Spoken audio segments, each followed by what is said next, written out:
Good morning to everyone present here. It is my honor to welcome you all to the first session of the day.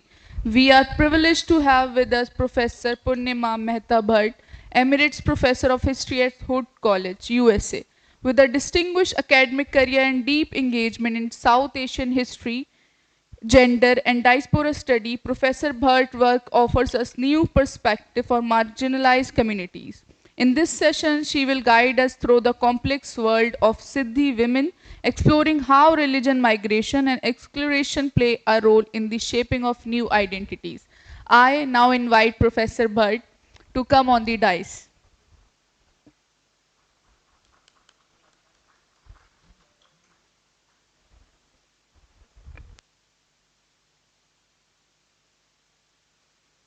Hello. Stand probably. If I get very tired, the mic may go to me, the echoes to me.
उससे तो नहीं आवाज आएगी ना वो मैं देख लूंगा आप करेंगे मैं सेट कर दूंगा चाहे आपके साथ नहीं नहीं this is better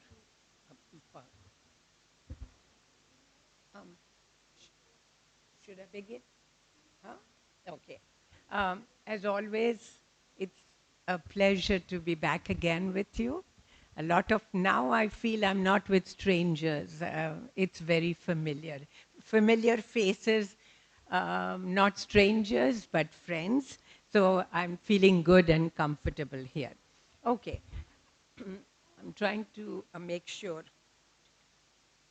Um, so the topic that is listed for today, I did talk for an hour on see the diaspora in India, a very general overview. Today's topic will deal very specifically with Sidi women and religion. And so now we are sort of narrowing down on the subject of religion. I have no problem also you're asking me any questions even as I talk. I invite if you have a question, you don't understand something, feel free to ask me. So I've titled this an exploration of women in the African diaspora in India, with special emphasis on their role in preserving religious traditions and identity, their identity formation. Um, so I'm going to focus really on African women in the diaspora in India and their contributions to the preservation and perpetuation of African cultures and traditions of the homeland, meaning the African continent, and of course, the extent to which they adopted, adapted, and assimilated into Indian culture. So we talked about the fact that often diasporic people, assimilation is always selective. You take some things that are suitable for you and adopt them.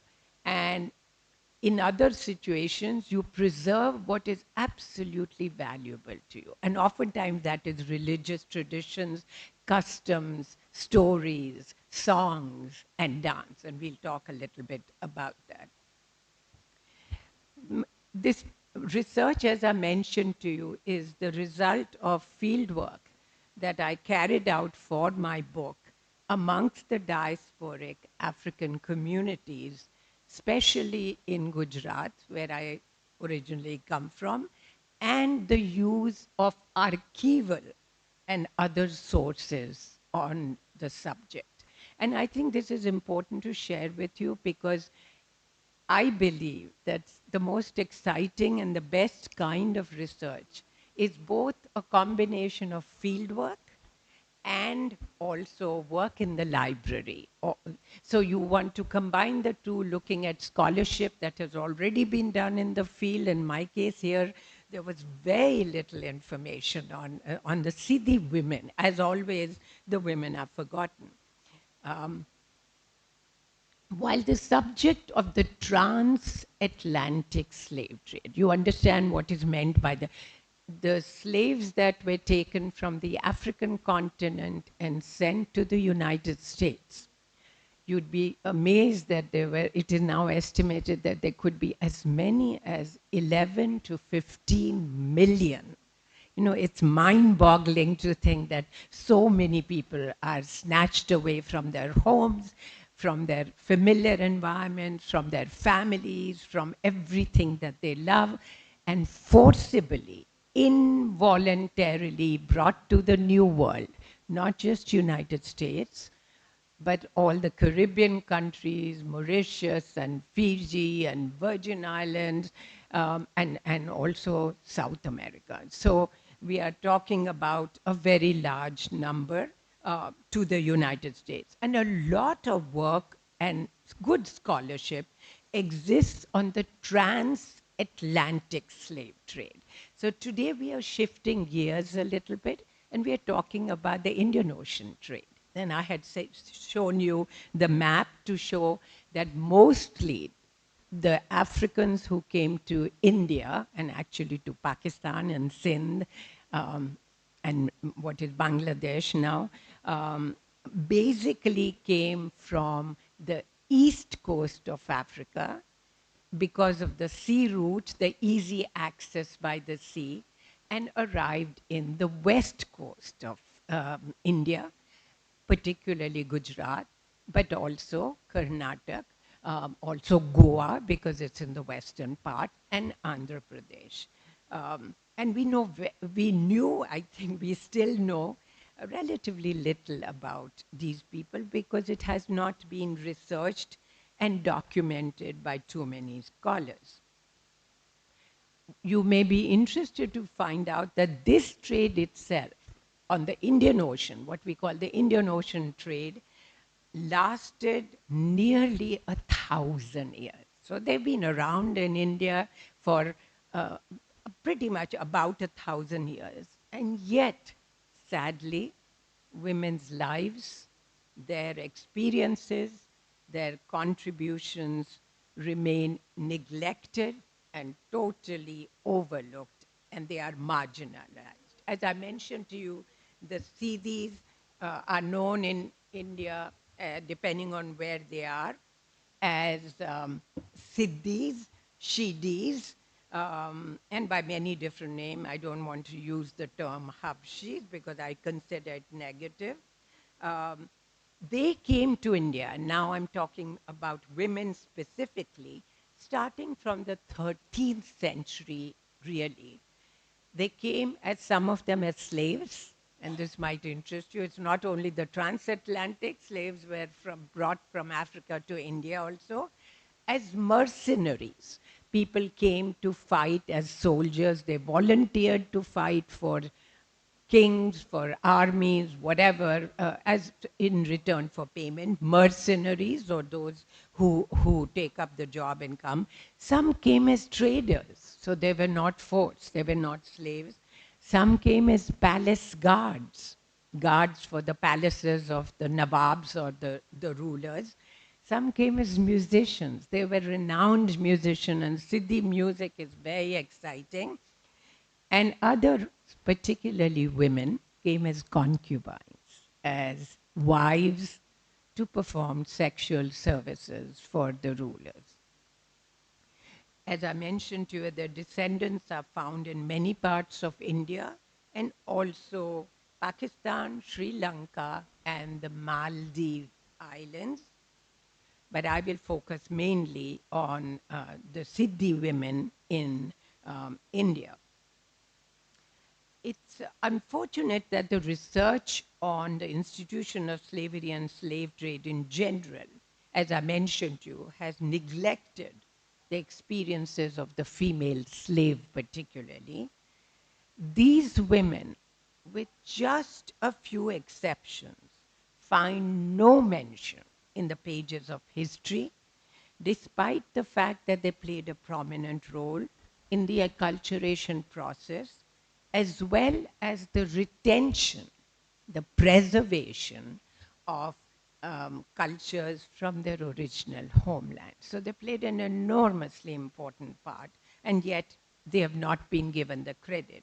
What we do know is that amongst the slaves, African women slaves, transported to India from the east coast of the African continent, there must have been Africans who were brought to India as wives and concubines to serve as domestic servants and to provide, as I mentioned earlier, sexual services.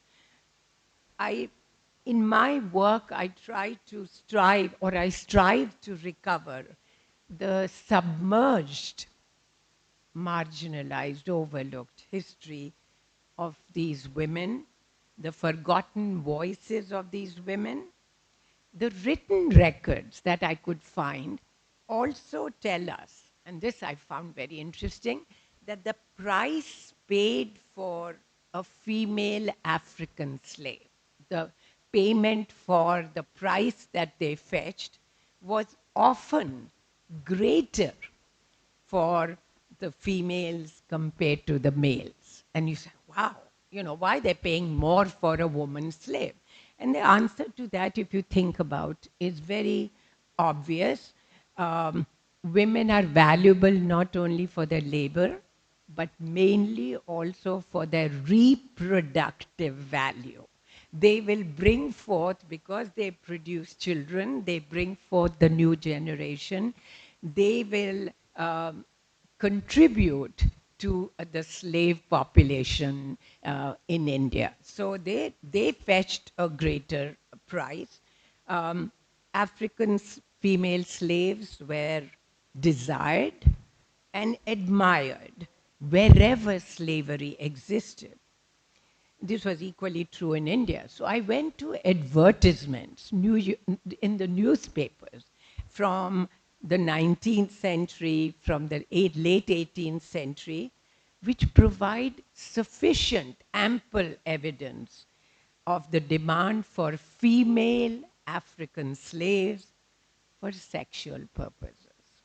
Amongst the seafaring community, there is a community who are sailors and who travel by sea in western part of India, known as Kharwas, Kharwas. So they are called Kharwas, they are seafaring community. It was a common practice to give a young Siddhi girl as slave/servant in dowry to their daughter. So when their daughter is getting married amongst the Kharwas, it was a common practice to gift her, along with her dowry of whatever, jewelry and clothing, to give her a young Siddhi woman, a girl, who would serve as a slave/servant to the daughter, and would accompany her after her marriage to the new home, to the husband's home, as when the Kharwa girl got married, and serve as whatever, maid and a servant. Siddhi women's primary role clearly was in the domestic sphere as wives, mothers, concubines, slaves, and domestic servants. But I want to draw your attention to the fact they also played a critical role in the performance of religious rites and domestic rituals. And they were the predominant, the primary bearers and upholders of the religious traditions that were brought from Africa. So the burden of continuing African culture often really falls heavily on the Sidi women. They are especially involved even today in the rituals relating to the various rites of passage. Do you understand what the rites of passage are? Um, rites of passage can include the coming of age of a young girl, her first menstruation, and the rituals that go with it. She enters into womanhood. Rites of passage include marriage, include very importantly the birth of her first child and consecutive children. And Sidi women were playing a very important role in these what are called rites of passage. And women generally are always in every culture really instrumental in preserving through rites of passage at the time of birth, at the time of engagement, at the time of marriage, at the time of menstruation, and so on and so forth. But in addition, Sidi women also contributed very significantly economically by tending to cattle and animals in rural areas, and you can find them in large numbers in rural areas, and in participating in agricultural tasks because they come from an agricultural background from the continent of Africa, collecting firewood, looking after cattle, collecting cow dung. All of those, thank you, are very important. As you probably are familiar, some of you are followers of the Islamic tradition, many of you, that social conflicts and social disputes amongst the Sidis are generally resolved by the Jamaat. Does the word Jamaat, it means something? Okay, which means the community council, the community together. And this was very true amongst the Sidis also. So we are beginning to see now that Sidi women are continuing some Islamic traditions, learning from the Islamic traditions that they find themselves in, particularly in Gujarat, where most of them are Muslims. But they are also, of course, and we'll talk about that, and they are dependent on the Jamaat for supporting that, resolving dispute, but they also borrow from, and we'll talk about borrowing from the traditions in which they find themselves. So in Gujarat, most of the Sidis converted to Islam, but you see glimpses of their borrowing Hindu traditions. And I was just fascinated. I would attend their weddings. I would sit down and talk to the old ladies. I would sit and listen to their music. And a lot of that is field work that is both exciting and useful. So I'm hoping that some of you will get inspired enough to actually go and do some work. There are many institutions that the Sidis have in their personal lives, like marriage, polygamy. Do you understand what polygamy is? A man taking several wives, multiple wives. This was true amongst the Sidis also. The Sidis also affiliated with the Shakha or the Gotra or the lineage of her husband. And that's true for Hindu women. It might be true for mostly Muslim women also. You become a part of the lineage of your husband once you get married, the Gotra of your husband. But in places like Jafrabad, which is was a royal state in Gujarat, it was only common practice for Sidis to marry into elite Muslim families. They didn't even marry other Africans. They married into elite Muslim families, thereby lifting up their social status, their social standing in society. Women and religious observance. As I stated earlier, women played a vital role in religious observance. Women of African descent, like women elsewhere, have been the guardians, as I've already mentioned, of the religious traditions. Siddhi women tend, however, to be more devout, more religious than their male counterparts. I'm not surprised. That is true probably for Hindu women also, traditional Hindu women. And they participate more actively in religious activities and prayers. They tend to frequent more than the men folk of the Siddhi men folk, the dargah, for the tombs and shrines, and I would imagine you're familiar with that word dargah, for prayer and worship. Women also played a leading role in the Urs festival, which I'm sure again you are familiar with, and the performance of dance, devotional songs, sacrifices. As I mentioned last time, Siddhis believed that their founding spiritual ancestor, the one from whom they claim descent, is a leader called Baba Ghor. What makes the Siddhis different from the Hindus, and maybe from Muslims too, I don't know, is that amongst the Siddhis, they venerate 11 male saints, most importantly, of course, Baba Ghor, but also 7 female saints, one of whom, of course, is Mai Mishra, the sister of Baba Ghor. So I'm proposing, based on my work, I'm suggesting that women seem to play a fairly eminent role in Siddhi religion, in promoting women saints alongside with the reverence or the veneration or the worship, the reverence for the male saints.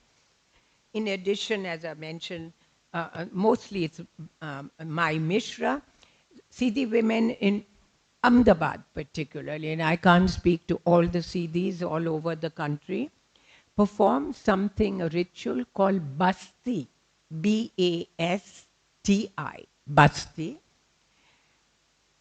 And it's always performed, this ritual of Basti, during the month of Ramadan, which you are of course familiar with. During this time, they sing zikr. Zikr, does that word mean something to you? Accompanied by Mai Mishra rattles, bead rattles. So they change it a little bit. The music is very much more lively and more energetic. But nevertheless, they are playing a central role. This, I believe, and I want to argue, that this prominent role that women as Siddhi women are playing in religion, particularly in religion, and of course in economic activities, is really a strategy to empower themselves. Okay, when you participate in economic work, okay, we talked about women going out and getting jobs. In this case, it is Siddhi women working to collect cow dung, to look after cattle, to help in agriculture. It's an empowering thing. Economic independence always gives you a sense of yourself, of empowerment. So indirectly serves as a strategy to empower themselves at the same time while they are preserving and perpetuating. Mytho means mythological. It's imaginary sometimes. Like Ramayana and Mahabharata would be for Hindus or whatever, the stories of Ram and Krishna and Radha and so on and so forth. But they are playing a very important role, and they are the ones responsible for keeping alive the memories of the homeland, Africa, the continent of Africa, and the diasporic consciousness amongst themselves, but also the new generation, the younger people born amongst the Siddhis. Siddhi women reenact the memories of an African past through ritual performances, as I mentioned. One of the ones that again is very empowering that I want to mention to you, which you may not have thought about, is the ritual of spirit possession. Spirit possession. Does this ring a bell for you? There are women who claim that they have special talent, special abilities, a special capability and genius to exorcise evil spirits that enter into another person's body.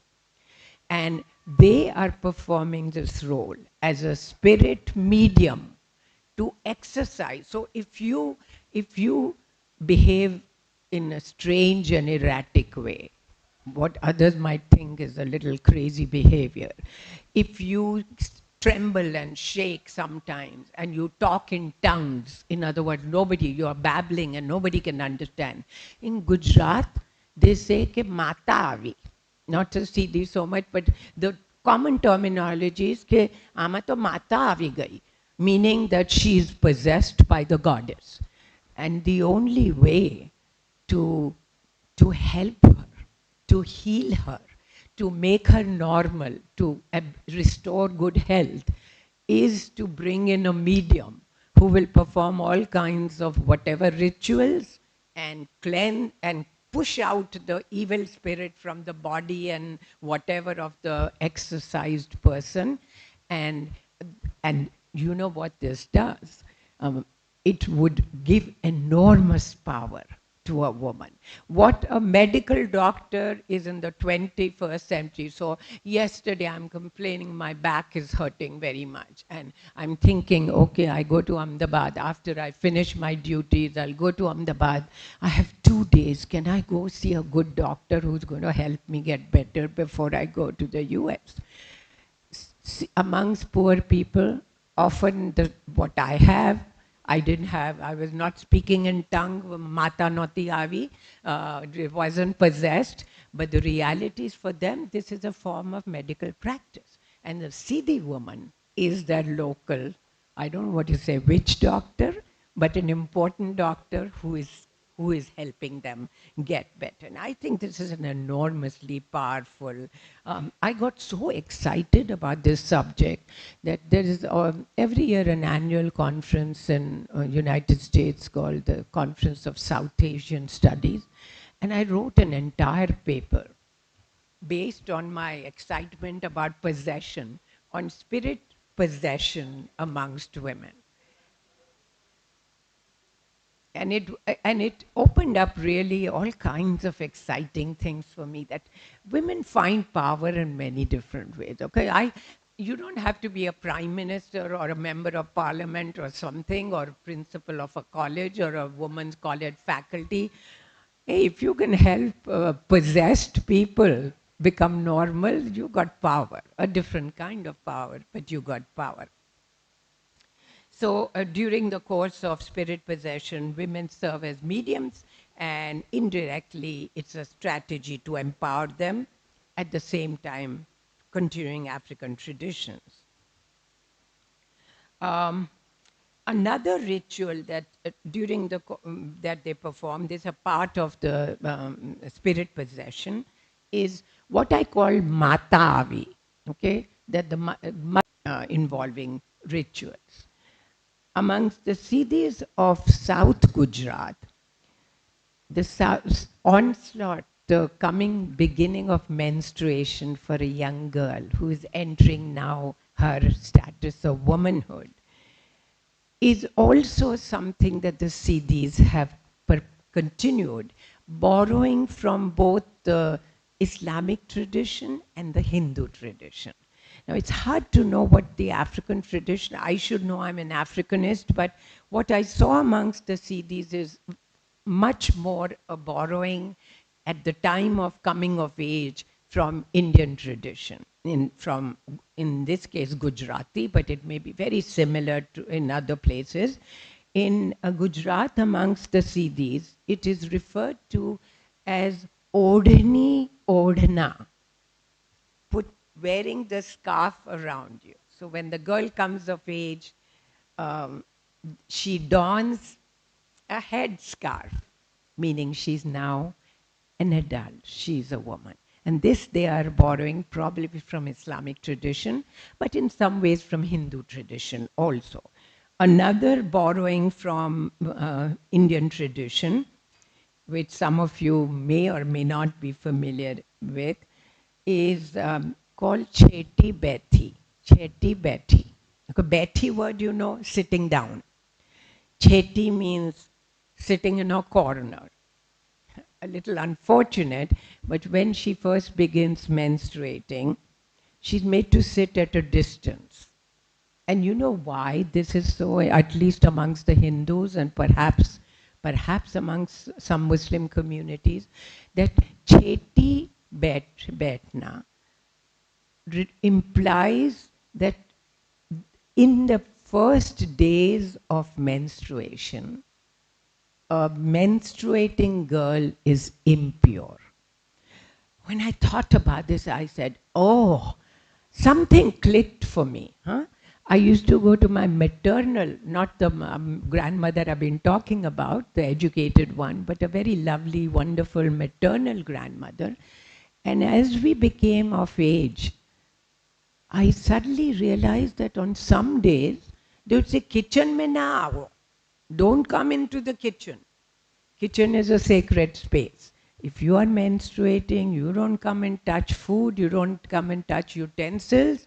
It's very much like the Cheti Betty of the Siddhis. Sitting at a distance, they're actually made to sit on a gunny bag. 6 days until they finish menstruating. And I think the idea here is she's ritually impure for that short duration of time. So what this does is really give an example of borrowing from Hindu tradition, borrowing from Muslim tradition. That she's then at the end of 6 days or whatever, after the Cheti Beti period, she is given a ritual bath to cleanse her, and her hair is washed, which is what I need to get done when I go home. And she's adorned her female relatives, cousins, mothers, sisters, aunties, help her get dressed up and adorn her with flowers and garlands. Okay, so it's in some ways a cute custom because she's, well, yes, she's separated, but she's reinstated with a lot of honor and respect also. A little bit about marriage customs. See, the Jamaat, of course, has endeavored to maintain the purity of the bloodline. In India, whether you're talking Muslims, you're talking Siddhis, you're talking Hindus, caste and class play a very important role.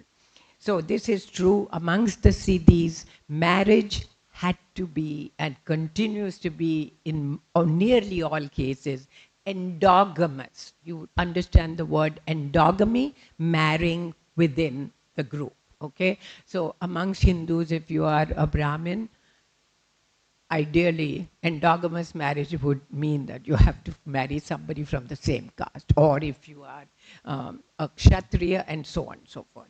And the same is true, the Siddhis practiced endogamy. The exceptions being the Siddhis in the royal princely states like Jafrabad in Gujarat, who intermarried not with other Siddhis, as I mentioned earlier, but only with members of the Muslim aristocracy. They are rising up. There are very interesting references to that. Now, it may surprise you. And these are the kinds of things that are very empowering for us women, but also I hope for the men, that while we think of the Siddhis as people who may have come as slaves or concubines, the women, or servants or domestic servants or whatever, there are references from the 19th century literature to African women who were brought as slaves. Okay, remember, they are being brought as slaves, who ultimately become queens Ranis, or wives of Nawabs, or consorts of Nawabs and rulers. And I don't have time to show you, but you could always go, probably Google this. And there is a very well-known royalty, African Sidi woman by the name of Lekta Begum. The word Begum, you know. She was the third wife of the Nawab of Bengal. I believe his name was Sayyid Mansoor Ali Khan in the mid-19th century. So Siddhi woman can rise from being a slave status all the way as a concubine and then the wife of a Nawab if he falls in love or is attracted towards her. So there was Lekta Begum, there was another Siddhi woman by the name of Yasmin Mahal. Mahal word again, you know, Yasmin, who was the wife of the Nawab of Wajid Ali Khan, the Nawab of Awadh, the state of Awadh. And we'll talk a little bit about Awadh in just a few minutes. And the third one that I just want to, well, three or four, another one is somebody called Gwiti, Guiti, Afroz, from the word Africa probably, Mahal, a former slave and a third wife of the Nawab of Awadh. Nawab of Awadh was many times married. I don't want to shock you, but I want to suggest that he had, during his lifetime, I'm told, 365 wives. But certainly some of them were Siddhis. And in the Sikh Empire in northern India, there was a woman by the name of Bamba Müller. So she was born of a German mother probably, and a Sikh man, a king.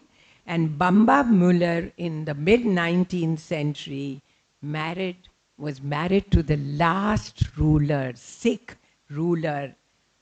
last ruler of the Sikh Empire in northern India. So I'm suggesting that let's move away from this, you know, they were all victims, they were all concubines, they were all slaves. They could gain power through religion, through spirit possession, and ultimately through marriage, if they were attractive or the Nawab or the ruler attracted them. The Rajput surnames, and I was very intrigued when I started interacting with the Siddhis in Gujarat, that many of them had Rajput names or a mixture. Now in Gujarat, a very common name, Rajput name, are things like Parmar, you may have heard, or Makwana, Darbar, maybe Rathod, Mari, Kankad, and Nobi. Nobi is interesting to me because immediately, because I'm an Africanist, it tells me that the word Nobi is coming from Nubia, which was in northern Africa, a kingdom in northern Africa. But they're acquiring names so that they are able to both carry on some tradition and retain and also get the tradition from India. Siddhis today link themselves, particularly the one on the seafaring communities in Gujarat, in the western part of India, link themselves with Muslim Nawab family. So their surnames are like Miyawa, familiar maybe to you, Jamburi, from the place Jambur, where there were a lot of Siddhis, Vajuguru, Mandida, Badshah, you would immediately recognize the word Badshah, Soibi, Badran, Naubi, Mazgula, and Murugas. I mean, so they're taking give and take, borrowing from here and borrowing from there. Another practice amongst the Siddhis, probably borrowed from both Islamic, Muslim tradition or religion, and certainly Hindu religion also, is their adaptation of these customs. Many of them I know is familiar with in Hindu religion, prior to the marriage. Now, many of you are not yet married, but I don't know if you'll go through with this. Prior to the marriage, amongst a lot of communities, there is a ritual known as PT Cholwa in Gujarat. Okay, Cholwa means to rub. Okay, to rub, and PT means turmeric. You understand turmeric? Haldi. Okay, now you know why there's rub haldi on the young bride to be the day she's getting married. Keep that in mind because my next lecture is all about related to that. They do that because Pithi Cholwa in Gujarat, rubbing the haldi, turmeric, on the body and particularly the face of the bride on the day of the wedding is important for them because of the belief that it will make her fair, make her attractive, make her beautiful, make her appealing. Okay, it's very common in India. I mean, I of course, I got married on my own, so there's none of this thing. There's 5 minute ceremony in the court, and out I was. But, and I was also a very poor student. I didn't have the money for proper rituals and this and that. I've had no regrets about it. But thankfully enough, nobody forced me into PT Cholwa because I would have hated. But I remember my husband, my brother-in-law, my husband's older brother's son. I happened to be in Gujarat in India when he got married. And I was so shocked because the bride was sitting there from 3 hours. Somebody was putting haldi on her entire body. Anyway, she's fair. Anyway, brides are attractive. Why in the world are you trying, the family trying to make her fairer, and to what? So that she will be attractive to whom and why? You know, if she's a good person, I would hope that. But P.T. Cholwa and Siddhis have followed this also. They accompany P.T. Cholwa by singing of marriage songs, common in India. And on the appointed day of the wedding, the groom's wedding party. When I was leaving the hotel today, there was a wedding party going on. And I was so fascinated. I'm glad the driver came late because I wanted to watch it. You know, I'm an anthropologist also. I wanted to observe what's going on here. And oh, the clothing. I felt like a pauper in my clothes. But anyway, on the day of the wedding, the groom's wedding party arrives in a procession to the bride's home, very much what you're familiar with, and is accorded a warm welcome. Arre Baba, they have to do this, accompanied by the beating of drums amongst the Siddhis. Very loud drums, but very wonderful. You know, it's like jazz music, beating of drums, and the use of air-blowing instrument. I don't know what to call it, but it makes a big sound. They are treated to refreshments consisting of tea and snacks. Fortunately, I don't have to get married to, I get tea and snacks without having to go through this ritual at hear my host. They are treated to refreshments, tea, snacks, and a welcome known as samaiya. Is that word familiar in Arabic, Urdu, or no? Or it may be just a Siddhi word, I don't know. Then the Muslim priest in Gujarat, according to Islamic tradition, he does nikah padna. Does that ring a bell? Okay. I don't even want to try to describe what you know better than I do. And witnesses, both the groom and the bridegroom, who are present, and the permission of the Jamaat is required for the marriage to proceed. Pregnancy, again, they are borrowing from Hindu-Muslim tradition. I don't know the Islamic tradition so well. And I, for one, when my daughter was born in America, had no tradition whatsoever. But there's a wonderful, interesting ritual. I'm sure some of you have heard and seen this. In Gujarat, it is called khola. Khola means lap. Okay, if I'm sitting down, khola means my lap. Bharna, to fill the lap with your lap, the bride's lap, with all kinds of goodies. Nice clothes, nice jewelry, nice things, so on and so forth. Maybe it's called Seemant, I don't know. when the wife is given gifts and ritual feast takes place. And this is true also when, particularly when the newborn is, a child is, when she gives birth to the newborn child. For the Muslims, the child is a gift from Allah. And on the third day following the birth, the family and friends come to visit the newborn and the mother, bearing gifts for the mother and the child. On the sixth day, it's called Chatti, sixth. Chatti in Gujarati is sixth. The child is given a name. The borrowing of certain Hindu customs or maybe even Muslim customs, and the adoption of various customs. The Siddhis are also using many terms that I could identify with knowing Gujarati. Things like dikro. Dikro means son. Or fua. Some of you might be able to identify with fua, husband or father's sister. Or gharwali, okay, wife. Kaka, uncle. They're using all these terms. There are some very interesting customs that they follow. When a child is born, it is given a ritual bath, and they give the ritual bath using the water from the sea, from the ocean. Remember, we are talking communities in western part of India, Gujarat, Goa, so on and so forth, all near the sea, near the ocean. So women go to the ocean and come back with a little container, okay, a little pot, a brass pot of the seawater, carrying the water, and they are singing songs and whatever. Interestingly, the songs are both in Swahili, which is the East African language which I learned and now have sort of forgotten, and Gujarati, a combination, an assimilation, an adoption of the two cultures, one from which you came and the language.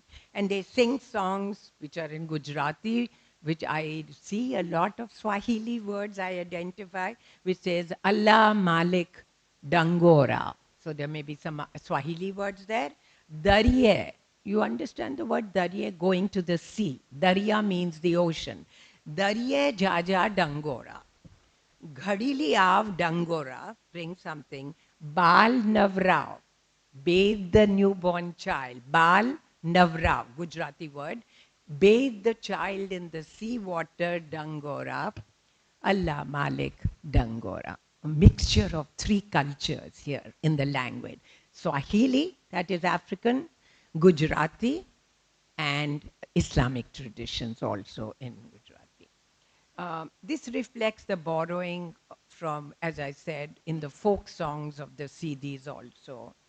And of course, water is important because we did a whole lecture, water and stepwells, right? But for the Siddhis, like all peoples everywhere, water has a purificatory effect. Okay. From the above discussion of mine, it is obvious that the Siddhi social customs and practices, and this is the important part, represent an amalgam, a mixture, a blending, and the assimilation of Hindu and Muslim traditions with the traditions brought from the African continent. Very exciting to be able to.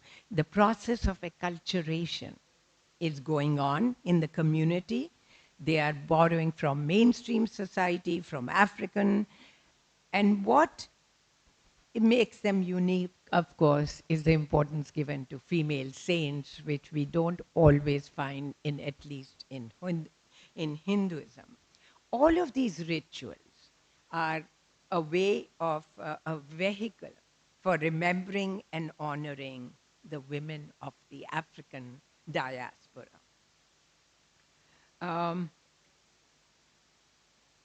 So I'm going to jump a little bit. I just want to mention a couple things that are going to surprise you, and then I'm going to wind up because I'm looking at it.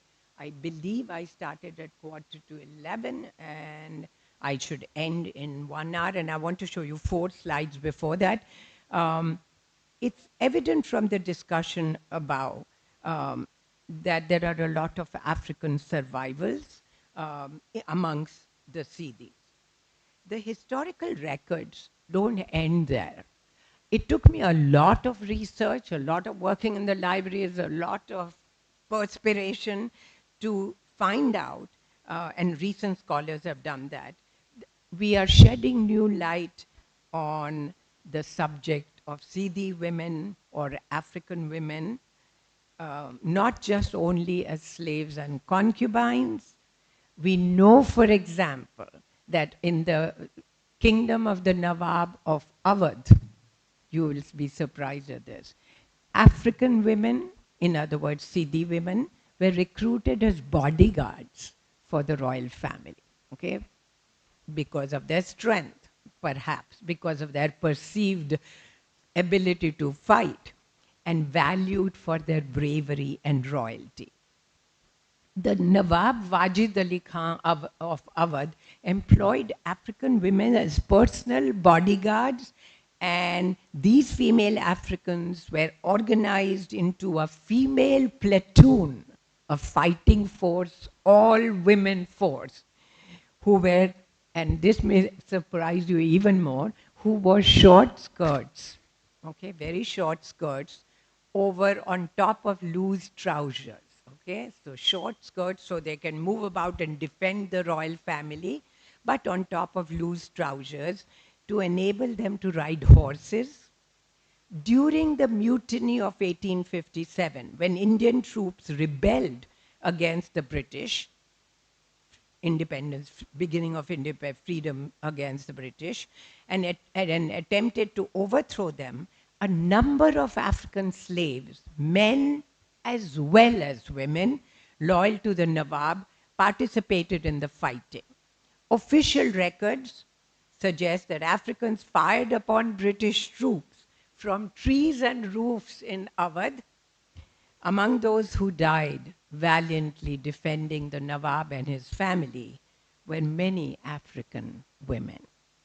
In the words of a British officer, and I'm not saying this, somebody is quoting it in the British Gazetteer, and I quote, referring to Siddhi women, they fought like wild cats, and it was not till after they were killed that their sex was even suspected. In other words, they fought equal to men and gave their lives for the Nawab. So this is a very important part of Siddhi history, their courage. I could not find too much mention in Gujarati literature, and I was very saddened by that, on Siddhi women. There is a book called Siddhi and Kutchi Vartao, the stories of Siddhi and Kutchis, but there was not a lot of mention of the Siddhis. The women, finally, I want to mention that besides playing economic roles, besides playing ritual roles, besides being saints also, they also accompanied men in Dhamal, the dance, which is a very energetic Siddhi dance. So if you have never seen it, go on Google, put Dhamal dance and Goma, Goma, and you will find that. And I just want to mention to you a quotation, a partial quotation from the Gazetteer referring to the women. They danced to the accompaniment of a high-pitched drums and pipe. Both men and women participate, the latter often playing a prominent role in the middle. The woman is in the middle. Dancing circle stands the Siddhi Patelni, or head woman of the Siddhis. Okay? Now, beating time to the rhythm. So she's, while they are dancing, she's the one who's providing the rhythm to the music, now encouraging the dancers with loud words of approval or slapping a drummer, usko piche se zara maar diya, drummer to arouse his failing energy. She's making him wake up. Despite the constraint of poverty and lack of education, Siddhi women are increasingly aspiring to become educated, and now seek employment. And I mentioned last time that they have shown in the field of sports. The first woman in Gujarat who was responsible for the protection of the wild lion population is a Siddhi. So they are coming up, and there are all kinds of organizations now to empower the Siddhi women. And I always think, and you don't get rich on my kind of work. I mean, you enjoy, you get excited, but there are no monies. I mean, I'm not a businesswoman. If I were to get rich now, someday, I would go and put some money to empower Siddhi women. They're so forgotten, and somehow they've given me part of their experience. And so I always, when I go to Ahmedabad, I go visit Patthar Kuan. I go sit with them, have a cup of tea. It's like it's coming home for me. I'm not an African. I'm not a Siddhi. I'm not even a full Indian anymore, but it is a great. They are one of them even got a Padma Shri. The last thing I want to mention in empowerment, and then Maisha is going to help us, I want to suggest that one of the ways in which see the poor women, they're still living in poverty, an effort launched by Siddhi women to preserve African traditions is an effort made through the revival of quilt making. Okay, you know quilt rajai. Okay, the Siddhi women are doing this because it is a way to not only empower them.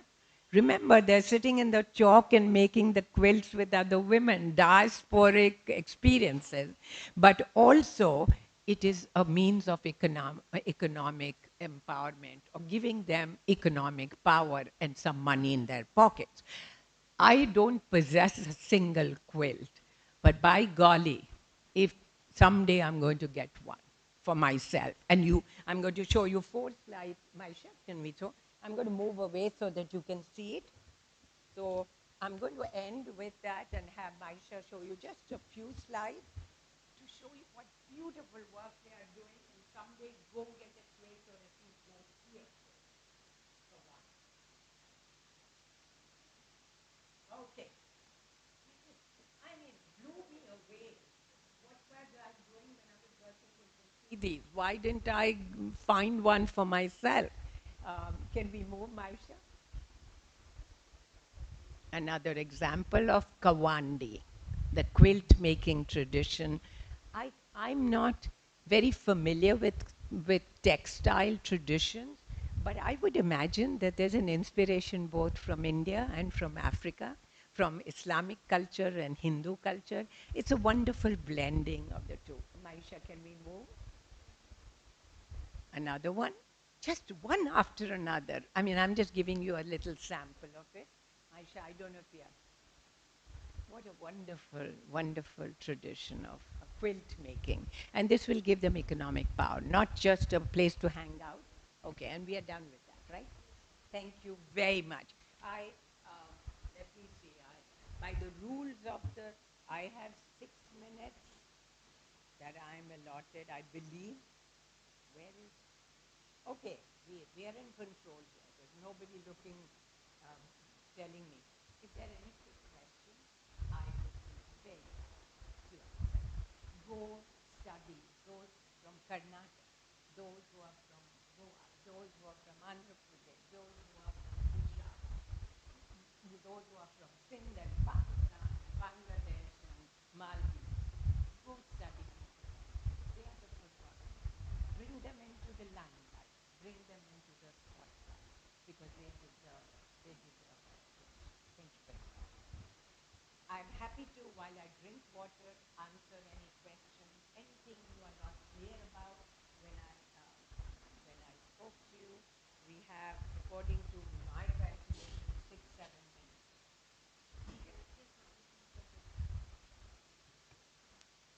Did you get a little bit of sense about how these are diasporic women also? Okay, so connect that to our earlier discussions of assimilation and acculturation and borrowing, loneliness. I didn't dare ask them about loneliness. These are people who have been there for 700 years, right?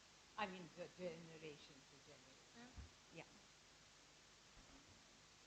Okay. So Of course they must. And when I asked them, I said, how do you see yourself? What is your identity? I talked mostly only to the women. Okay, I found it much easier to do that. And they said, well, we remember the homeland. We are nostalgic for the, but if you've been there for generations and generations, all you have is what Bhabha said is imaginary memories, okay, imaginary homeland.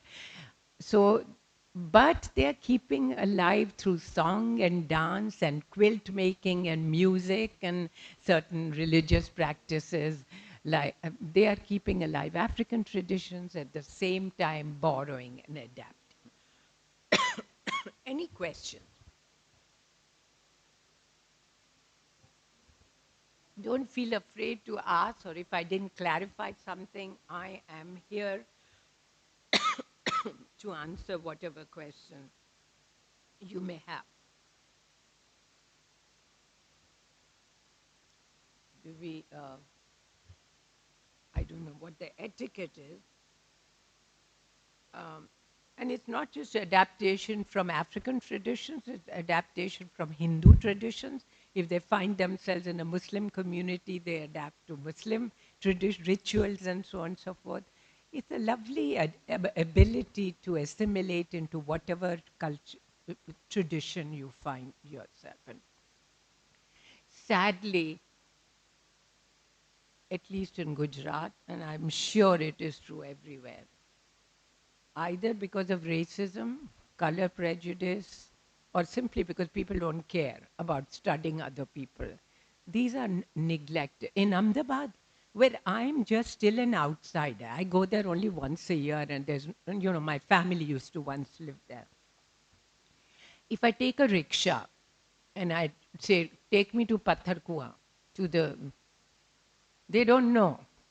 These are people who've grown up, born and brought up in Gujarat, in Ahmedabad, but they have zero idea that there's a whole community out there of the Siddhis. So in some ways, it's like the African blacks, in small numbers in the Caribbean or somewhere else. They're just sort of pushed into, occasionally, when I'm taking a rickshaw and I see the rickshaw driver, and I'm always looking, basically I'm interested in human beings. I'm looking to see what the driver looks like, what his face is like, what his features are like. And of course, I know I'm an Africanist. I've spent time doing field work and I go back to the continent very often. And I will say, Aap Siddhi Badshah ho. And he will turn around and stop the rickshaw because he has never had a rickshaw passenger who actually can identify him and then respect him and say, you are a Siddhi Badshah. So they're driving rickshaws, they're doing manual work, but they're an interesting community. And there is in India so much work that is fascinating. You are lucky you are young. I'm angry that nobody taught me these things when I was 18 and 20 and 25. All I learned was ancient Indian history and then Chinese history and then Japanese history and then language. I would have liked to do things like this, but somebody should have mentioned to me. I never really encountered. The field of anthropology is very relatively new. I'm trying to use polite words, okay? Relatively new, and it's not given the importance that it deserves. So, if out of all the people who have come over the last 5 days, I'm feeling now 5 days. It's a lot of teaching, by the way, and I sympathize. It's more work for you to have to listen also. It would be worth my while if just one or two of you went on in your career sometime in your life and just study the people who are otherwise neglected. Thank you very much. I think we made it to 1 hour.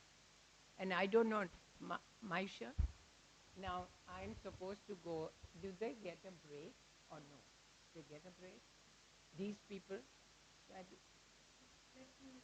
Please find out, tell.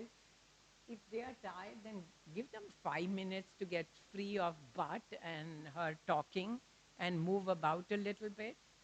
I don't know. I've got to listen to ask Sadaf ma'am.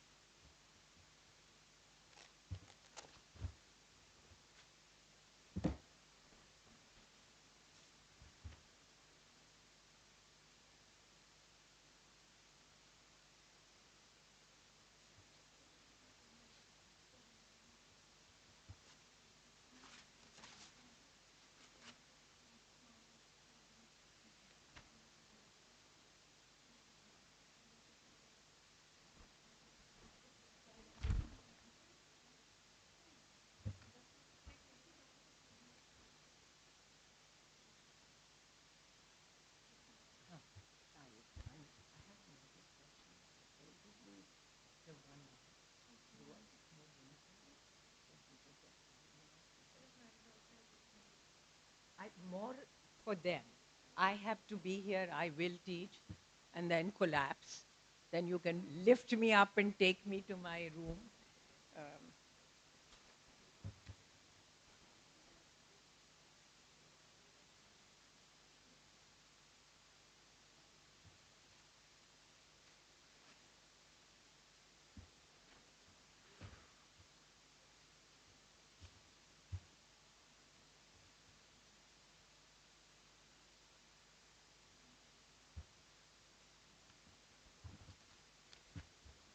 if I'm sitting here, can you see the screen properly? Or would you rather me stand when I'm doing the next lecture? Sure, I don't want you because the next, I'm going to give you a little break and also show you some images which are important for the next topic. But if I'm blocking it, I'll just go stand there. Okay, that's better. My back hurts. I'm an old lady.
No questions at all?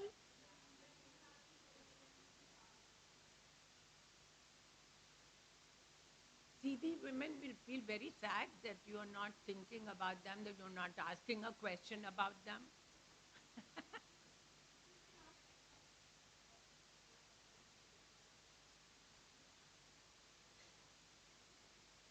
You have a question?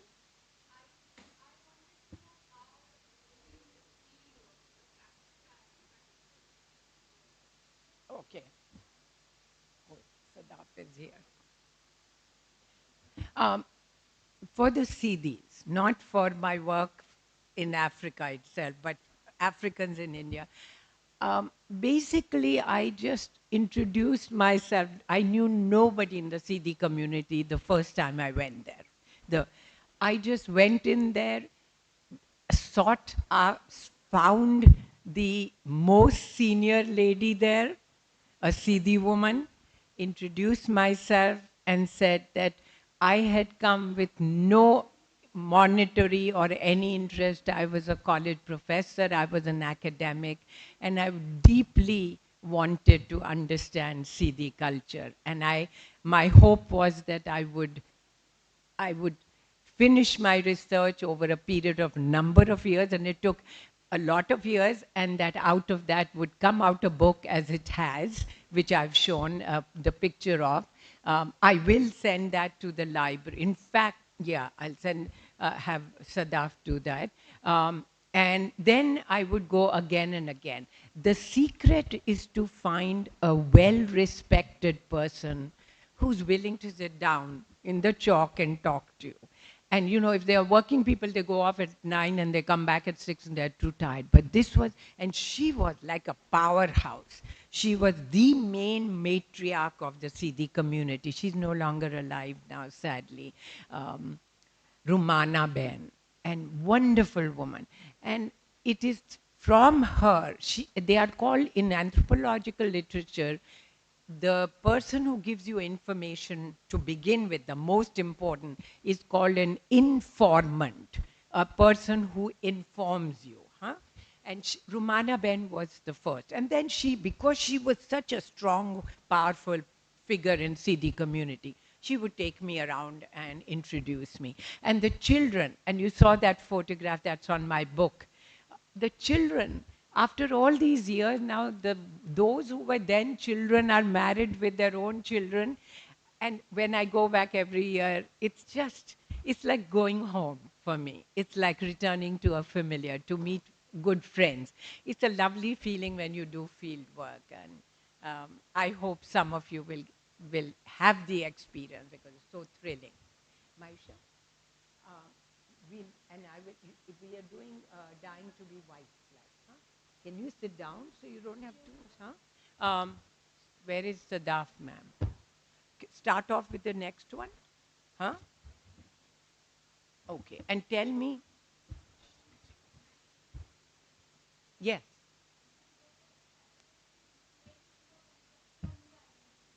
Huh?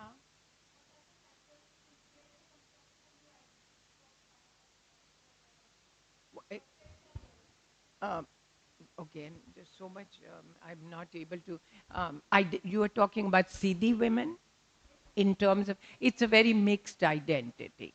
They see themselves as Muslims, they see themselves as Indian, they see themselves romantically and otherwise through their ancestors as Africans. And they remember Africa, but mostly through song and dance and ritual. But they look very African. You know, I was very thrilled that, I mean, they've been here, their ancestors came, some of them came 700 years ago. So in many ways, they are really Indians, and that's why their identity is a very blended identity, a very mixed identity. Does that answer your question? Thank you very much. Okay, we are going to switch gears. Ha, bolo.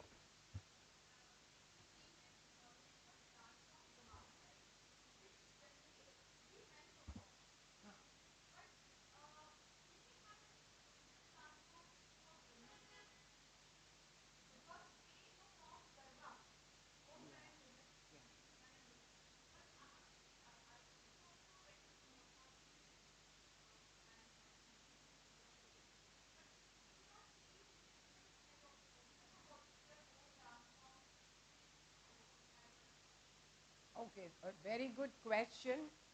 The answer is I don't know the answer. Okay? I saw, and you know, that's why there's always gaps in research. During my experience, I did not see exclusively Siddhi women's dances. Songs, yes. Rituals, yes. Dances, no. But the British Gazetteer of 1844 describes the Siddhi woman, the Patelni, the leader, standing in the middle and beating the drums and beating the men if they are falling asleep or getting tired. So she's a leader there. But I think I need to check on this. I'm not able to. Okay? Doesn't matter. Why are we starting with, is this the first image you have? There should be more there. Okay. Okay, all right, okay. All right, now we are moving on to an entirely different subject. You can see how fickle I am. I jump from one subject, work on it for 10 years, get a book out, and then get excited about something else. So the next topic that I'm going to talk about is, this is my latest book. Okay, and it just came out early this year, I believe. I wish I had more copies, but I'll eventually send the library or have Dr. Farid get my books in the library.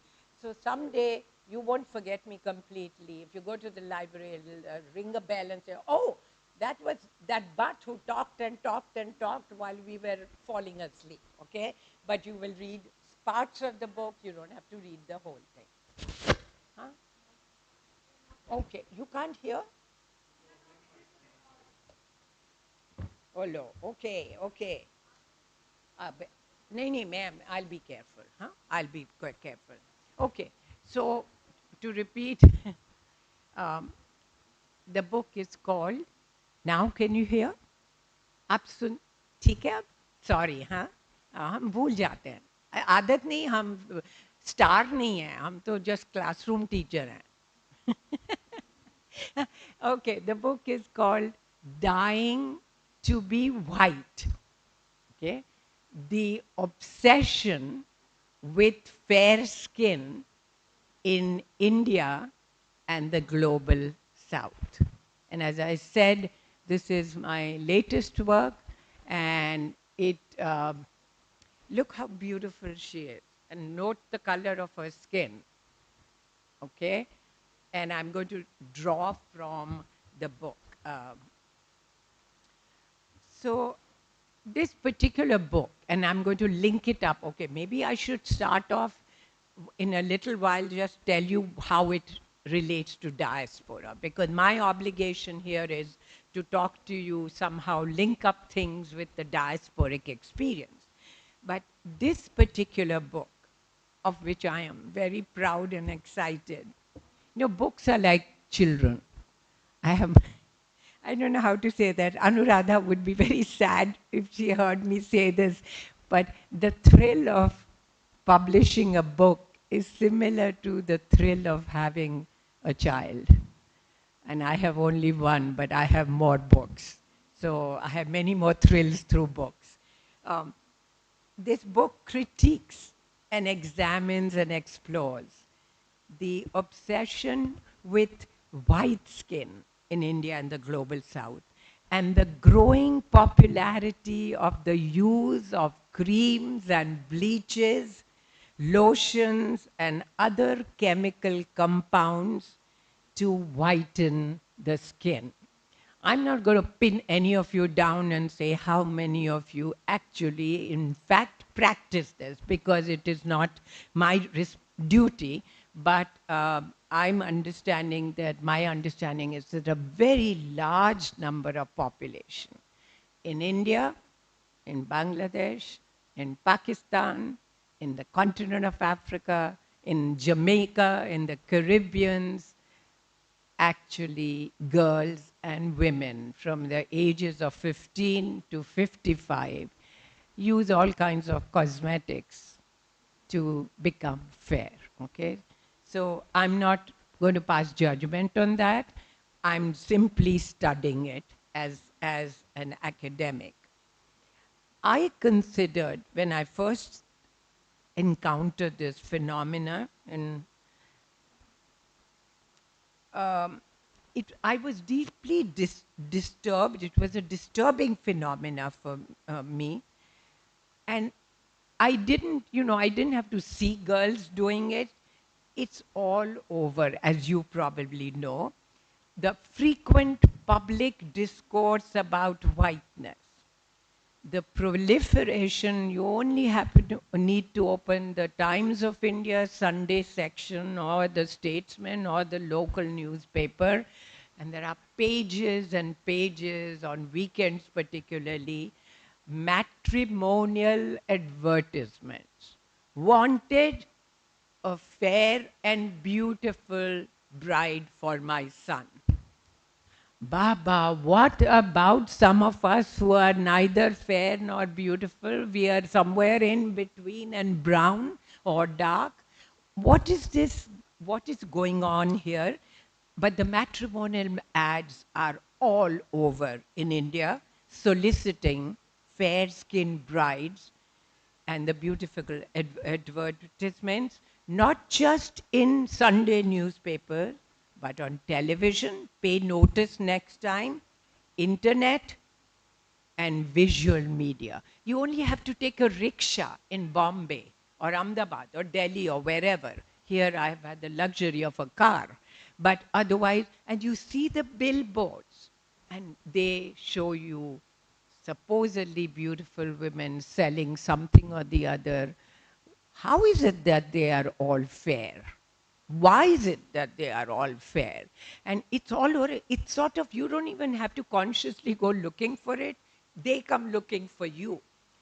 Even worse, besides the visual media, the skin lightening products have become a multi-million-dollar industry in India. Multi-million-dollar industry in India, promoted. I hate to mention names, but as long as you don't take it out of this auditorium, I suppose it won't go out. Promoted very frequently in India and endorsed. Not just promoted, but also endorsed, among others, by well-known cricket stars, cricket celebrities, and film stars. What comes to mind is Aishwarya Rai. What comes to mind is Shah Rukh Khan. All of them pushing, promoting, selling whitening creams. Pay some attention to it next time. Or maybe they've heard my criticism and stopped putting them. But I don't know. The cricket celebrities are making millions, as are the film stars promoting these beauty creams. While there's been considerable scholarly work focused on colorism in the United States, where I've lived my last 58 years, there's a lot of discussion there, a lot of scholarly work. There seems to be, and the effect of slavery on that culture of America, there seems to be very little information about colorism. It's called colorism in the international arena. Even in India, I'm hoping that my book is going to change some hearts and minds, but I don't think so. Nobody reads these things. This obsession with light skin is unique not only to India, as I mentioned, but I found it in China, Japan, Korea, Thailand, and other countries of South and East Asia. And surprisingly, during my many trips to the African continent, there too, the beauty creams, the whitening creams, the bleaching compounds are popular amongst the Africans. And in Jamaica and the Caribbean countries where I've traveled, once again, I saw them. So it's a universal phenomenon, baffling to me. In order to better understand this trend, I employed for my book a cross-cultural, comparative, multidisciplinary approach so that I could better understand the social constraints and perceptions of what what is beauty for people all around the world, and where are the ideas of beauty coming from. This entailed both to understand the historical evolution of what is called the beauty construct. You know, how did this originate? I mean, this business about, um, and I wanted to trace the origins of fairness and its equation not just with beauty. If it had stopped there, I would have felt a little better. But in a lot of these cultures, fair is pure, dark is impure. Okay, pure and impure, good and clean. That which is fair is good. That which is dark is considered unclean, and beautiful and ugly. Okay? So I decided that this would necessitate the origin, by studying the origins of fairness, all the way back to the beginnings of Indian history. And this, of course, you know what it did? It allowed me to bring into focus my own background in ancient Indian culture. But I had to really study the where, how, and when, and why, and in what manner people started thinking about fair as beautiful, and fair as pure, and clean, and good. So I had to go take it back. I had to look at the Sanskrit documents, Sanskrit records, all the way back from the early invasions of the so-called Aryan-speaking peoples into India, 1,500 before the Christian era. So we are talking something like 2005. I'm pushing my research, or had to, taking it back all the way to the beginnings of Indian history, the coming of the Indo-Aryan so-called peoples, 1500 BC, and then the subsequent incursions by the Greeks, the Persians, the Central Asians, the Afghans, the Turks, the Mughals, and more recently the British, the Portuguese, the French, the Dutch, and the Danish. Okay? It's a whole lot of work here. In my book, my research involved 3 types of evidence: historical and literary, from literature. Literature was a very important part of that. Religion, because I thought religion would also give me some insights. And art history. And that's why I've got the images today, because I thought a visual documentation will help you. I went back to the Ramayana and the Mahabharata. I also explored the Sanskrit classical poetry of Kalidas from the 4th and the 5th centuries of the Common Era. Kashmiri poet Bilhan from the 11th century, which narrate, and the love poems of Jaydev, whose masterpiece some of you may have heard about, called Geeta Govinda, from the 12th century, which narrates the love between the dark-skinned Krishna and his passionate love for his beloved Radha, who was fair-skinned. Yeah? Other literary texts also I used. A very important one is the Kama Sutra, the manual on love, and then there are several other kinds.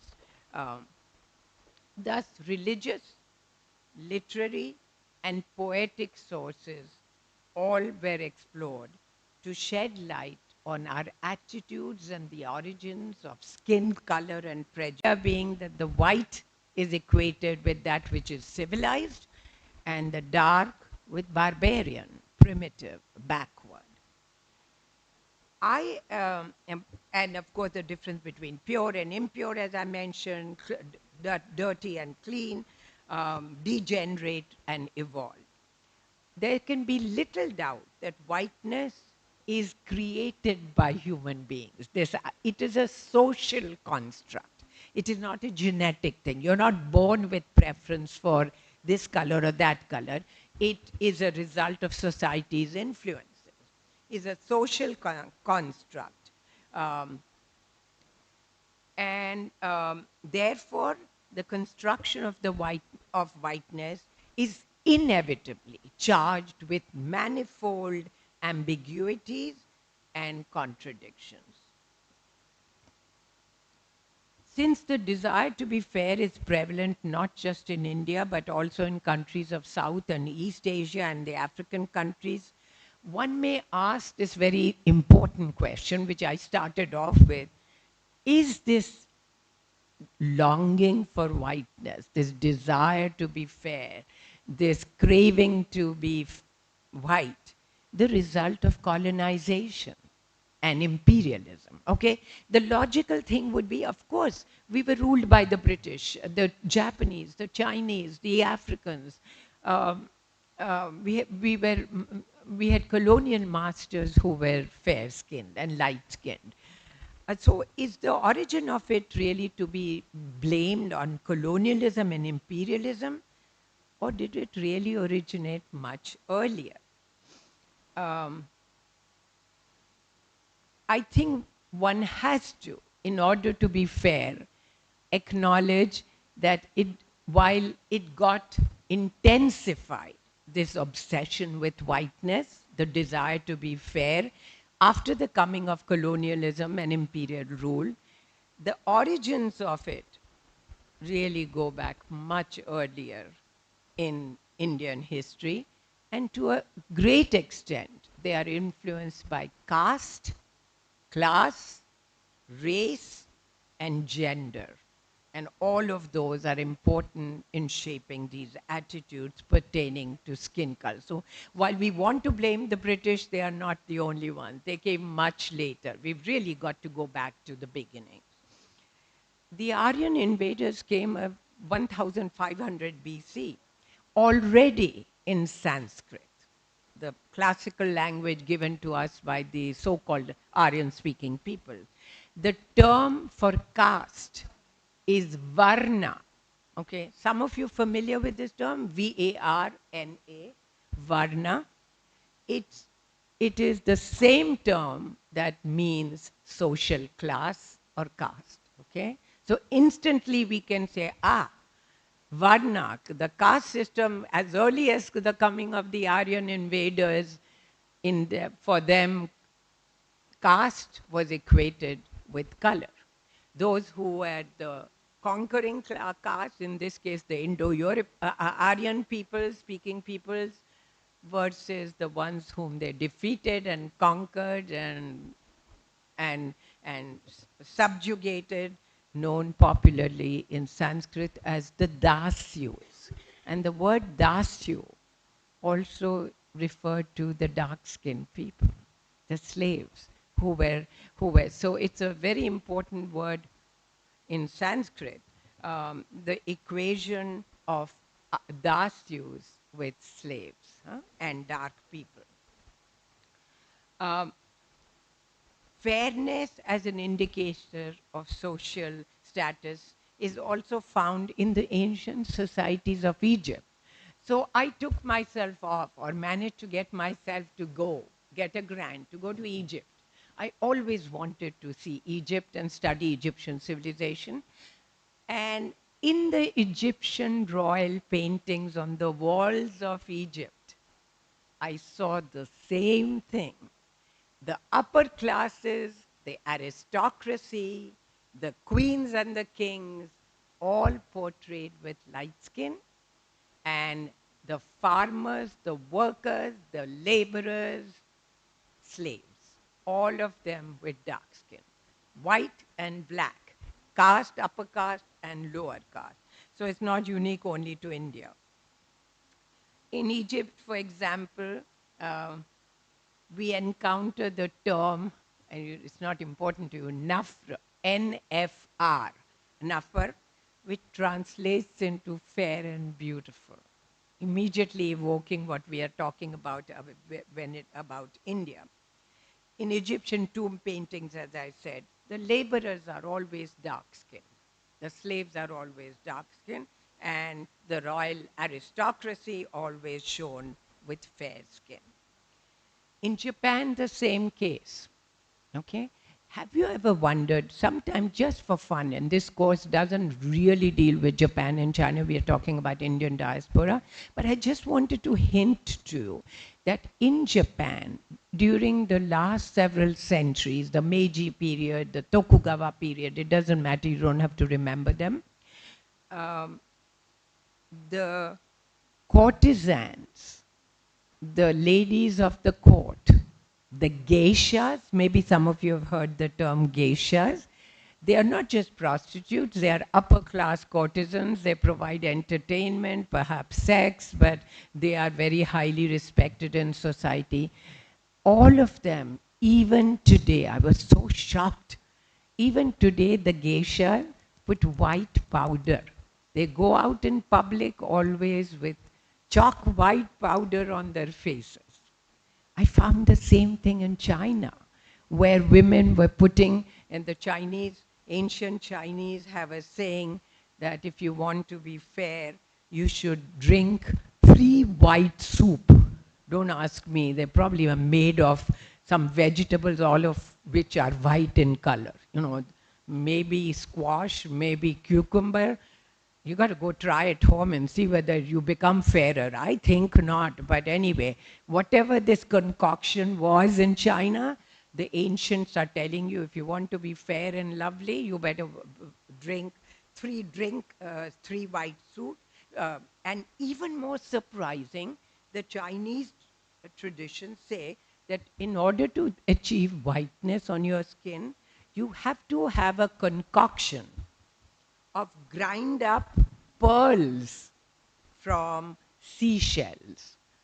Real pearls from seashells that you grind up, make a paste, and then do piti cholvi, not with turmeric but with pearls, and you'll become white. Don't try it on my behalf. I haven't tried, I don't know if it works, but there you are.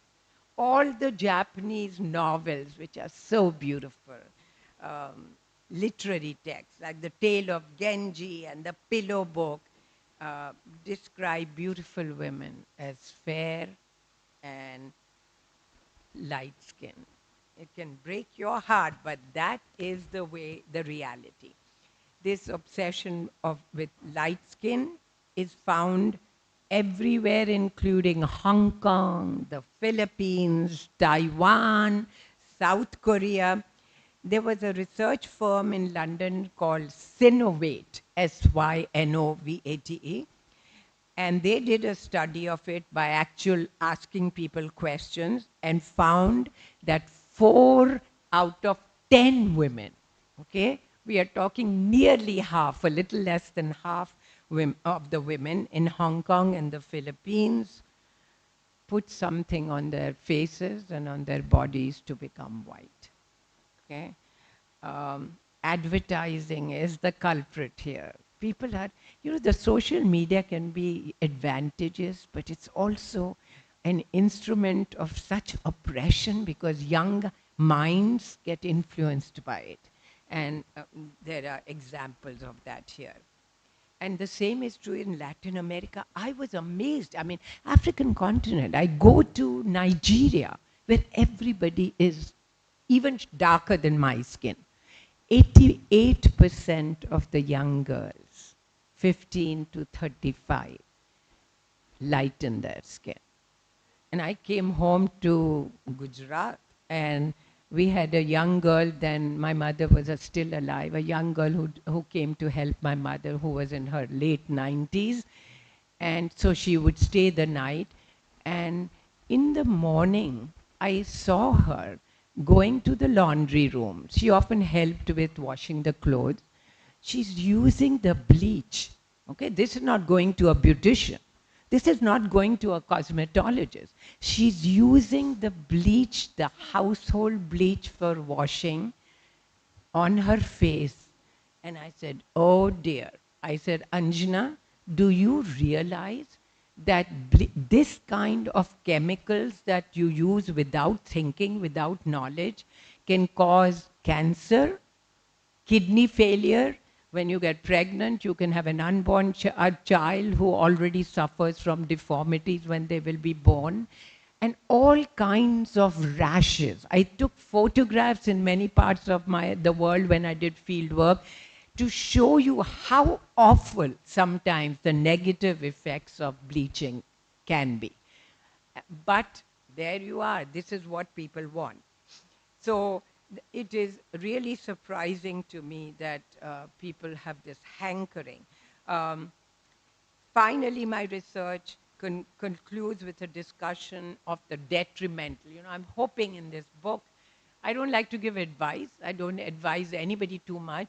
But in the book, I had a chapter. I talked to dermatologists. I talked to skin specialists. I said, please explain to me what are the impacts, the effects, the long term, the short term of skin whitening, compounds and things, that creams that young people use or not so young people use to become fair. And what they told me was horrifying. In fact, one of the dermatologists wanted to co-author this book, and I said, nothing doing. You know, most of it was not about medicine. It was about my field work and so on and so forth. So the encouraging thing for me is that in the last few years, there has emerged in India and probably elsewhere several movements led by women, followed by women, I hope, and some of you might have heard of them. There used to be a time when a very popular cream was called Fair is Beautiful. There was a lot of protest by women activists. So they changed the name, removed the fair, and put unfair and beautiful. Okay? Pressure from women activists saying, what are you doing? I mean, you are influencing young minds. And there are, when I started working on it and started feeling so much despair, you know, this can get depressing. I realized when I went on the web that there are also other movements to empower women, to restore a sense of dignity, to make them realize that beauty comes in all colors. You should be happy for what you are, what you have, rather than force somehow artificially try to look like somebody else. Because ultimately, we want to judge people not by the color of their skin, but beauty comes in all colors, and by we want to judge them by their character, by their goodness. Okay, and so hopefully, and a very important movement by the activists was called Black is Beautiful. Okay, so if you go to Google and put fair is beautiful, it'll pop up. Black is beautiful was a way to say, okay, now I can't remember Smita Patil. You people are too young, huh? But I'm talking about an age where I was seeing movies. Smita Patil was a lovely brown colored shade, because she's not your Aishwarya Rai, but she was an amazing actress. Okay, I know that one of the visitors, not founders, to Aligarh Women's College was Sharmila Tagore. Again, not your fair as far as I can remember, but somewhat a darker hue. So the Black is Beautiful movement pulled out and photographed women of all kinds who are dark skinned but yet are very beautiful. Again, to reinforce, to reconfirm, to reassert that what is really important is beauty in all colors. That, and what is important is to understand that color of the skin is totally irrelevant. Okay, I'm going to show you, because I think that would be fun. We still have 20 to 25 minutes. Somebody will tell me. I'm going to move a little bit. Am I blocking the images? But anyway, I need to sit on the side because I need to look at them to tell you what is what. Myself very helpful, but okay, myself. Let's start off.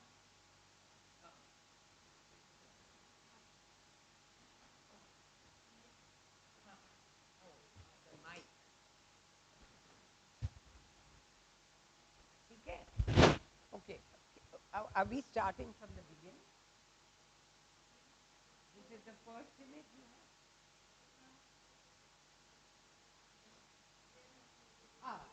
can you go back? Uh, uh, yeah, go back, and I'll tell you. Yeah, still, okay. Stop there, okay? Let's move on from this, and let's move on. Marsha, can we go to, this is from the Bronze Indus Valley Civilization, okay? Dark, okay? Let's move on. Okay, this is from the Hindu calendars. And here you see the Hindu gods, even the Hindu gods are a mixed batch. There are male gods like like Vishnu, like Brahma, who's portrayed as light-skinned, but other gods like Vishnu, Krishna particularly, Ram, Shiva, often dark-skinned color. Okay, so here you have, these are dolls. They are called Golu dolls, and they're used in rituals. And you see how Shiva is shown with a much darker hue. I would love to get dolls like this for my collection because, you know, it links up to my own work. And Parvati, look at the color of her skin. Parvati is much fairer. So the Indian gods are portrayed also. Beauty is in the, for women in the light skin, but very, very intriguing. Okay, let's move away. Thank you, Marsha. Next one. Now, there are female gods, goddesses, like this one, Saraswati and Lakshmi, always shown, nearly always shown with light skin. Okay, here you have the typical image, and let's move on. This is fascinating. These are, some of you probably could take a guess and say who these are, but there is on the left is Ram, and on the right is Lakshman, two brothers from the Ramayana.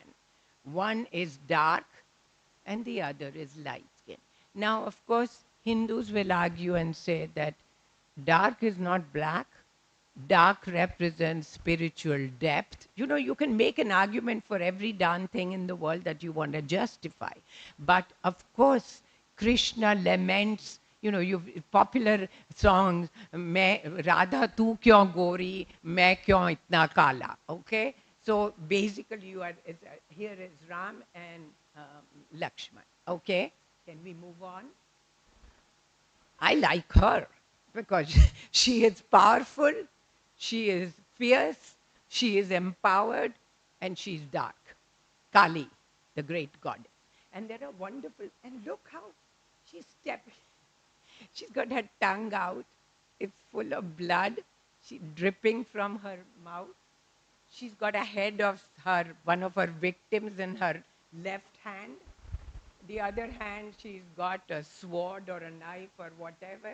Another victim here, and she's putting her left leg on the chest of one of her enemies. My God, you know, if you want to talk about empowerment, you can't go further than this woman. Okay. Next one, please. Yes, yet another image of a powerful goddess. And this is Mariamma from the south of India. Okay, a very popular goddess in the southern part. I would go and teach in Tamil Nadu. You know, I've always wanted to just teach in new places, so I'd meet new people. And I spent a semester in Madurai at the Women's College and suddenly discovered Mariamma. Again, the power, she's got, you know, this is no wimp here. She's very threatening, she's very powerful, she is dark in color, and she exercises a lot of energy and female power. Next, please. Ajanta Ellora. So I told myself, you know, research will take you in different exciting places. My life has been from beginning to end a search for excitement.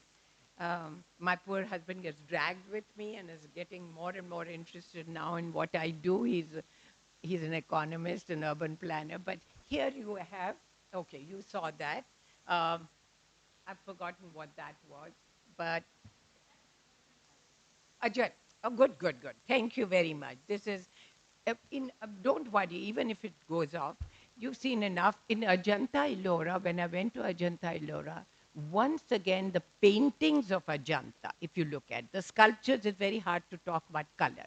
But in the paintings of Ajanta, once again, there are apsaras who are depicted with light skin and other apsaras depicted. Okay, I can see it, but you can't see it. I can see it here. Okay, let's be patient. I can have a cup of tea, a sip of tea in the meanwhile. Tell me when it comes. Okay, and if it doesn't come also, it's not the end of the world. I mean, I'm glad that it may just pop up.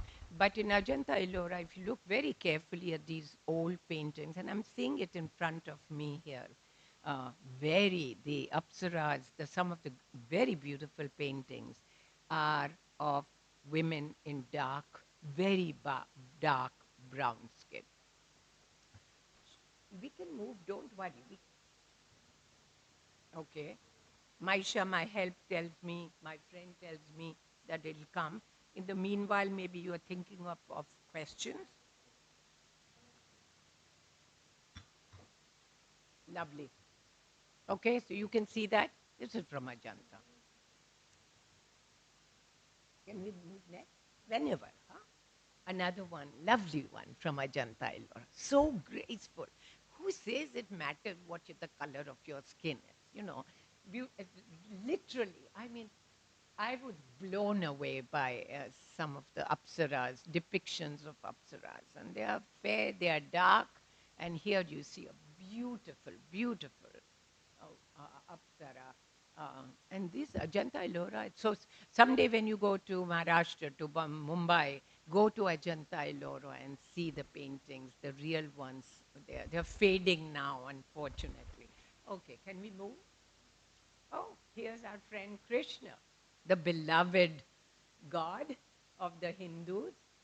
And look at, he's dancing, there little cows or calves around him.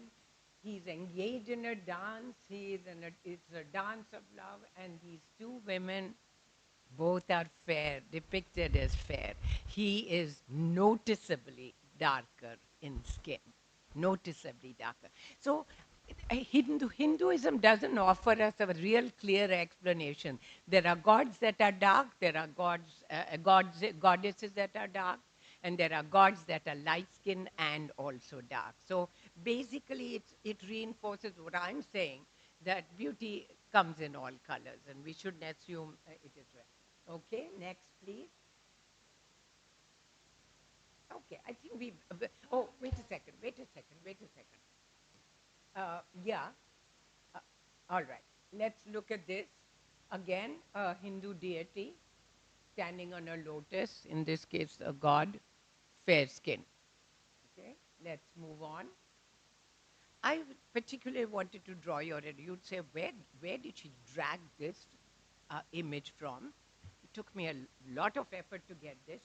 In the 1920s, before you were born and even before I was born, Indian movies, once Bollywood started, they wanted to show beautiful women.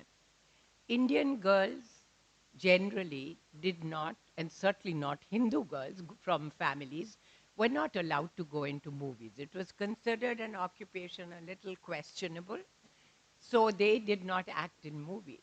Do you know what Bollywood did?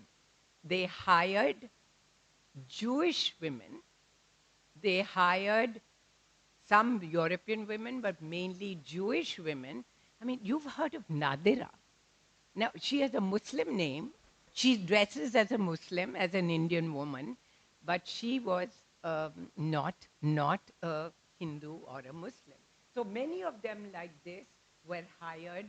This was, of course, she's wearing Western clothes, but you see if her hair is tied back and she's wearing a sari or she's wearing a salwar kurta or ghagra or something, And most Indians didn't find out that it was white women from another culture, either Jewish or sometimes Muslim or from other parts of the world, who acted in Indian movies. Still Indian women actually. And when in the early years when Indian women started getting into Bollywood movies, they were all actually Muslim women. Nargis and Nadira, okay, and a lot of names that you would know. Okay, can we move?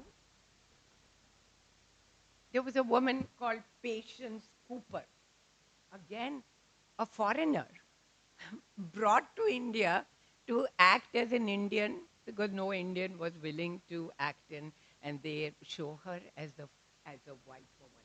And she was called Miss Patience Cooper. And you know how, some of you will do research, how exciting it is. So I was sitting, I love talking about my work, as you know. I don't have to tell you that. So I had met this one doctor a very well-known psychiatrist and a psychiatrist and a psychologist. And his passion, he's American Jewish, white American Jewish. And his passion for the last 50 years, you wonder how people get interested in subjects. His passion is to come to India every year. Every year he and his wife travel.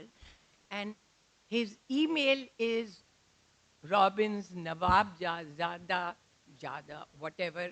Um, his passion is to study royal families in India. And when I told him I was working on this book, I said, I've heard that there were foreign women, Jewish women, who were recruited. He said, Purnima, you don't need to go further. I have a collection of old photographs going back on my computer, going back to 60 years and 70 years. I would be happy to share you. So I put them in the book. So it was like a gift from above that I could use these. I never heard about Patience Cooper. But if you belong to 1920, I can't read the date there, my eyes won't allow me. But she was a well-known actress. And look at her, all dressed up in a sari, lying down in a position. But if you look at her face, she's not an Indian, she's a foreigner. But she's recruited because they thought movies would sell if you are fair. Okay? Another? Okay, I think we've reached the end. Yeah, Maisha? Yet another. Look at this. Don't think she's Indian. She was recruited, a foreigner.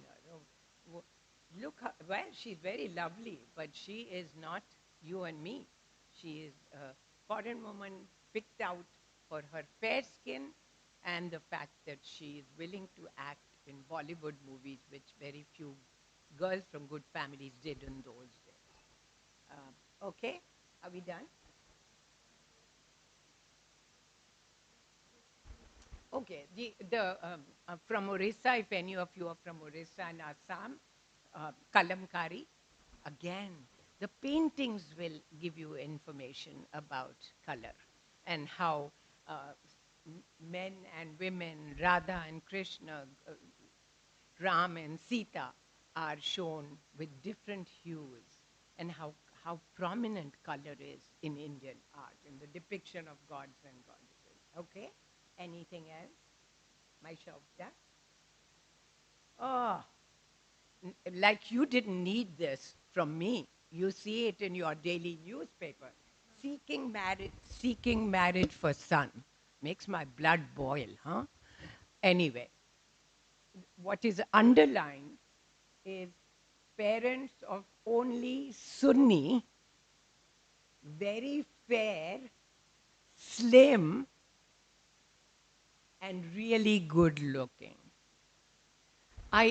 Why are they putting so much emphasis on fair and slim and very good looking, like dark girls? I think girls are beautiful, period. They can be black, brown, white, or whatever.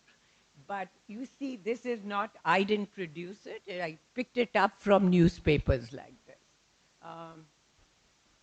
Okay, I think we've done. Yeah. Let me see how much time. Oops. Okay, we've done about 7-10 minutes.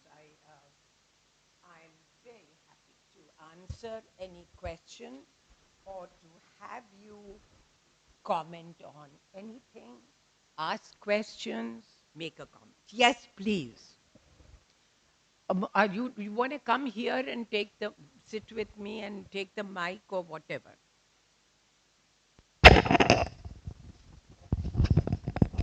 There's a mic here too. Haider Ali will help there.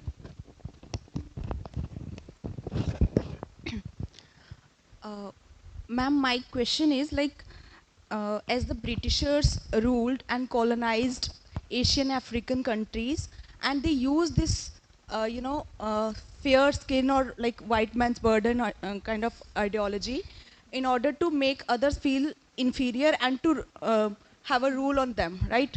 Yeah. And what if, like, if Africans have ruled, so can we like think or say that then there would be no fairness like obsession, but dark skin obsession, if because it is like power, uh, you know like they had power, that's why they could make us feel inferior.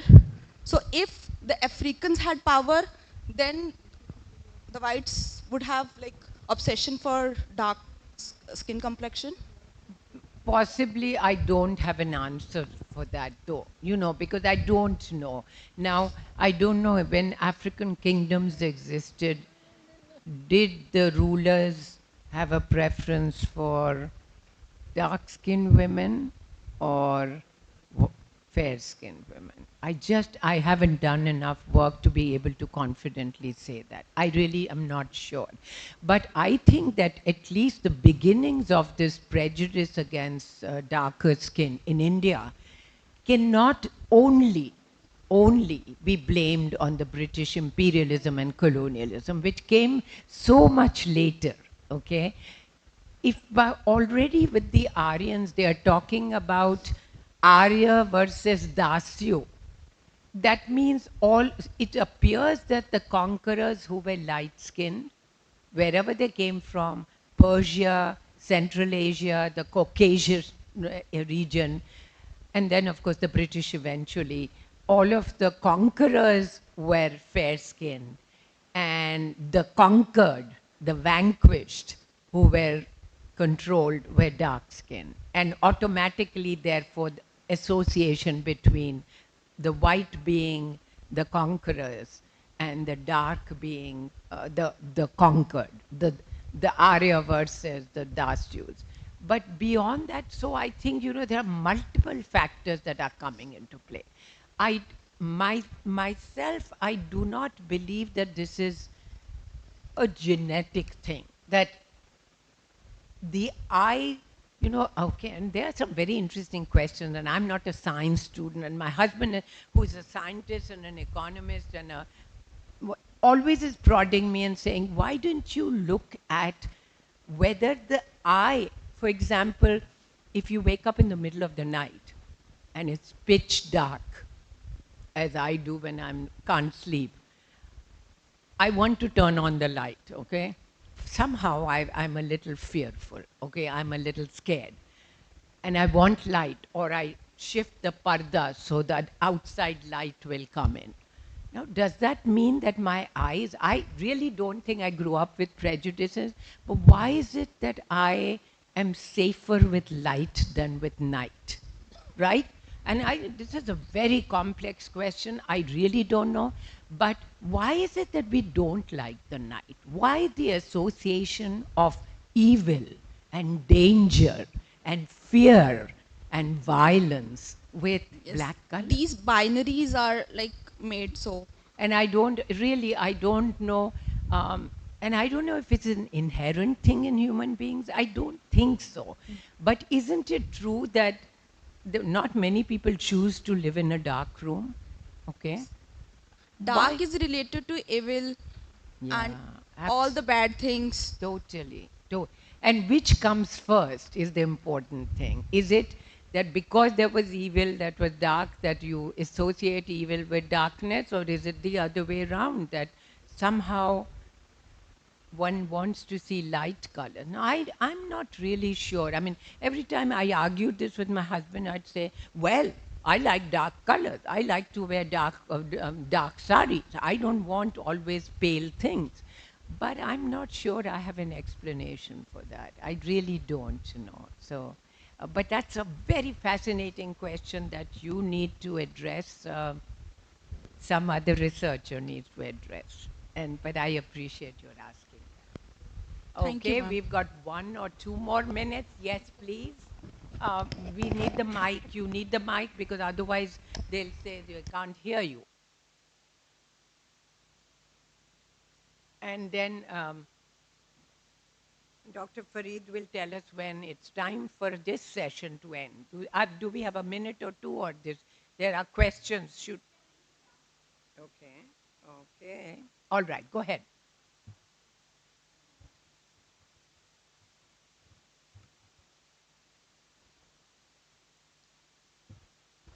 Ma'am, ma'am, what people usually say, usually use statements like all should be treated equally based on their color because they are children of God. Ma'am, this statement is mostly based on a moral foundation. Does this usually ignore the systematic issue behind such practices, and it often it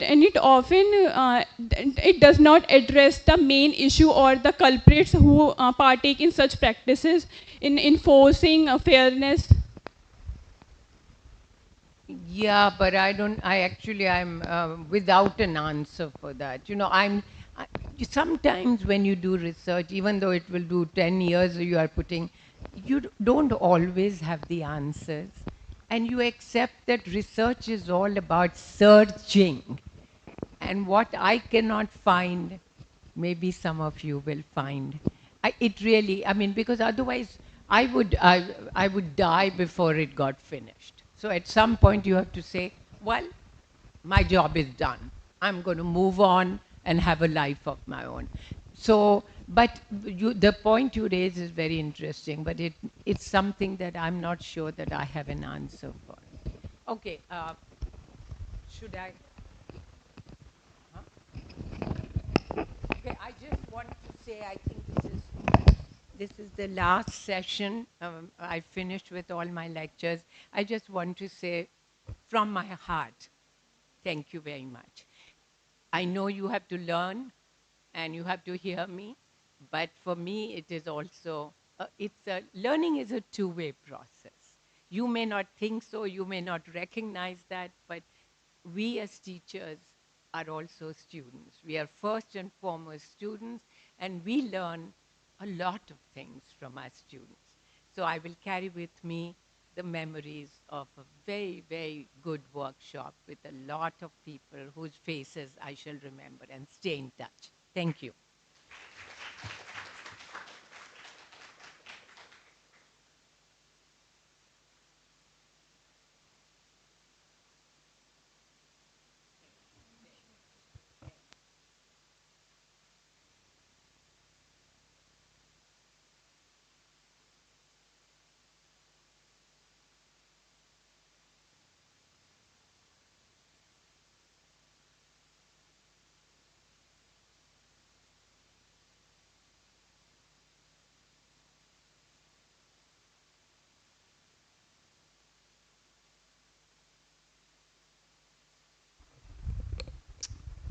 Now we'll now we'll have the tea break for 5 minutes.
Everyone, we are starting the lecture. Please come soon.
Good afternoon, everyone. It is now my pleasure to welcome Professor Anisur Rahman, who is currently Professor and Director, UGC Human Resource Development Center, Jamia Millia Islamia, New Delhi, whose work focuses on development economics, migration, and policy research. In this session, Professor Rahman will help us understand the unique challenges faced by migrant women, especially in light of policy gaps, women migration, and policy changes. Sir, please. This will work. Thank you very much for a very candid and brief introduction. Already I had been introduced yesterday because I spoke to you all about migration and sustainable development tomorrow, I think yesterday. Today I am going to speak about women migration and policy challenges. What kind of things are there? So I am going to talk to you. So just give a minute, then we will proceed further. Dear friends, as you all know that yesterday we have been discussing about the women migration, how women migration is important, and today as a whole, migration is important for everybody, and what kind of policy intervention should be there. I think, are you just connecting? I think if the PPT will be there, it will be so great. So let me discuss with you. Let me tell you about what is the structure of the program to which we all are going to follow. So here I am going to speak to you about an hour, 60 minutes, and 60 minutes will be given for you to interact, to your feedback, your questions, and your observation. And then we will discuss, and if any questions are there, I will try my level best to answer your questions. This is fine, I guess. It is working? No, no, I am talking, so where is the PPT?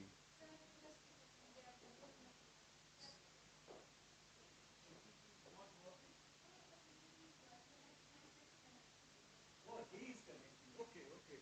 So let us, I think, those who are having the coffee or tea are requested to come now.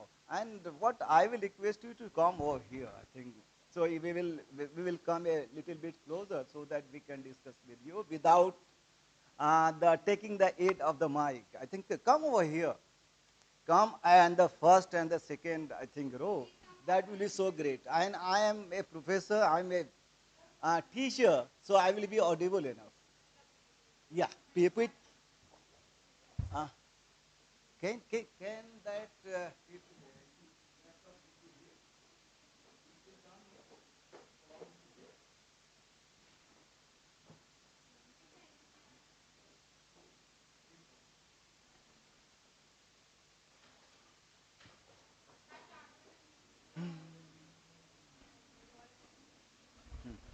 this is good.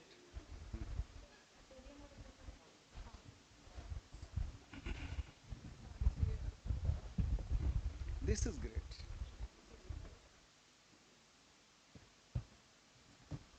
What happened there? This is done.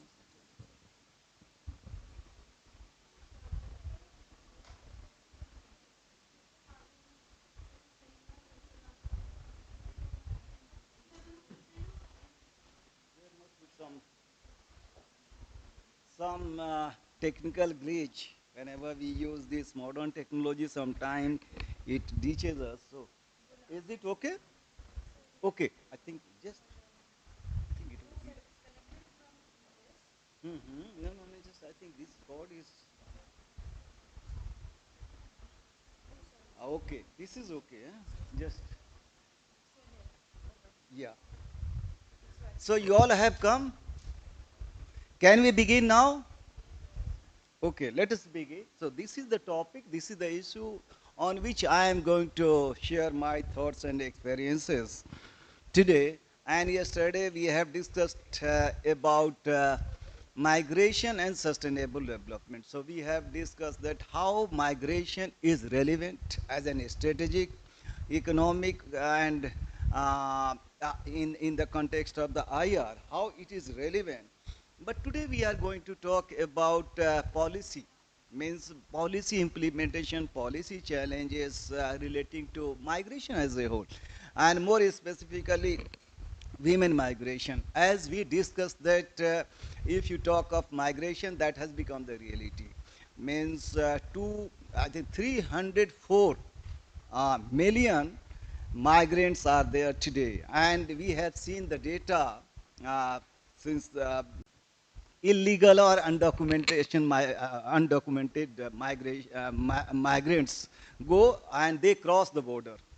So now it has been realized at the global level by the UN agency. You all know that it is the reality. It is inevitable. It is, I think, also that should be taken in the right perspective or in the positive perspective, because migration contributes immensely in the area of development, in the area of social development. So it should be considered as the positive way.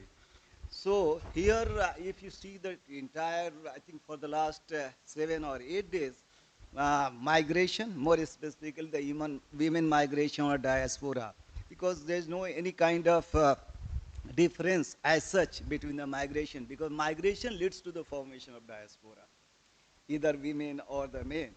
So here it becomes very important that many challenges, many issues are relating to this migration, more specifically the women migration.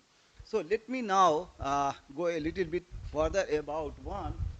So just have a look on. I'm not going to read out the entire issues, but because 30, 35 slides are there, so I will pick up only those slides which would be very relevant, taking the time into the consideration. So I have been asked to speak to you for an hour. So I will stop by 2, and thereafter we will discuss. And you must have many questions. I think yesterday you resolved your question. So today it is the time for your questions, observation relating to migration, sustainable development, women migration, and the policy relating. What kind of policy is there around the world in order to promote, in order to protect the interest or to protect the rights of the migrant workers. So we know pretty well that it was 281 million. Now it has gone up to, according to the latest data, it has gone up to 304 million migrant workers are there. And out of that, we also know that 48%, almost 50%. So 146 million women migrants are there. So, and if you take in terms of percentage, it is around 3.7%, 3 to 4% of the total population are on the move, are living in other parts of the world. Once you leave your own country, your own nation, you become, means those migrants who have left their own home and they are living in other parts of the world, other countries, they are vulnerable in many ways. So we are going to discuss that what kind of policy would be formulated so that these issues could be addressed in the right direction. So you all know that women play a very, since 40, almost 50%, 48 to 49% sometimes, 49%, now it has been reduced to 48%, so almost 50% of the total population. If you see, women are also. So they play a very crucial role in migration, influencing what we call it reasons. What are the reasons for migration? Who migrates? Who stays behind? Migration patterns, networks utilize available opportunities and resources at destination and relations with the country of origin. As we discuss about that, when you discuss either diaspora or migration, you need to take two very important points: the country of destination and the country of origin. So we also call it labor sending countries. On the other side, it is called receiving countries. So how this migration or these migrant workers benefit at both the places, and how they had been suffering. As I said that they become vulnerable, means migrants are always found to be very vulnerable in the country of destination or the received country. And I think entire, if you see the, I think discussion has been around. So today, I think many aspects have already been discussed by different scholars. But today I am going to talk about the policy. Policy means, of course, issues are enormous, issues are profound. So how we are going to address, in what way we are going to address. So for that matter, it becomes very important to study deeply, to make research in this area. These are the, what we call it, gap areas or unexplored areas, from literary perspective, from economic perspective, from all the discipline perspective. So whatever the subject, whatever the discipline, your expertise is there. I think this is the very important area that has multifaceted, I think, dimensions. So we all are, as it is said that risks, vulnerability and needs are also shaped in large part by the gender, and often very drastically for different social groups. So we already, when you talk of the diaspora or the migrants, they are also very diversified in the sense that they don't belong to the only one category. Either you take it Indian diaspora or for that matter anyone. And this is also very important to discuss the gender identity, uh, expression, and gender characteristics shape all aspects of migration process and can be affected in the countries of migration. So these are the very important that has to be taken into account, because we are discussing and we are going to talk about gender. Gender perspective means men and women. We are going to talk about that one. What kind of role is there? Because we are going to discuss about the what what we call it as what kind of role is being played. Means those people who are going to different parts of the world. So if you see, take the example of the Gulf countries. Uh, the women who are going over there, they work in the domestic workforce. They become the domestic workforce. So their challenges are very, very important that must be taken into account. So it is written as gender inequalities contribute to the heightened risks. Means when we talk of men and women, I think this is very important to take into account, because women face a lot of risk. So addressing gender dynamics, inequalities within policy making, planning and programming that can contribute to social and economic empowerment and promote gender equality.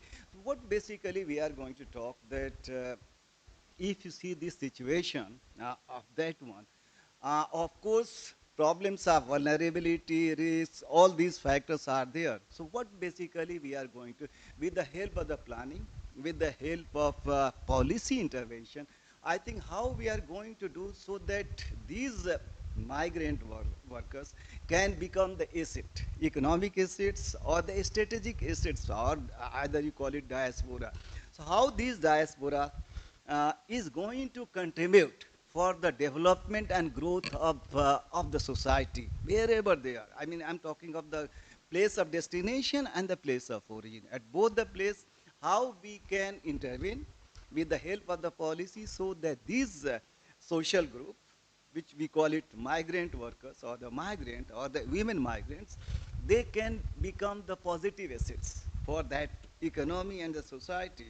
And for that matter, at this level, means today, in this globalized world, we are talking a lot about that because many, with the help of the policy intervention, even at the global level, as yesterday I talked to you about UN conventions, migration and migrant workers, UN Convention 1990. Even thereafter, many conventions you must have heard about Global Compact for Migration, and the other one is New York Declaration of for Refugees and Migrants.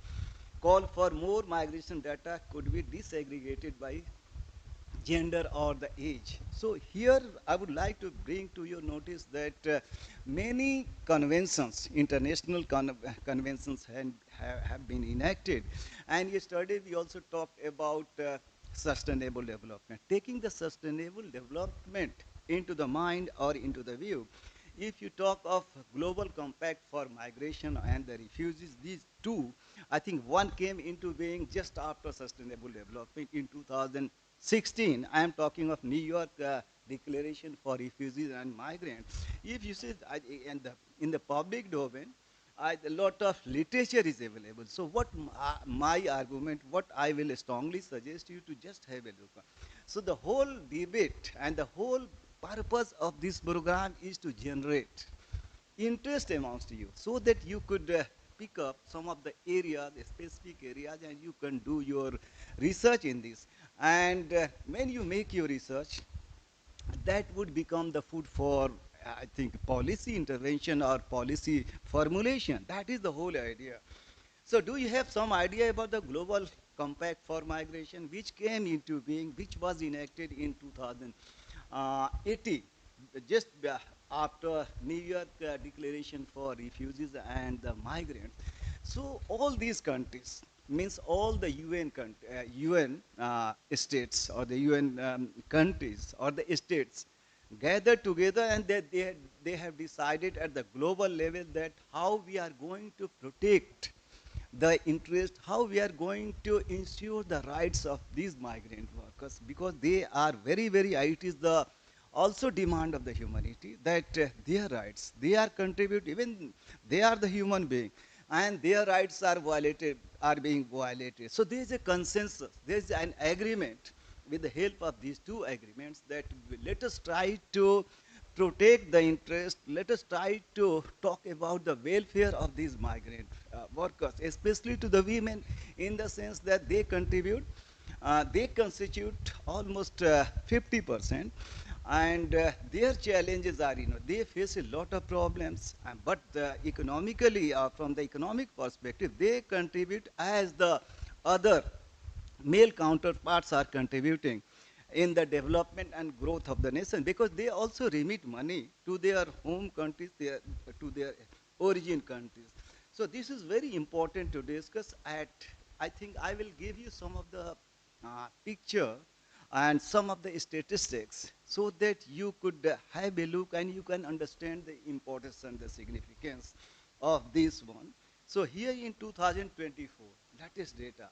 And before going further to discuss with you, let me tell you that if you talk of the data and the statistics, this is very, very important to know that not much data is there.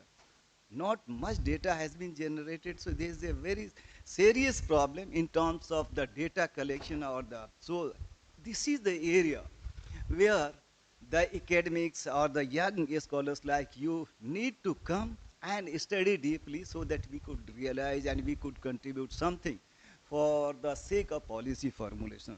So here just have a look. It is written that female migrants comprised, means they constituted somewhat less than half, means 48%. So if you see this in a spirit wise, 48 and 50, not much difference is there. So why?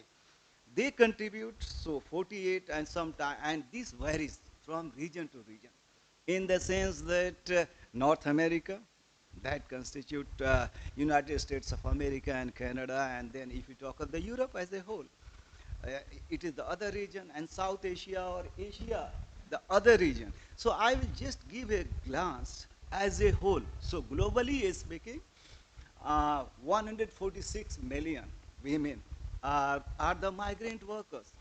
And if you see this, and in terms of the percentage, it is 48%. But it varies from region to region.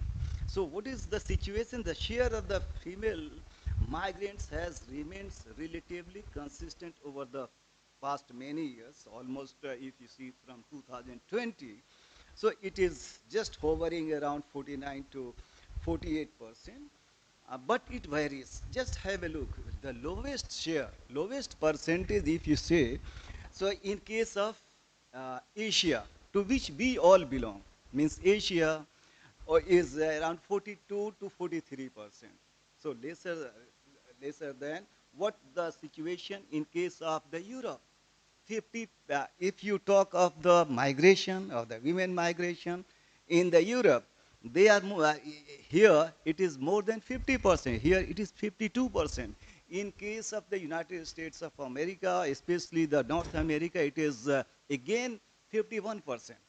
But it varies. Just have a look over here. You will get the picture.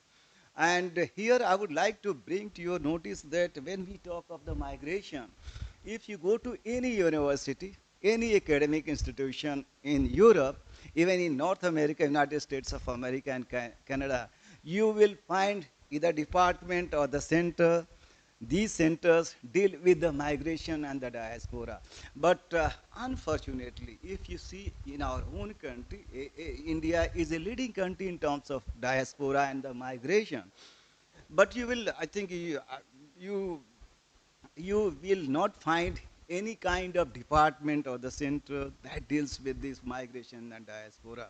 It becomes the part of political science, sometimes geography, elsewhere in, so it becomes the part of sociology.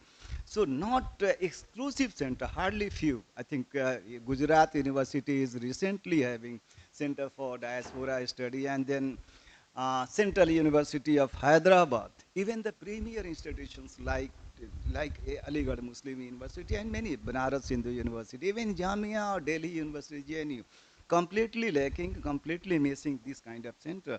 So I think we must be aware, and I am very happy that you all have come to do this kind of program.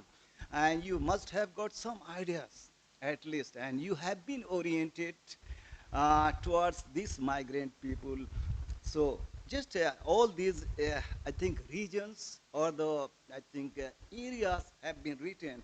So everywhere, not a single, if you see the, in terms of the male and the female, in every region, just a little bit more or less, they are representing. So here it becomes important to understand this perspective, this dimension, and deal with that one.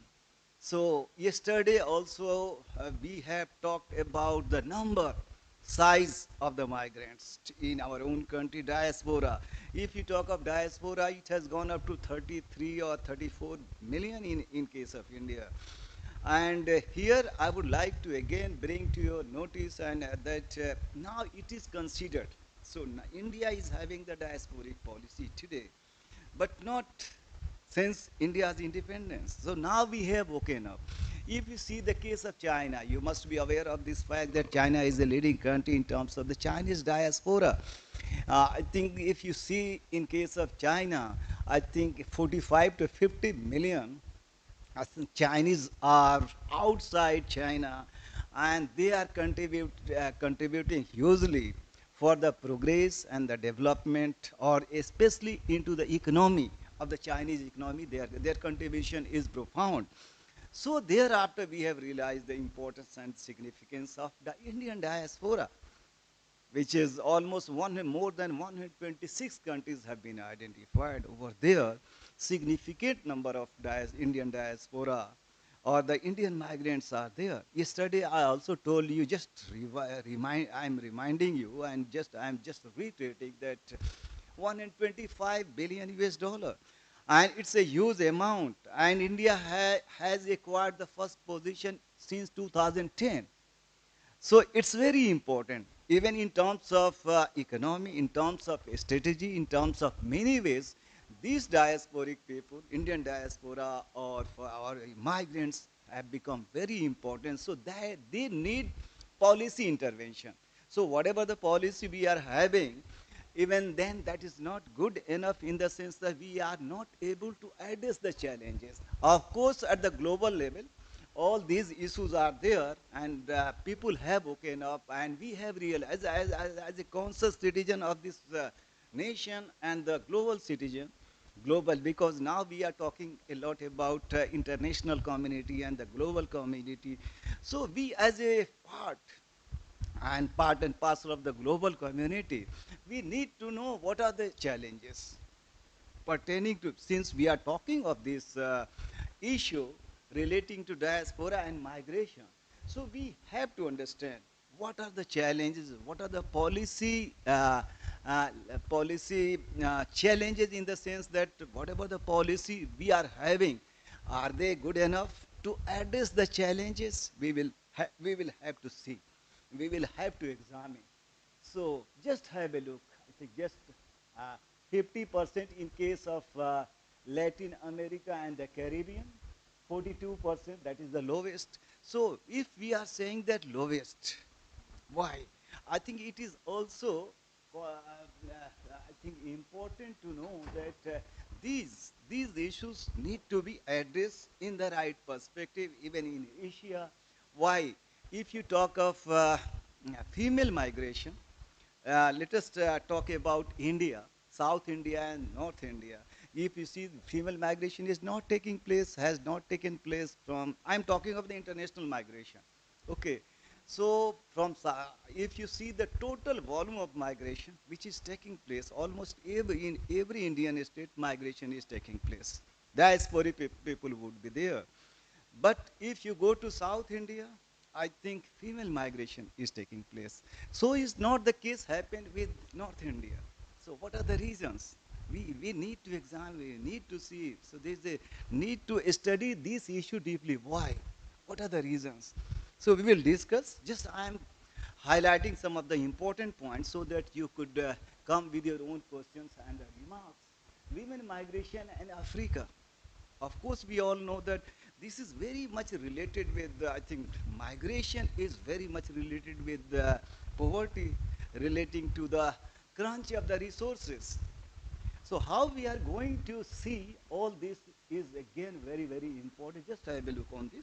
Let us proceed. Many women migration in Asia. Already we have women migration in the Europe. So if you talk of the Europe, every university is having the either center or the department of the university. They deal with directly.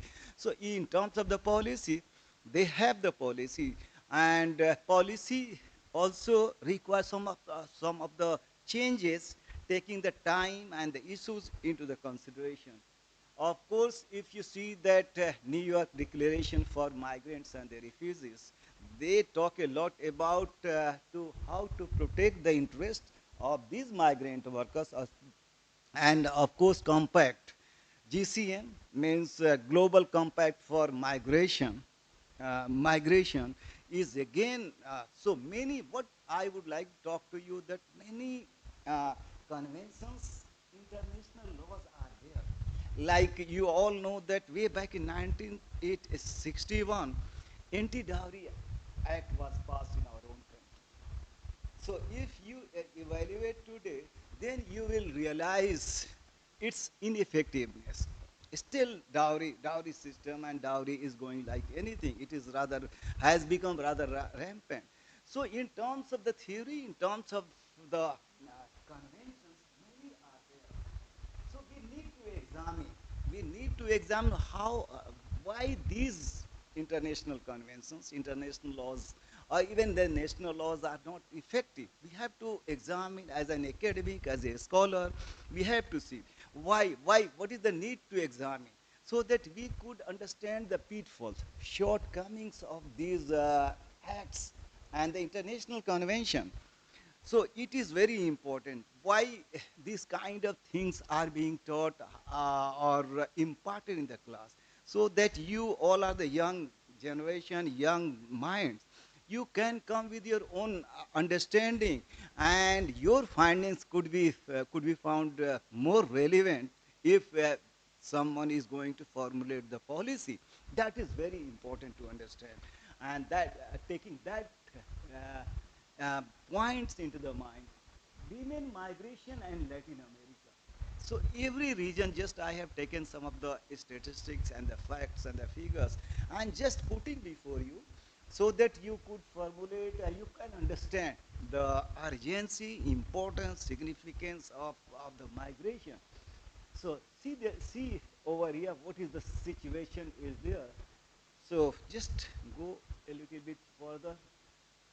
North America. When we talk about North America, we all know that migration from south. South means if you see the entire globe, you can bifurcate between north and the south. So there's always out migration, outflow of people from south to the north because that is found to be rather richer and efficient one in terms of the resources, in terms of the science and technological development. So people go over there. And so is the case of the women. So here I am not talking as it is happening in North India, North Indian states, was due to on account of the socio-economic impediments.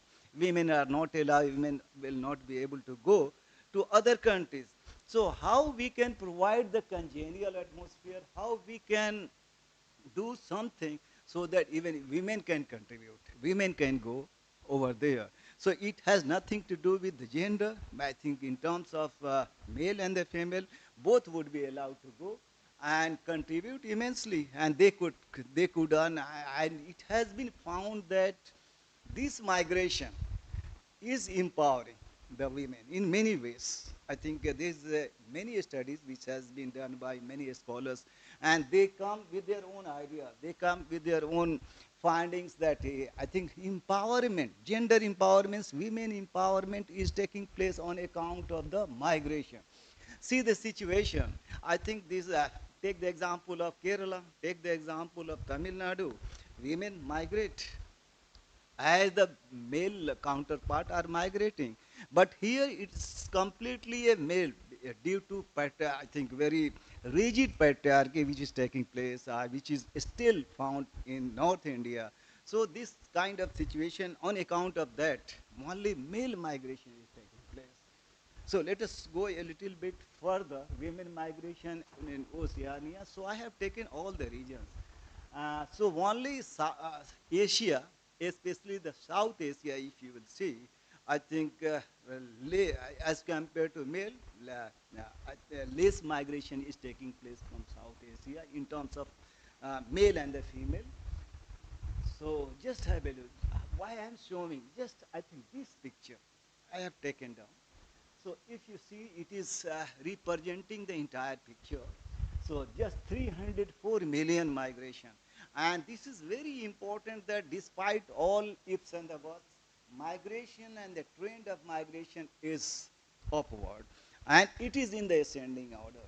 And now it has been realized, and we have agreement that yes, let us talk of migration management or diasporic management. Means, as we often say that conflict, sometimes we say that conflict resolution. So let us try to resolve the conflict. So now there is agreement that even conflict can only be managed. So how we can bring the good governance and better management for that matter, if we are going to do that, I think this migration, either male or the female, are going to contribute for the progress, means is going to reduce the inequality, even gender inequality. So we will move towards gender equality on account of that one. And of course, in terms of economy means per capita income, because they are going to contribute and they have contributing and they are still contributing. So here that must be taken. On the other side, uh, their rights and their welfare, their working and condition, their working and condition, how we can ensure so that they would become rather more, I think, productive for the society as a whole. So just have a look on this. Reason why it has been given. It is bifurcated also. So if you see this situation in case of Africa, just numbers have been given, and then in case of Latin America. So if you calculate, if you come with your own workout, I think you will, that number will come. 48% globally, 304.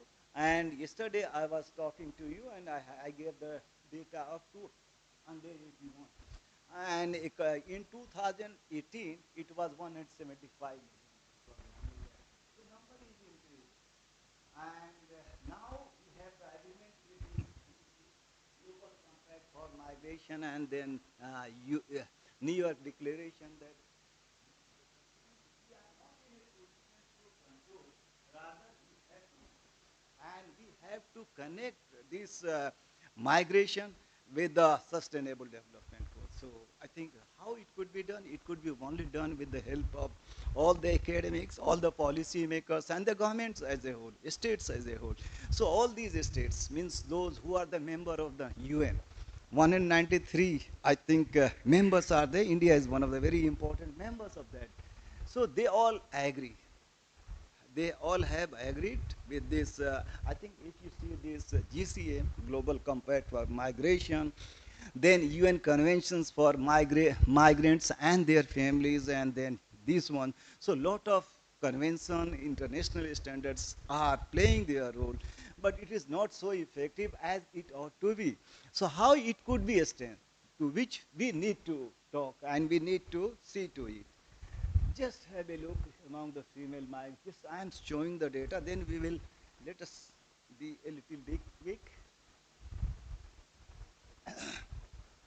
Then distribution of female migrant workers in the labor force varied significantly. We all know that. We have seen in terms of the region how it is the number. Europe and Central Asia hosted the highest concentration of the migrant women in the labor force. So it is around 38.39%, followed by America to in case of America 31% roughly, and then 17% in case of Asia and Asia Pacific, and then only 8.3% in case of Africa and the Arab states.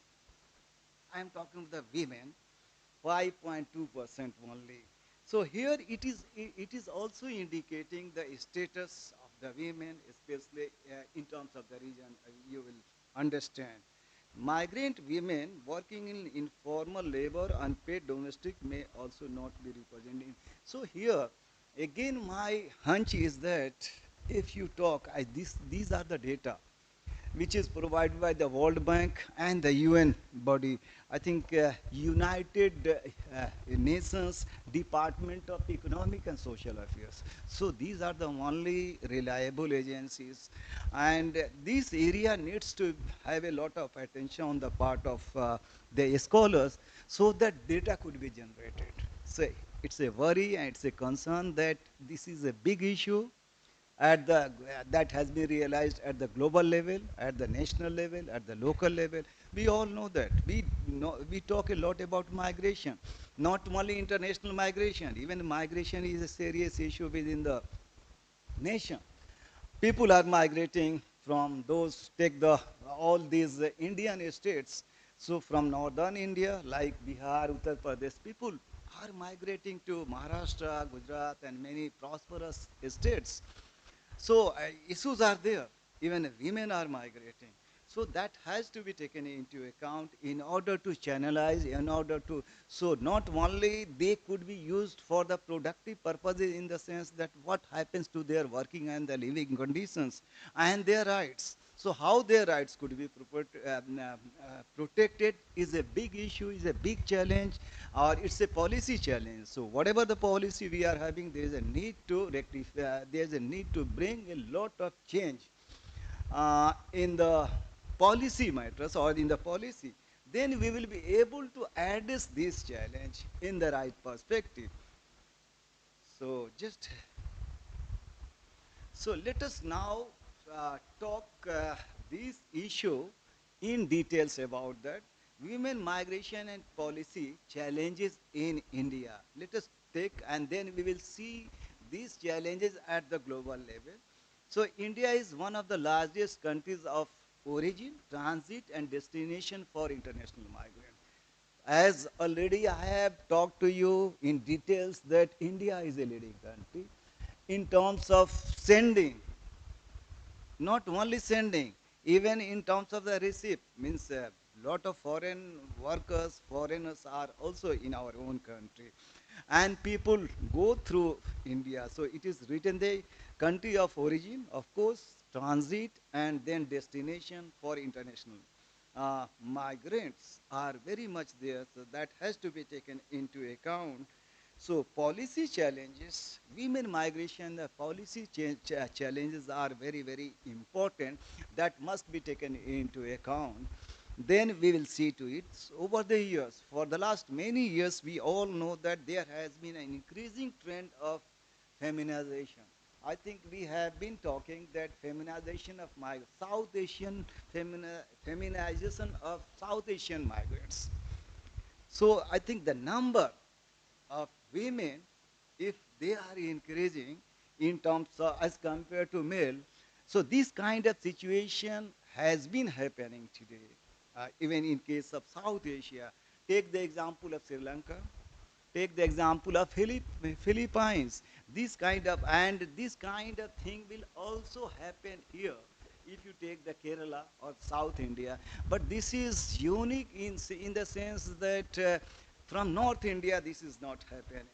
So what basically important that what kind of policy we can formulate so that there shouldn't be any kind of discrimination. Even women would be encouraged even in this area because if you see the poverty in terms of the poverty and gender inequality. Even this is rather more robust in case of these North Indian states if you make the comparison with Kerala and the other southern Indian states.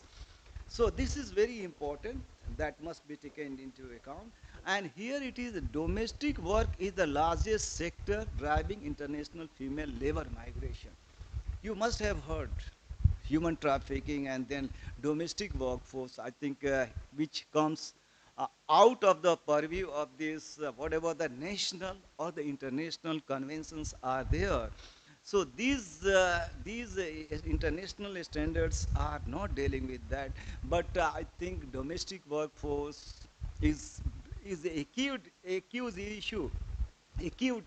issue that must be taken into account. So migrant women domestic workers face a host of challenges and a range of human rights violations across the different stages of the migration cycle at the time of departure, during transit, during service, and upon return. See the situation. I think migration is a process. It is a process. It happens at different stages. Pre-departure orientation, pre-departure issue is there. Then when you approach for passport and all these formalities, so you face a lot of problem. And when you reach at the country or the receipt country or the host country, again you face a lot of problem in terms of language and of course at the social, psychological, at every level. When you return back, when you get when you get back to your own country, again you feel as a stranger sometimes. In some of the cases, it is there. So how to deal with all this? I think this is also very important to understand that those who have gone there is an empirical evidence that those who have gone there, they have worked with a sophisticated kind of technology. So they have become rather more skilled. When they get back, to their own origin country, their services, their skills are not being tapped. So many issues are there. So how these challenges could be converted or translated into the opportunity is a big issue, is a big challenge, of course. So challenges, if the challenges are going to be translated into the what we call it opportunity, it will become the boon for any country. So to which basically we are all are talking. The whole crux, the essence of my discussion and for the entire GYAN program, why government of India is investing a lot of money to organize this GYAN program. There is a logic. There is a very important point because you all are the young minds. So if this kind of training is being imparted, definitely you will feel encouraged and you will also understand some of the gap area, unexplored area, and you can take these issues and investigate further and further and come with your own, I think, possible solution. The whole, we are talking a lot, we are highlighting all these pertinent challenges. Issues. Why? So that we could provide possible solution with the policy intervention. That is the whole crux of this, I think, debate and discussion. When we have the debate and discussion on any issue, we try to come at a certain conclusion and certain points. If that points could be taken into account, we will be able to address the pertinent issues which are striking the society, which are plaguing the society. The whole idea is this one. So just have a look on, I am just talking of the issues concerning women. UN Women India uh, works towards strengthening gender responsive migration of women domestic workforce from India to the Gulf GCC countries by raising awareness of the risk of the unsafe and irregular migration and by informing aspiring women migrant workers about their rights and entitlement which ensure safe and the uh, legal migration or the regular migration. So here we are talking of uh, what we call it safe, orderly and regular migration. Nobody is supporting, even you or me, nobody will support that some would go, some people would go and they would cross the border and go without having any kind of documents. So we call it document. Document in the sense that there is a rule, regulation which has been enacted, and with that, if you wish to go, you need passport. First of the thing, you need the passport. If you are going for tourist visa or whether you are going for employment and the work visa, so everything has been defined. So if somebody is going, definitely he or she is entitled to get all the facilities. So if you study these UN conventions for migrants and their families, and then Global Compact for Migration, and then New York Declaration for refugees and the migration. So I think here it has been, when we talk of refugees, they are also migrants. So forceful migration. So here it is made rather more comprehensive in order to address the challenges and due to, on account of the conflict. And of course, due to climate problems, climate change, migration is taking place. So it is called push-pull. It is also called voluntary migration, involuntary migration. These all things are happening. So how we are going to deal with is a very, very big challenge for everybody. So we as a conscious citizen of this nation, of this global citizen, I think we need to address all these challenges in the right perspective. So here, just I think I have already shown you, just it's a repetition, it's the highlight that Europe is a very prominent and we must learn from those countries where migration is a leading, I think, a glaring example. So they study and they come with their own possible solutions. So this is very important to address all these things in the right perspective. I think here again, In Europe, lot of literature is available.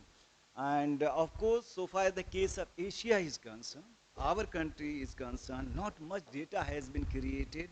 So there is a crisis of data, means not much data has been. So how can we come with the data? So when we make a study, empirical study, fieldwork study, so we basically try to generate data in the right perspective. And if we try without, do you think that without data and the statistics, any policy could be formulated? Definitely not. So we need to know much more details about the problems. Then we can, on the basis of that, we can be able to provide some of the solutions for that matter. And just have a look. Policy, global compact for safe, orderly, and regular migration, to which I was just talking to you. So this framework emphasizes the importance of gender responsive migration policies that empower women through safe pathways, legal protection, and inclusive decision making. So if you study this deeply, but this is only found in paper, means it's only theoretical proposition. So far as the case of its implementation is concerned, again there is serious. So we as a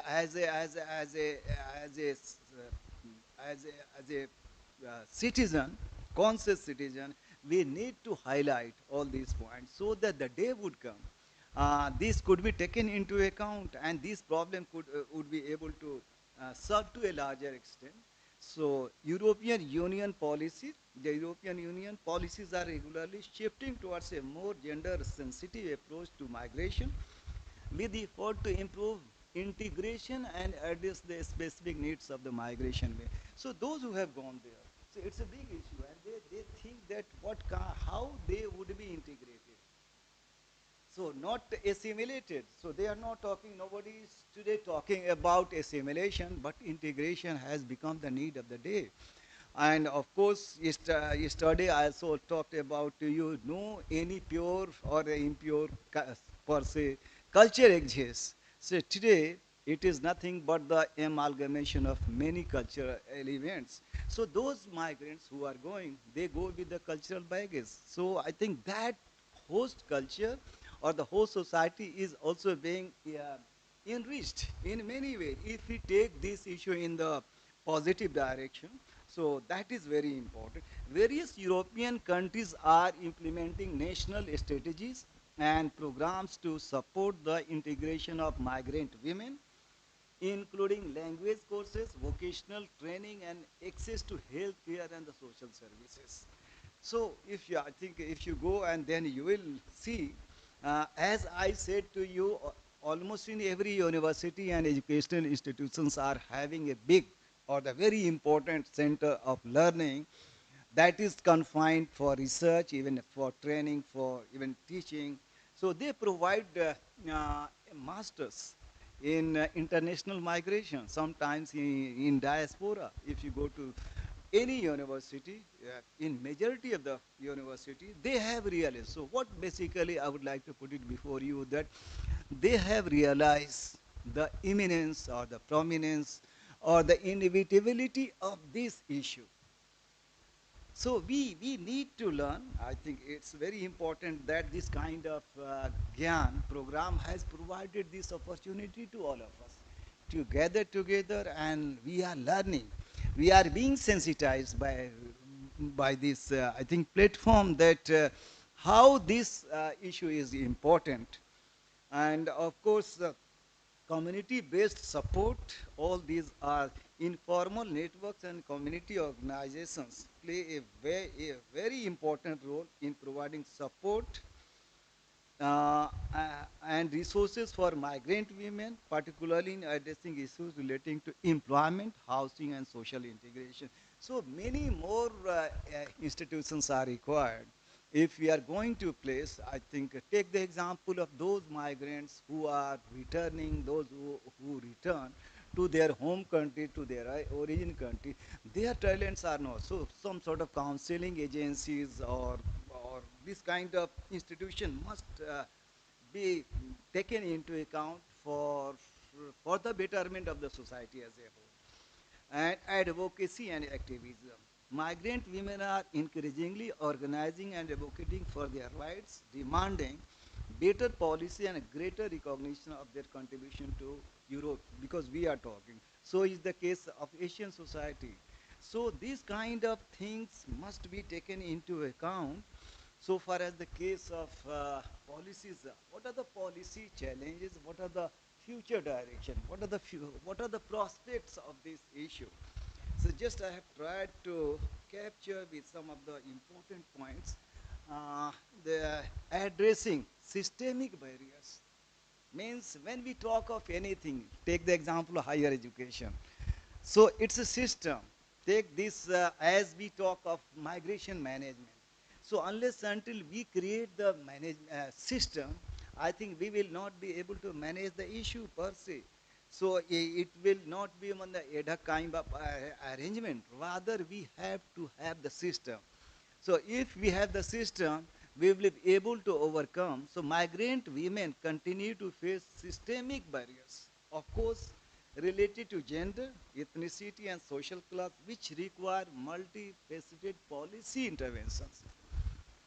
And when it requires, so today we are talking, and there's a need to talk that how we can, our approach can be interdisciplinary and multidisciplinary. If we are going to address any issue, I think not only socialists are good enough. So they need economists, they need other kind of experts. So if we work together, I think we can bring some wonders for the betterment of the society. So it requires, when we talk of migration, migration has a multidimensional issues, multidimensional problems. So only as an economist will not be able to understand. So he or she is only concerned as how they can become rather more productive. But if from the other perspective, then as an IR expert, as the political scientist, you can analyze this issue in the power dynamics. That is also very important. So as a sociologist, if somebody is interested to see the other aspects, issue of integration is a serious issue. How they are going to be integrated? What kind of problems will arise while integrating the immigrants? I think you have talked a lot about a sense of belonging, alienation, stranger, or many things you must have talked. And many stories have been here narrated that show how pathetic this situation is. So here we are just saying the other positive side of that one. I think I am giving you one example. One a scholar made a study of the labor, I think, domestic workforce in Tamil Nadu. She did her field work. So what basically many questions were I think prepared, and those domestic workforce, those domestic workers who got back from the Gulf countries. So she made the study, and she has had a very comprehensive questionnaire. But the last questionnaire, which is very striking, that yes, do you feel problem? Are you discriminated over? Yes, whatever. Last question was that. So despite all, if if you are given the chance to go again to the Gulf, would you go, or yes or no? So what is striking that in 100% women say, and they gave the statement, yes, we will go again. Despite all this, so what does it show? Means situation, adverse situation at the place of origin compels anyone to go over there. Despite all hardship, despite all discrimination, exploitation, even women are ready to go. So what basically, so here, what is the possible solution? The solution is that how we can stop exploitation, how we can stop discrimination, how we can eradicate all the problems pertaining to women. So if men can go, why not female. If they are interested to go, if they are willing to go, they contribute and they are contributing. So in this sense, we have to understand this dynamic. And then just see, as I gave the GCC or the Gulf countries are giving an important role in building the capacity of women empowerment through dependency on the expatriates. So I think they have their own visa. 2030 visa, Saudi Arabia is having, and they are diversifying its own economy. So they require a lot of labor from other parts of the world. And yeah, already we have discussed that in case of UAE, 85% expatriates are there. In case of even Saudi Arabia, 34 to 40% people are from outside. Even women constitutes a huge number. So what basically they are utilizing, and they are also trying to protect the interest of that one, is again very important. So there is a nexus, there is a connection of migration and development, even positive. So how we can translate, if any negative kind of connotation, negative kind of things are there, how that could be translated, how that could be converted into that one is very, very important. That must be taken into account. What happened? It's not moving. Oh. Yes. So let us now wrap up the session. I think I will take only 5 minutes and then we will go for question and answer. Migration policy and the policy challenge. What are the, I am wrapping up. So migration, both internal and international, presents a significant policy challenge relating to social integration, economic impact, and the need for effective governance. These challenges are multifaceted, involving issues of the human rights, we all already, resource allocation, and potential for social unrest if not managed properly. So we have to be very careful. We have to be very robust kind of policy, and that is based on reality. That is based on the practical kind of things. So what are the key challenges? Just I am integration is a very. If you go to Europe, everywhere lot of discussion is how to integrate the South Asian migrants or the expatriates into the whole society. Even this kind of things is happening almost everywhere wherever the immigrants are there. Economic, what kind of economic impact? Then governance. We have to see. We have to take all these elements while formulating a policy today.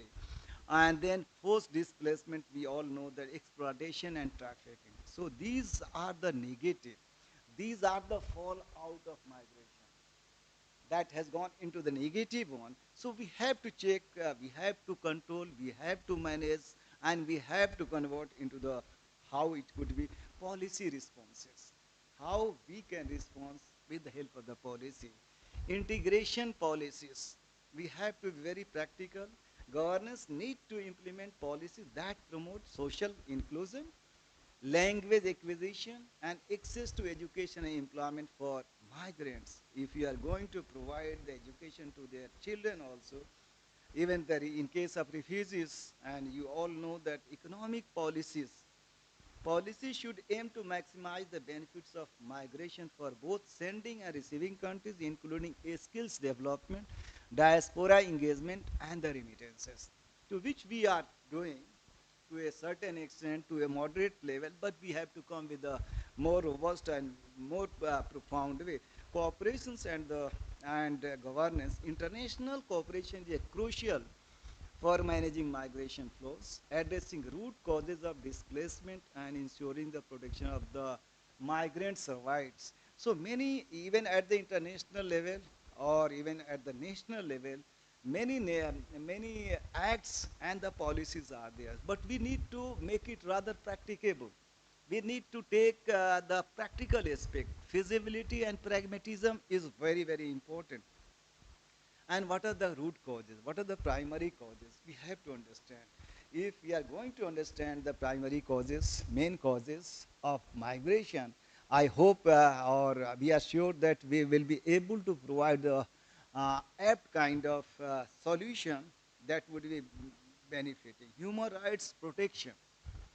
Uh, States means in so far all these 193 states or more than that we are talking, states must ensure the protection of migrants human rights including access to justice health and the legal representation.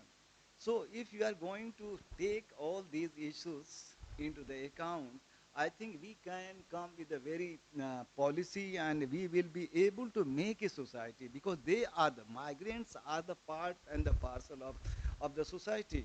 See the case of any society for that matter. You cannot keep them aloof.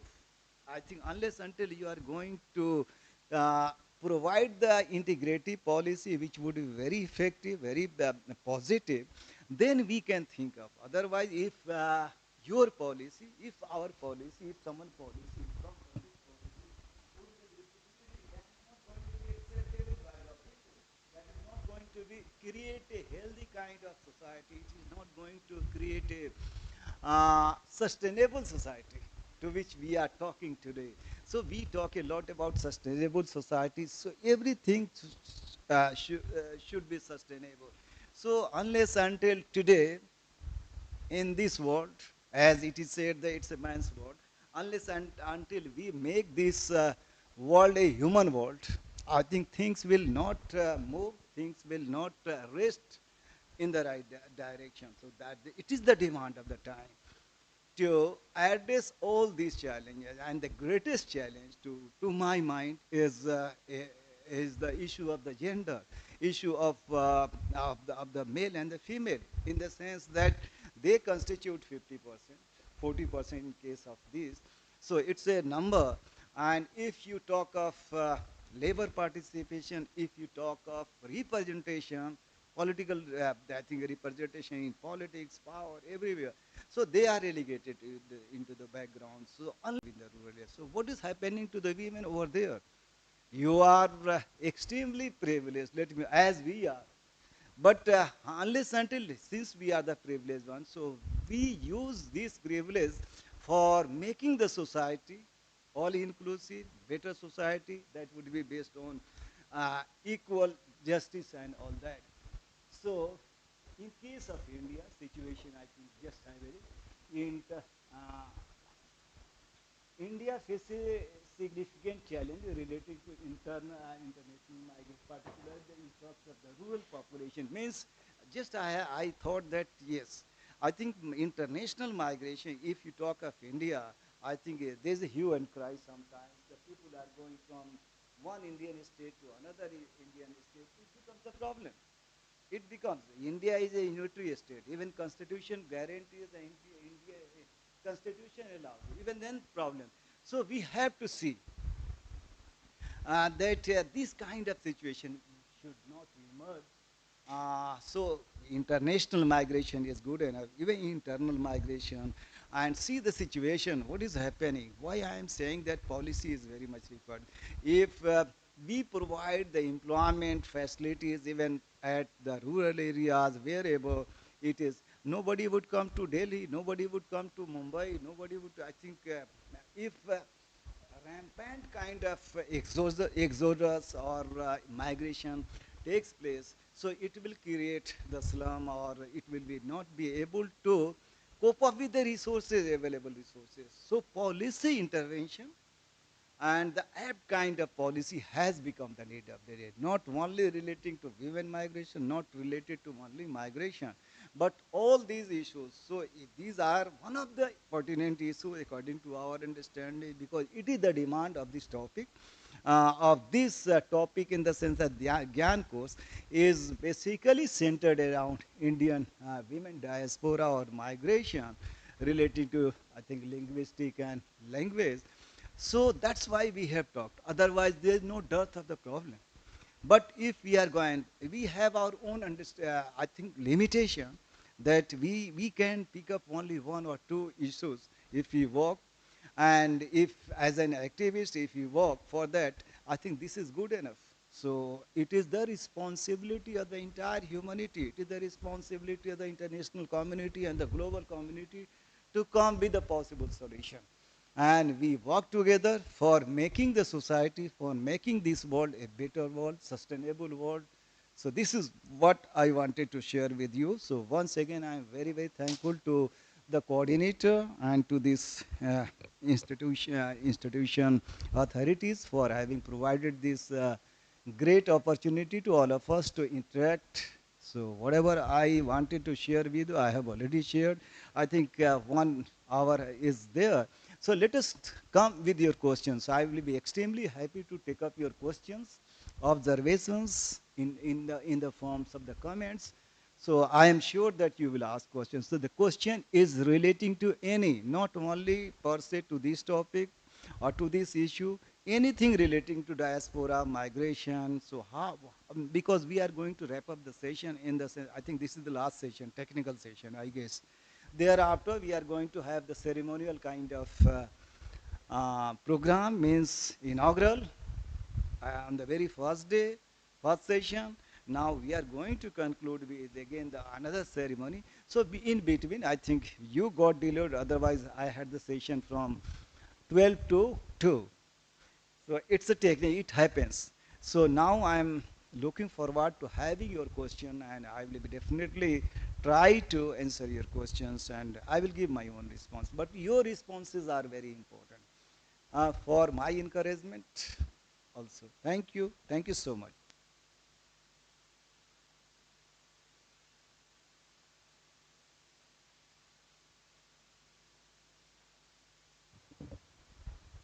Thank you, Professor Rahman, for an informative and data-rich lecture. Your clarity in addressing the invisible struggle of migrant women was truly impactful. You have helped us not only understand the issue better, but also reflect on the need for more gender-inclusive policy frameworks. We now conclude today's academic engagement with a problem-solving session led by Professor Nisur Rahman. This session is intended to be interactive and practical. Participants are encouraged to raise questions, present real-world challenges, and engage in meaningful discussion related to women migration and policy issues. Thank you.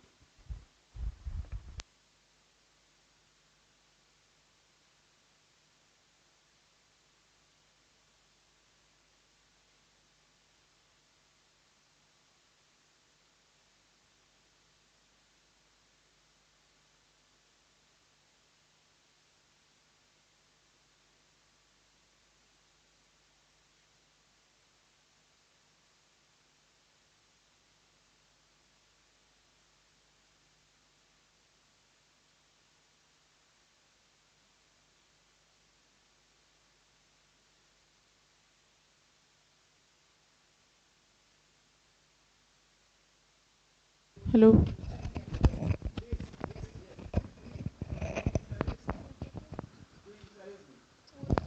Sir, I have a question that how women migration it differ from men migration in terms of causes, experience and outcomes.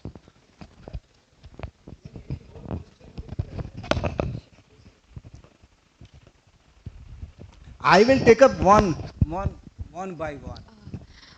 My question is that since Trump's bill, the remittance taxes and other tax bill, the big beautiful bill that he calls is in the news. So what do you think will be the impact on the diaspora that is residing there and those Indians and Chinese who are planning to migrate to the US? What will be the impact on them as a part of this new system of taxes that Trump is imposing on different countries? Okay, very good question. I think I should answer and then I will take up the other questions. Can I reply from here? Thank you very much for your question. I think I hope I have energized you and you have come with a very relevant question. So relating to, I think how women migration is different from the male migration. If you take in terms of the challenges, challenges are also different. And of course, the impact is also different in the sense that, as I discussed with you, that there is a study that if a female is migrating, so it has a double impact because they are being empowered, their children are also being educated to a larger extent. What is one study I'm just narrating to you that those male who have migrated, especially from the Uttar Pradesh, leaving their families behind. So what happens actually? In that case, I think we all know that wherever the migration takes place, basically, especially in this case, uh, push factor works in the sense the situation has compelled the persons to migrate, especially that is called economic migration. Of course, brain drain is entirely different because that happened only with the highly skilled persons. But the great majority, and generally speaking, in the sense that the migration which is taking place from India to the Gulf, which is our extended neighborhood, in that case we have seen that they have left their family behind. The reason is that they are not able because there is a benchmark in the sense that those who will get the salary of a particular amount, they would take their families. So they are basically the semi-skilled people. So they have left their family. So in that case, when they earn money, before that they were not so prosperous, they are not so rich. But by virtue of their hard work, by virtue of their earning, because there's a difference in terms of the money also, I think 20 rupees or sometimes 25 rupees if you convert their money, dinar or the dinar of course, that is there. So they have the money. So what basically their families have done that they have migrated taking their children to a nearby cities. Take the example of, in case of Lucknow, Uttar Pradesh, Lucknow and some other district town level, and they have started giving the education to their children. And before that, they were not allowed to go outside the house. But when they have gone to the Lucknow or some of the other district town, so what happened actually? They have been empowered in the sense they started taking all decisions. So on account of that, there's a nuclear family has been also formed, and they take all the decisions because their husband, wife are not here. Whatever the money is coming, they are also spending very wisely. So this kind of study, I am talking on the basis of the study. So impact is also there, visible in the sense that they have been empowered, so there is empowerment. On the other hand, their children have been educated, they have become the doctors, engineers, and something IT professionals like that, because this kind of situation is a long one. For the last 40 years, 50 years, this phenomena is happening. So there is the impact. And so far as the case of challenges are concerned, you are also right that psychological stress and of course what we, many I think fall out of that even marriage has also been broken. This kind of situation is there. But what basically is important to the, how you are going to evaluate in terms of quantification, in terms of that thing, and how we can protect. Now, due to this digital era, I think this has become very important. I think I'm talking of the 80s. This kind of facility was not there. So wives are ready today and they are talking on the WhatsApp, video call. So things have become a little bit easier. But so was not the case yesterday. Even then challenges are there because they have been left here, education has been given, but at the same time, at the individual level, they have suffered and they have been suffering, but at what cost? Again, it's a matter of debate, discussion, and has to be talked. And of course, policy matters a lot. What kind of benefit is being provided by the government or the state is also very important. If you go to see these villages, migrating villages, uh, before migration, And you can make the distinction and difference between the non-migrant families and the migrant families, those who have migrated and those who have not migrated. So see and visible change is very much there. So here it is the plus and the minus, means positive and negative. So where do you place at the individual level, at the micro level, at the macro level? The issues could be, I think, theorized and can be understood and can be comprehended at the macro level also. So if you ask me, what is my position, that migration has led to a good life, and it has also had a good positive impact on the health, and of course on education. So social sectors have been benefited, it has had a positive impact. So challenges are of course individual female, and those basically take the example of their other members from that. So the challenges are being faced by female is definitely other different as compared to the other one. Your question is relating to what kind of scenario would be there due to the tax regime which is happening. I think time will tell.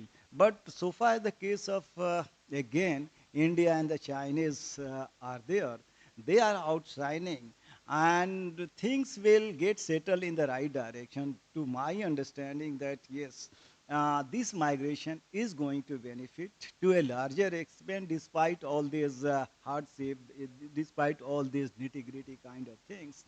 So as a whole, why I am saying that we all should be optimistic enough in the sense that many international, at the international, many conventions are there. You must be wondering, sometimes we also say that all these UN bodies have become dysfunctional, or they have become defunct. But there's a rays of hope. Let us pinpoint, let us, I think, have the hope that these all, how we all are going to strengthen at the individual level, even at the national level, that if these all international UN organizations are going to be strengthened, definitely it will be it is going to provide the better kind of atmosphere, better kind of things for making this society, for making this world a better world, or I think sustainable world. This is the only thing. I think these are the trends. Sometimes we become very optimistic about all these things. See, in 21st century, wars are going on. Wars, but we as an academic, we as a intellectual, we as a researcher, our job is to understand. So peace is the only solution. Peace, stability, these are the two very important ideas that must be cherished by all of us. And the time will come and we all should work in order to achieve that one, in order towards that one. So these all are the, what we call it, something unwarranted which is happening in the society. So that cannot become the ideals. That must be detested. That must be, I think, taken into the transitory kind of things. But I think this is what is happening today is definitely not acceptable to us, to India, or any for that matter. Let us hope that something would happen positive and better in the long term. Yes, please. Yes, yes, yes.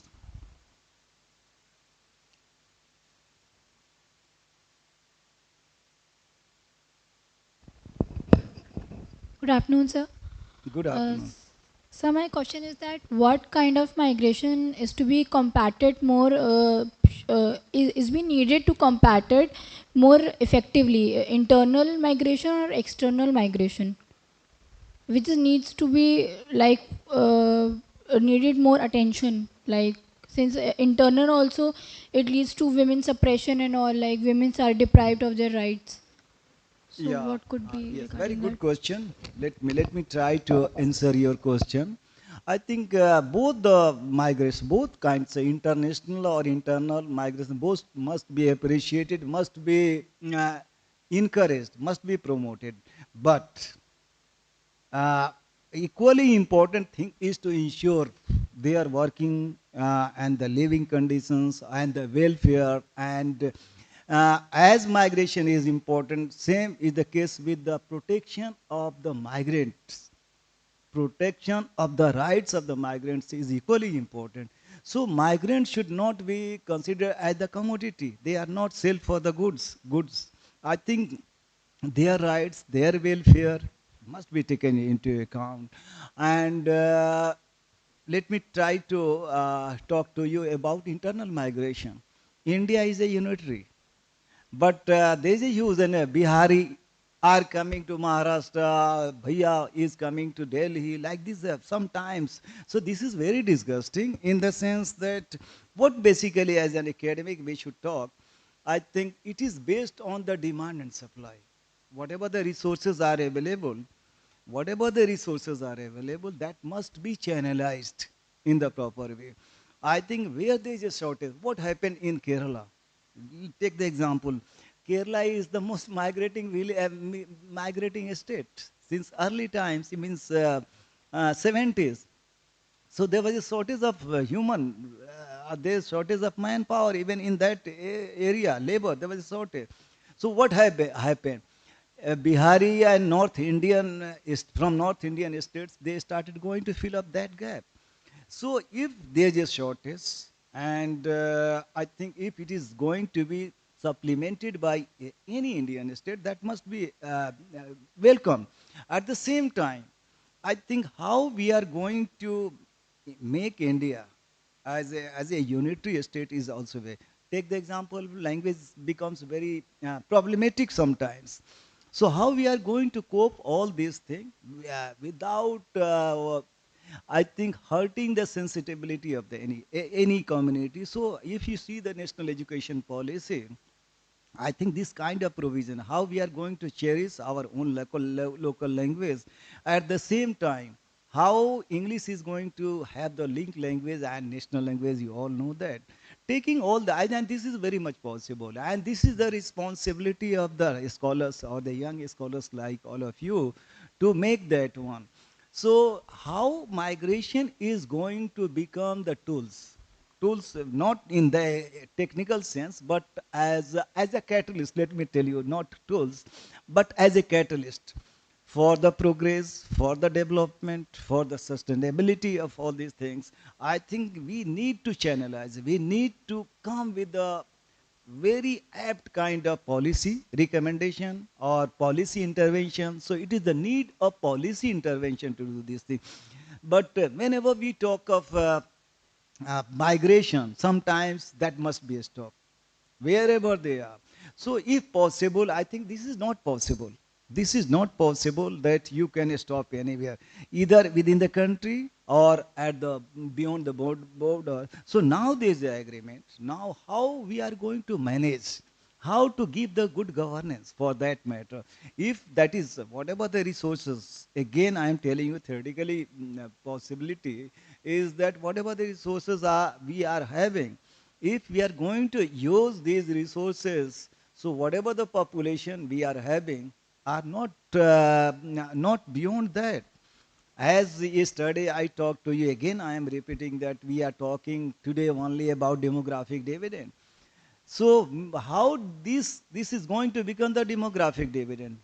Not only by we have to invest, we have to take care of, we have to have the policy intervention, and then we will be able to convert this population, whether from any Indian state. So if we are going to convert, as an economist, we all know that human capital or human resource is one of the very important factors for the production. Land, labor, capital, you all know that. These are the very theoretical proposition.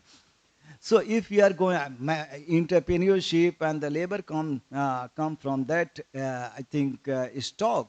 So how we are going to use these stock? So for the development, for achieving the vision of the Viksit Bharat or the developed nation, I think this human capital, to which I call it potential human capital, because they are the young, but they need to have the training, they need to have the health care, they need to have the education, rightful kind of education. They need to have skills. Everything, if they are going to have, then they will be converted into the human capital.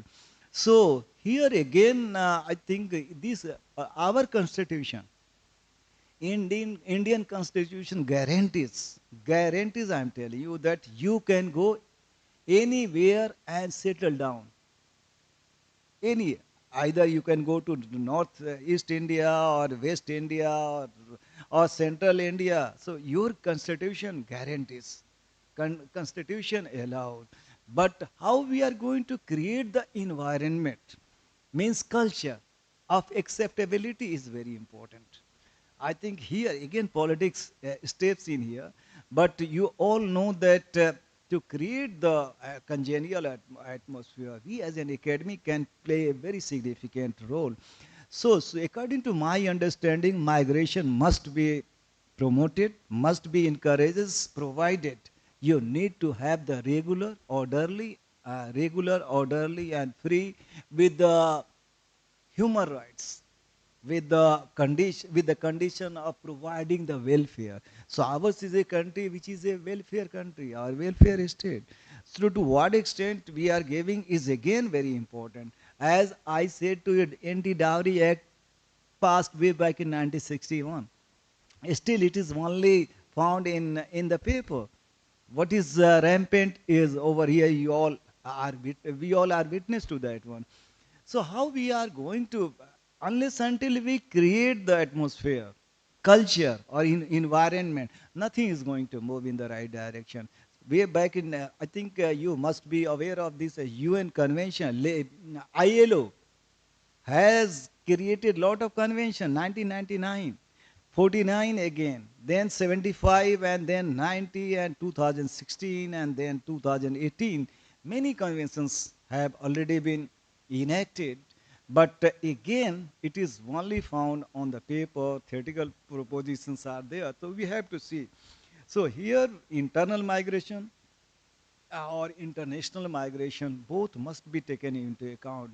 So we don't, who are we to just stop it? I think we see its viability, we see its inevitability of this kind of thing. So how we are going to think, how we are going to put all these things in the right direction is very, very important.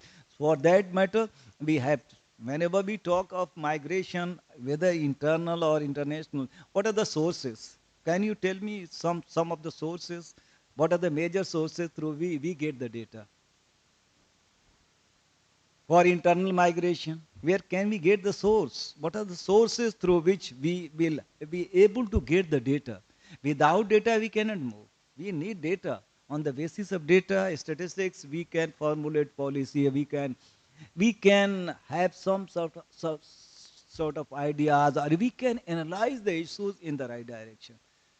Decennial session, decennial census, then NSSO, these are the major sources. And after 2011, no any decennial census. So how can we get the data is very important. And of course, for international, World Bank and UN, many UN organizations are there. They provide the data, you can get the data. To what extent it is relevant is again we have to see, we have to check, we have to analyze. Yes, please. So just, I think what basically is, already I have taken my position that here, because we are going to develop our own country. So whether, no matter who is going where, but their contribution matters a lot. Yes, please.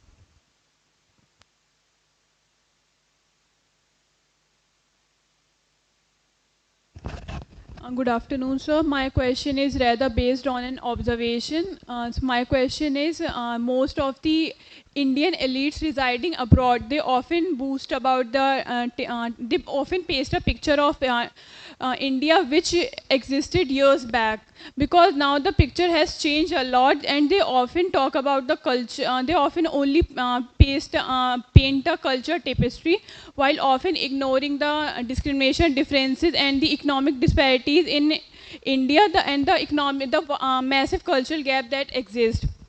So what do you have to say on such scenarios? And another question is those same elites, when they move to India, they often they often say they often utter statements like India is extremely cheap, in India is very frugal, it's easier to live in India compared to abroad.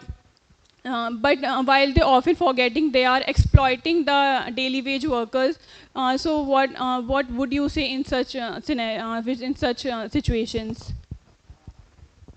Question, if I understand correctly, that who said that India is very cheap in terms of the labor? So it's basically the mostly what I've noticed online, the elites, the mostly who are earning, people who are mostly considered middle class in US, but they are rich in India. So they often say that India has facilities like Blinkit, Instamart, that it's extremely economical to live in India. You can, the country is extremely, the housing is affordable here, while they often forgetting that they're exploiting the workers here, as they are not, as they are underpaid and not getting enough to make their ends meet.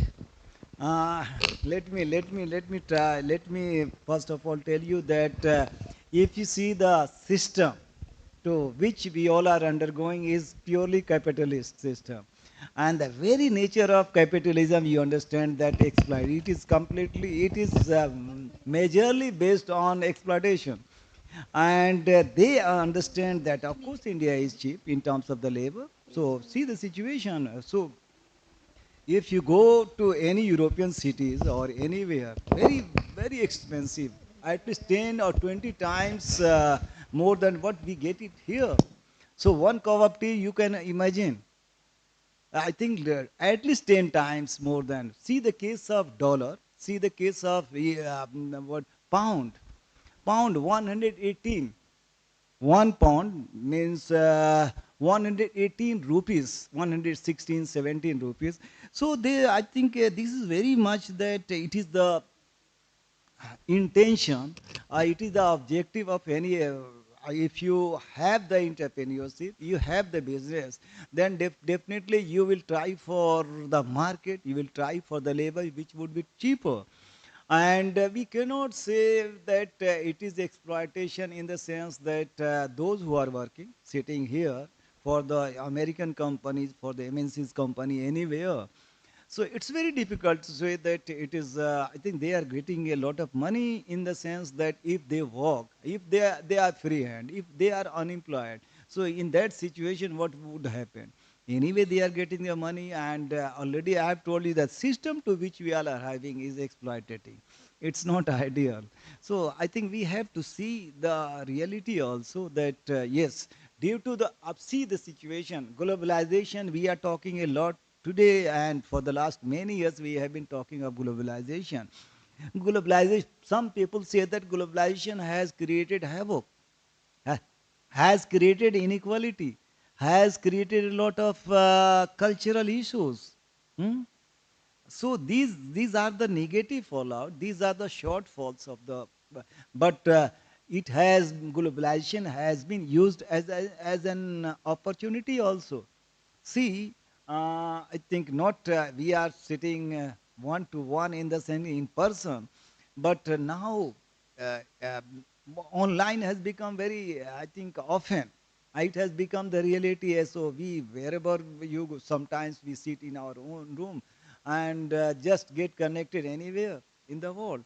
So what happens actually due to how this technological revolution has taken place. So this is nothing but the gift of this globalization. When globalization was to begin, I am talking of the early 90s.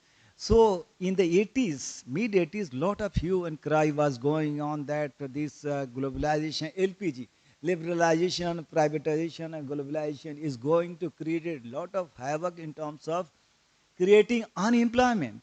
But if you see today, I think many fold employment has risen, and many people are, crores and crores people are employed. But again, you will say that yes, all are not employed. all are not employed. So it could be seen in what we call it in absolute sense. So what is the requirement of the society, what is the requirement of the economy has to see to it. Even people are in the same way, same number are unemployed also. So we cannot blame per se the globalization as a process, globalization as an event, but I think things will move. Things will move, and change is only thing which is permanent, as we call it. So we have to prepare ourselves. What happened during the pandemic period? It has struck the entire world. It has devastated the entire world. Lot of problems were created on account of pandemic. I think COVID-19 created a lot of havoc. But I was thinking, personally, yes, I was thinking that the world would not be as it is today, even in majority of the cases. But now the world has returned to normalcy, and then and many things, even in terms of employment, in terms of many things, change has taken place. So how we are going to create, how we are going to understand what kind of a situation will be there during the post-pandemic. Now post-pandemic situation has arisen. What would be the labor condition? What would be the requirement of the labor? What would be the things would be there? Things are changing very rapid. So we need to, whatever relevant it was yesterday is not today, definitely tomorrow it is going to be something else. So we have to update, we have to prepare ourselves according to time, place, condition, situation. So these are the very important things that must be taken. So as a teacher, we see that we need teachers need to be adaptable. So we need to, whatever I am teaching today, I should prepare myself. Tomorrow I need to prepare something else. Seeing the situation. Tomorrow means when the time comes. So future I am talking about. But for that matter, if one is ready, prepared, himself or herself, he or she can be successful. Let me tell you, let me put it in this way. So that is very important that this could be taken into the considerations that, of course, we cannot say what would be the scenario in future, what kind of labor requirement would be there.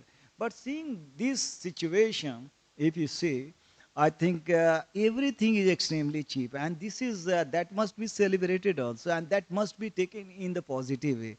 And we can use our, this is our strength. If anything is cheap here, that must be taken in the positive way.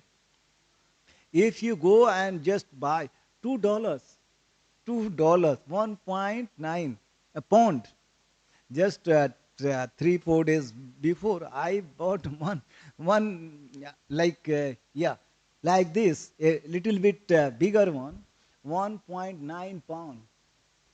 Just convert in the here how much it would be, 10 rupees, 20 rupees, not more than 20 rupees. So see the situation how it is. So we should take this affordability as an opportunity to utilize or to make our economy a robust economy. And that is entire, that is altogether the difference. It is said that Indian economy is dead economy. So this is all politics, that is going on. So yes, please. The other question? Yes. Next one. Feel free to ask the question. Any question? Yes, yes, please.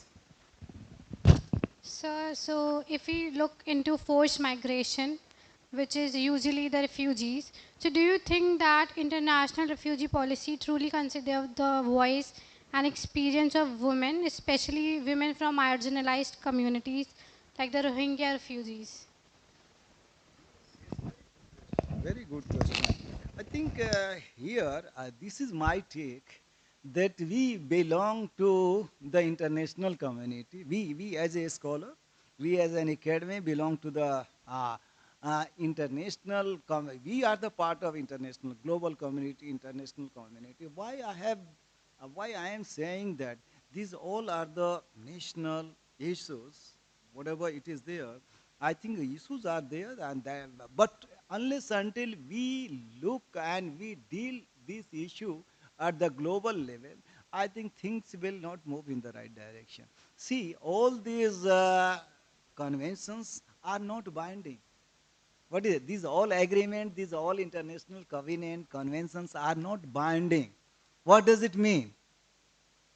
If I wish as a nation, if I as a state wish, I can accept, I should ratify. If I am not, if it is going my interest as a nation, I will not follow. So this is happening with all these international, I think, conventions. So it is the greatest handicap. If you ask me personally speaking, it is the greatest handicap. So at one place we understand that when we talk of the welfare of the migration, we come forward and we say that this is good. And that must be taken into account. Though India or all these important countries, means like United States of America, even Pakistan, or no, not a single country have accepted these UN conventions or all these international conventions. Many are not been, have been ratified. So we as a academic, we as a scholar try to make this atmosphere, make this environment so that it would be acceptable to all states. At least 193 states, all these refugees laws, international I'm talking of, all these migrants, and UDHR, Universal Declaration of Human Rights. It was passed way back in 1945, I guess, 45 or 46 or 48 like that. I think 45. It was passed. And if all any country is going to ratify or going to implement, going to implement, I think problems will be resolved. Universal Declaration of Human Rights are good enough. Only one. No need to go for any. I think everything has been written.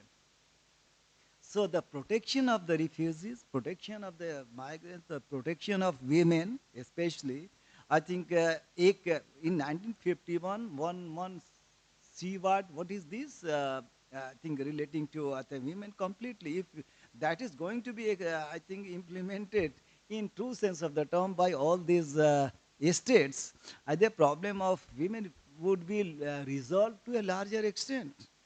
Refugees and Rohingyas, I think they of course, only leave services are given by many people.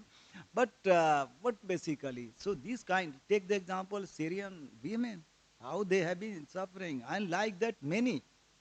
So it is the demand of the humanity. It is the demand of the humanity to protect their interest. And of course, they deserve. Take the case of Palestinians. Take many issues are there. So somewhere we have to strike the balance between all these things, and we have to see very impartially, very objectively, very I think what we call it objectively to analyze the things and try to make this world a better world. Try to make this society a better society, and society will only be sustainable or reliable where equality in terms of gender, equality in many ways is going to exist. So how we are going to be gender sensitive even in the class? So as we say, the charity begins at home. So is the case, I think this kind of atmosphere must be cultivated from the academia or from the academic institutions. So that is the temple. Over there, we can talk of equality, we talk of gender sensitivity, we talk of caste deprivation, we talk of all these, I think, ideals that must be brought into the domain, that must be dealt with. So I think we are having a policy in our own country, we are having a policy that is good enough to deal all these issues, but there is a need to take many more issues into the account in order to achieve the vision of the great nation or Vikshit Bharat or to developed nation. India has the envision to take this great nation into the category of the developed nations. From, I think we cannot leave the gender issue at bay and we will go forward. Definitely not. So we have to take gender issue, we have to take social category issues into very deeply. Then we can think of equality or justice and everything is very much possible. Sir, we have a question from our online participant named Binish Zubia. And her question is, what strategies do Indian women in the diaspora employ to preserve their linguistic and cultural identities? And how do these efforts impact their sense of belonging and community in their adopted countries? Can you repeat it then? What strategies do Indian women in the diaspora employ to preserve their linguistic and cultural identities? And how do these efforts impact their sense of belonging and community in the adopted countries? Okay. I think this kind of provision is very much there. I think wherever you go, wherever I have visited, I have seen the Indians or the Indian community, not only in terms of the language, not only in the terms of food, almost in every way. Very recently I visited London. Before that I went to Paris. So what I have seen, that I have gone to the Indian community and they are preserving their culture. They are preserving their language. Go to any diasporic community, Indian diasporic community, either in Mauritius, Fiji, Trinidad and Tobago, or all these European countries for that matter. I have seen. And only, I think, sometimes rhetoric is being there.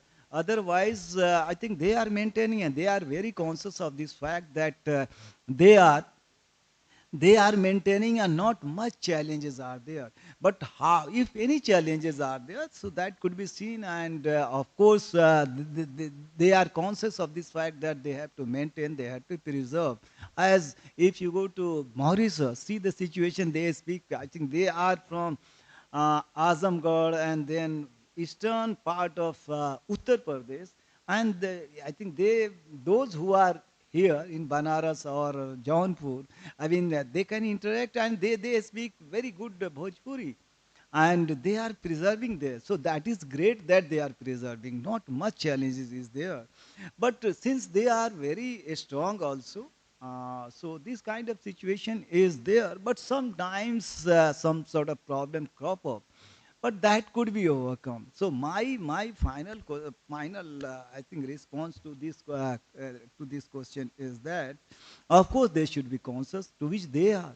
So nobody at least at the public place saying that you need to be and of course their generation, because they have been living for many generations. So those who are the new one, their children, this is a serious problem. But they have their own, I think, identity. So not much challenges for their identity, for their culture, for their language, for their linguistic. So here, my point is that if you are strong enough anywhere, and of course, if again we are going to strengthen all these international conventions, all these rules and the regulations, definitely it is going to reinforce, it is going to support.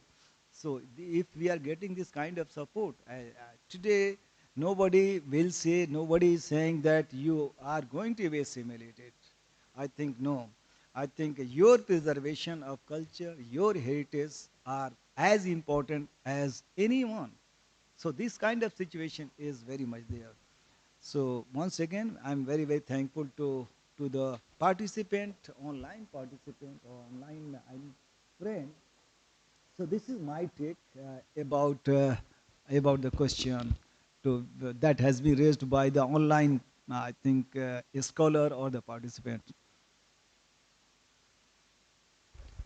Thank you so much, Professor Rahman, for guiding us through this hands-on session.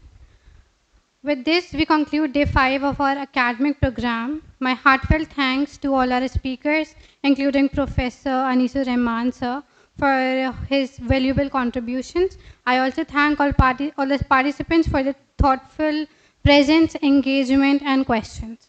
Let's carry forward today's Inside Us tool for reflection, further reading, and perhaps one day policy reform or community action. Thank you. Any question if it is left? If it is late, so formally the class or the session is over. Even if you feel some questions, some observations, I hope you all are hungry. If we stop you any further, you all will become angry. And your angry will be reflected at the time of valedictory, to which we don't like. So we want to see your face and you all very happy because today is the concluding session to which we are going to look forward at 4, I guess. So thank you once again for your brilliant questions and so much patient hearing indeed. I have thoroughly enjoyed your, I think, participation, active participation in your questions, brilliant questions. And thank you to you also for your uh, ending the session. So thank you once again. Thank you so much.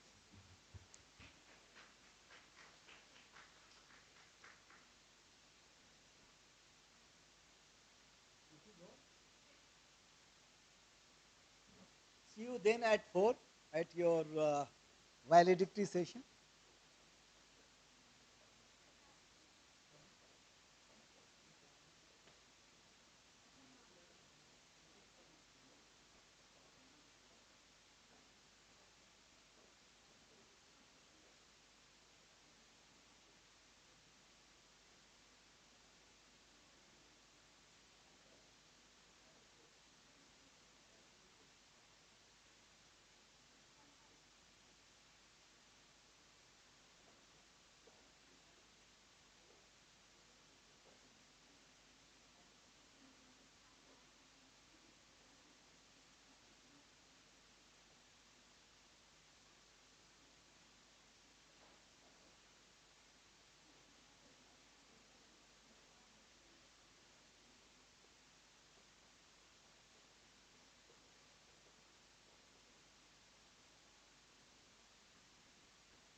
Excuse me, participants.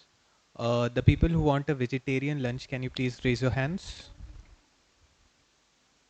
Vegetarian. Okay, I see 3 there.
The lunch is ready. Please, everyone, take your packets from the prescribed area. Okay?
Education is the passport to the future, for tomorrow belongs to those who prepare for it today.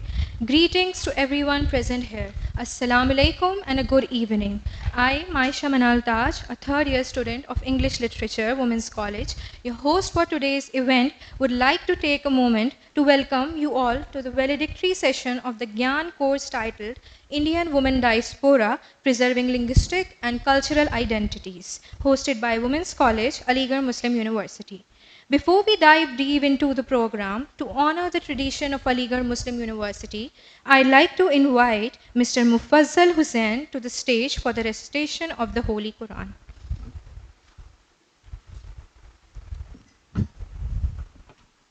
أعوذ بالله من الشيطان الرجيم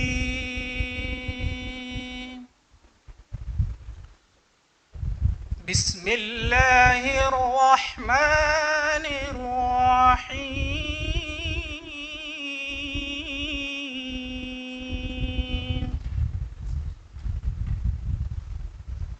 قاف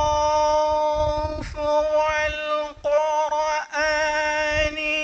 المجيد بل عجبوا أن جاءهم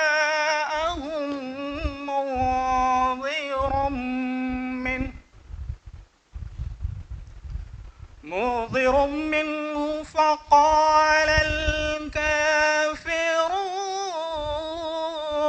هذا شيء عجيب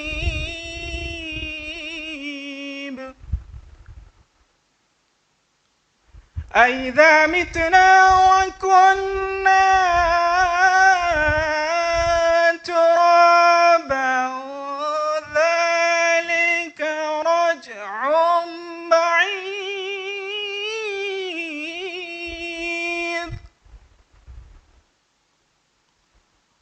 قد علمنا ما تنقص الأرض منهم وعندنا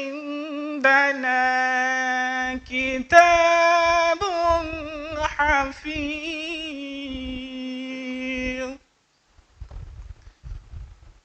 بل كذبوا بالحق لما جاءهم فهم في أمر مريج. In the name of Allah, the most beneficent, the most merciful, Qaf by the glorious Quran. But the wonder that there has come to them a warner from among themselves. So the disbelievers say, this is a strange thing. Is it when we are dead and have become dust that is far returned? Surely we know what the earth diminishes from them, and with us a book preserved. But they have denied to truth when it came to them, so they are in a confused state. Sadaqallahu al-Azim. Thank you so much, Mufazzal, for the soulful kirat. The height of development is when diverging collaborative efforts combine to achieve one's sole purpose of liberating and transforming. With these words, I would like to greet everyone present here. Assalamu alaikum and good evening, everyone. I, Aman Fatima, final year student of ELT, like to take a moment to introduce the course coordinator, Dr. Sada Farid, Department of English, Women's College, Aligarh Muslim University. She specializes in gender study, diasporic writing. Assalamu alaikum, and I'm thankful to all of you for sparing time to be here. So, as a part of every program, I'm supposed to read the report of these 5 days.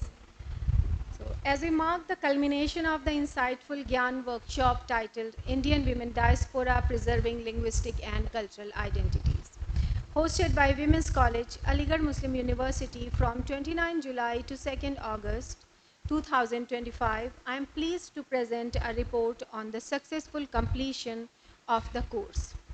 I am thankful to the Vice Chancellor, Professor Naima Khatoon, and the Pro Vice Chancellor, Professor Mohsin Khan, for their blessings. I am grateful to our Registrar Sir for accepting our invitation and gracing the event with his esteemed presence. I am also thankful to the Dean, Faculty of Arts, AMU, Professor M. Rizwan Khan, the Principal, Women's College, AMU, Professor Masood Anwar Alvi, the Chairperson, Department of English, AMU, Professor Samina Khan, and the local coordinator, Gyan, Professor M.J. Varsi, for their presence. I also extend my thanks to our Chairperson, Professor Shahina Tarannum, for her support. Our Gyan course went through a lot of upheavals, and during that time, the national coordinator of Gyan and their entire team were extremely cooperative. I would like to put it on record the extensive help and support that I got from the national coordinator is one of the reasons behind the initiation and completion of this program. The inaugural session was held on 29 July 2025 at MMTTC Auditorium with the presence of esteemed dignitaries. Day 1 began with the lecture at MMTTC Auditorium by Professor Purnima Mehta Bhatt, sharing her experiences of moving to the USA. She explained the term diaspora with thorough discussion on cultural shock, hyphenated identities, first and second generation differences in the experience of diaspora. Her session was followed by the tutorial in which participants enthusiastically interacted with the guest. Following that, Professor Nishi Pandey shared her insights on diaspora while also relating it to the story of Satyavrata, that how diasporic people get stuck in between their migrated and host countries, just like Satyavrata, who got stuck in between the heaven and the earth. Day 2 was followed by the lectures at Women's College, Aligarh Muslim University. The day started with the lecture of Professor Nishi Pandey, who continued her exploration of women diaspora by thoroughly explaining the plot of The Palace of Illusions by Chitra Banerjee Devakurni. Later, Professor Purnima Mehta Bhatt shared the experiences of African diaspora in India and Indian diaspora in Africa. Her insight shared a deeper knowledge of how food, clothes, etc. add to the aspects of diaspora. The day concluded with a tutorial.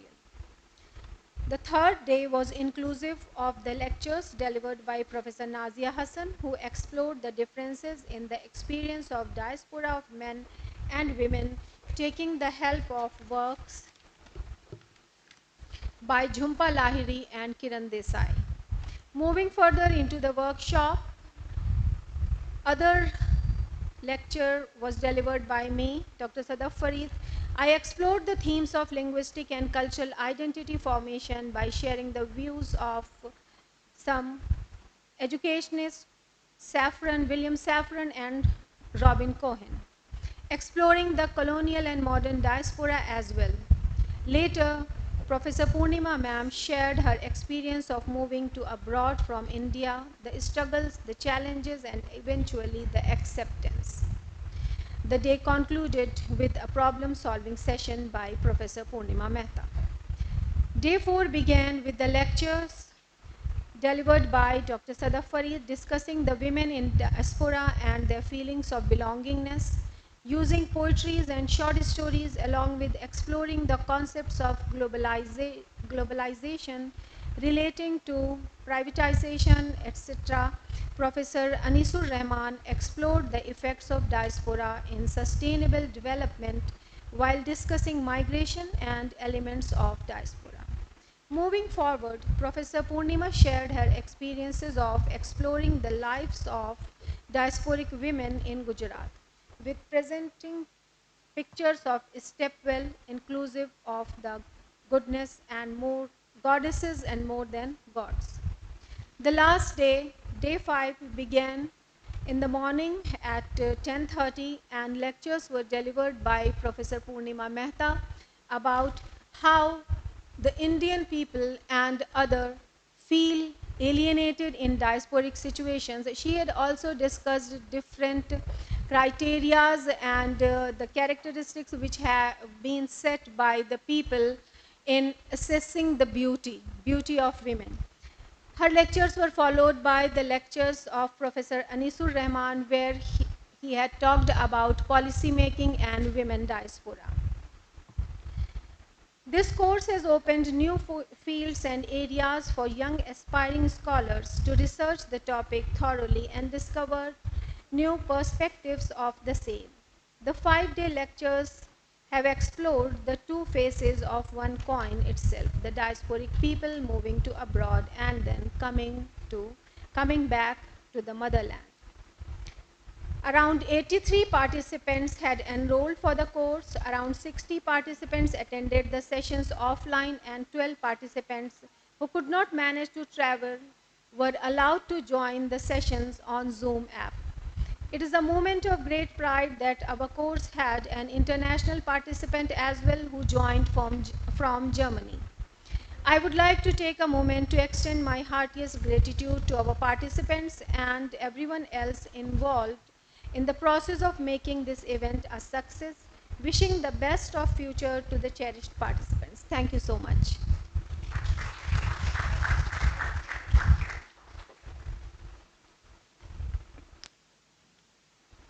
Thank you so much, ma'am. Education sets the echelon for the society to not just be sophisticated, but humanitarian when needed. With these words, I'd like to extend a warm welcome to Professor Samina Khan, Chairperson, Department of English, AMU. With nearly 35 years of teaching and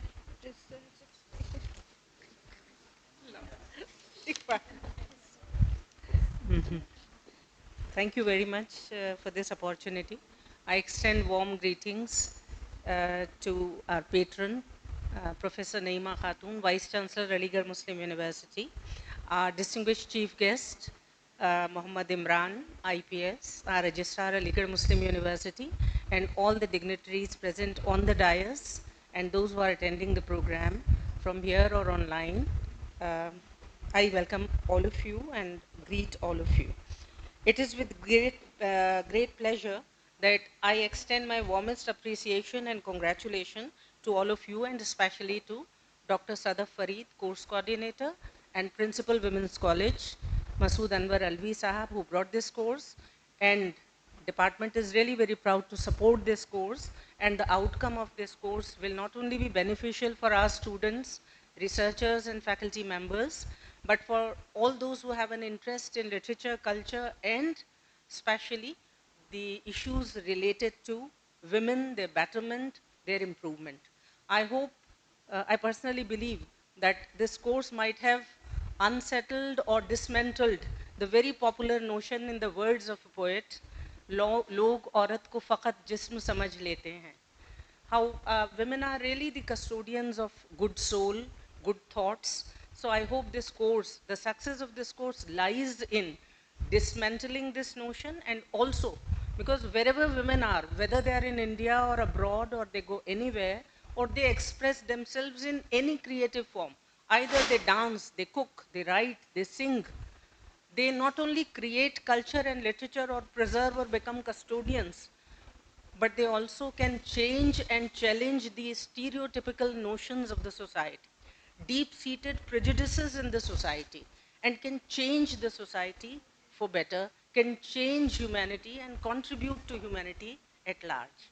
I believe all women participants and also the comrades who are participating here, whether they are men, women, or any other gender, they all will contribute to create a better sensitivity, a better understanding, which is generated through the rich discussions, the readings of the writers, such as Jhumpa Lahiri, Kiran Desai, Chitra, and so many more, which have been mentioned. So it was the intergenerational contrast, the creators of diaspora and those born into it have provided psychological, social insight into how identity is both inherited and can easily be transformed as well. The course highlighted how resettlement is not merely geographical, but also linguistic, culinary, and cultural. The negotiations of identity between host and home cultures forms a delicate reciprocal process and evolving dialogue rather than a fixed outcome. I'm confident that the insights gained here will stay with our participants, enriching their academic journeys and broadening their perspectives. I deeply thank our distinguished speakers, organizing team, and each participants for contributing to the success of this program. Let us carry forward the spirit of inquiry, inclusivity, this course has really fostered, which is the real success and outcome of this course. I wish once again all the best to everybody in life. Thank you so much. Thank you so much, ma'am. Before moving forward, it is now time to felicitate our esteemed guest with mementos and plant pot as a token of appreciation and gratitude. Firstly, I request Principal Women's College Professor Masood Anwar Alvi to kindly present the memento to our chief guest, Mr. Mohammad Imran, and course coordinator, Dr. Sada Farid, to present the pot.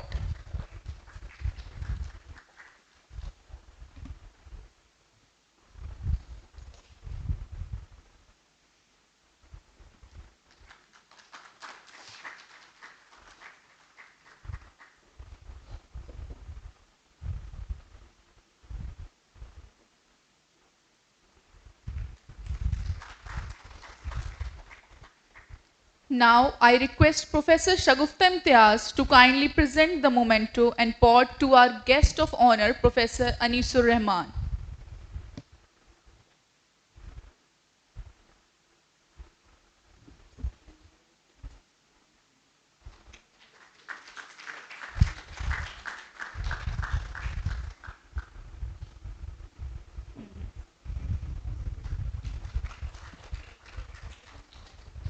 Now, I request our Chairperson Department of English, Professor Samina Khan, to kindly present the memento and the pot to our guest of honor, Professor M.J. Varsi.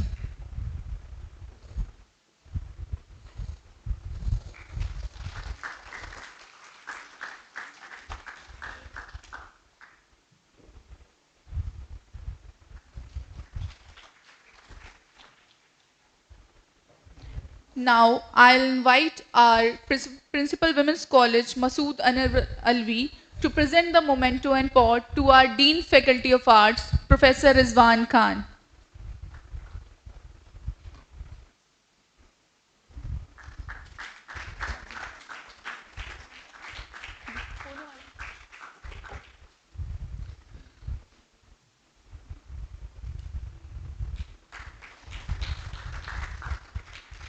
Now, I request our chief guest and to kindly present memento and pot to our course coordinator, Dr. Sadaf Farid.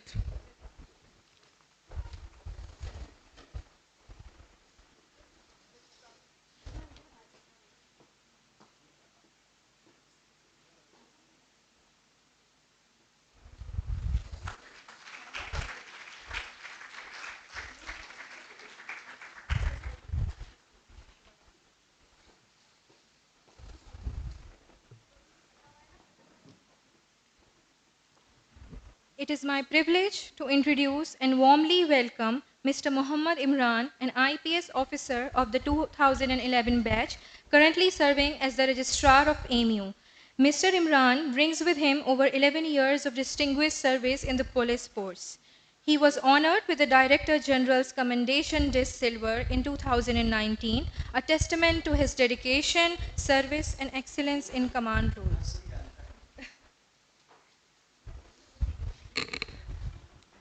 Thank you, ma'am.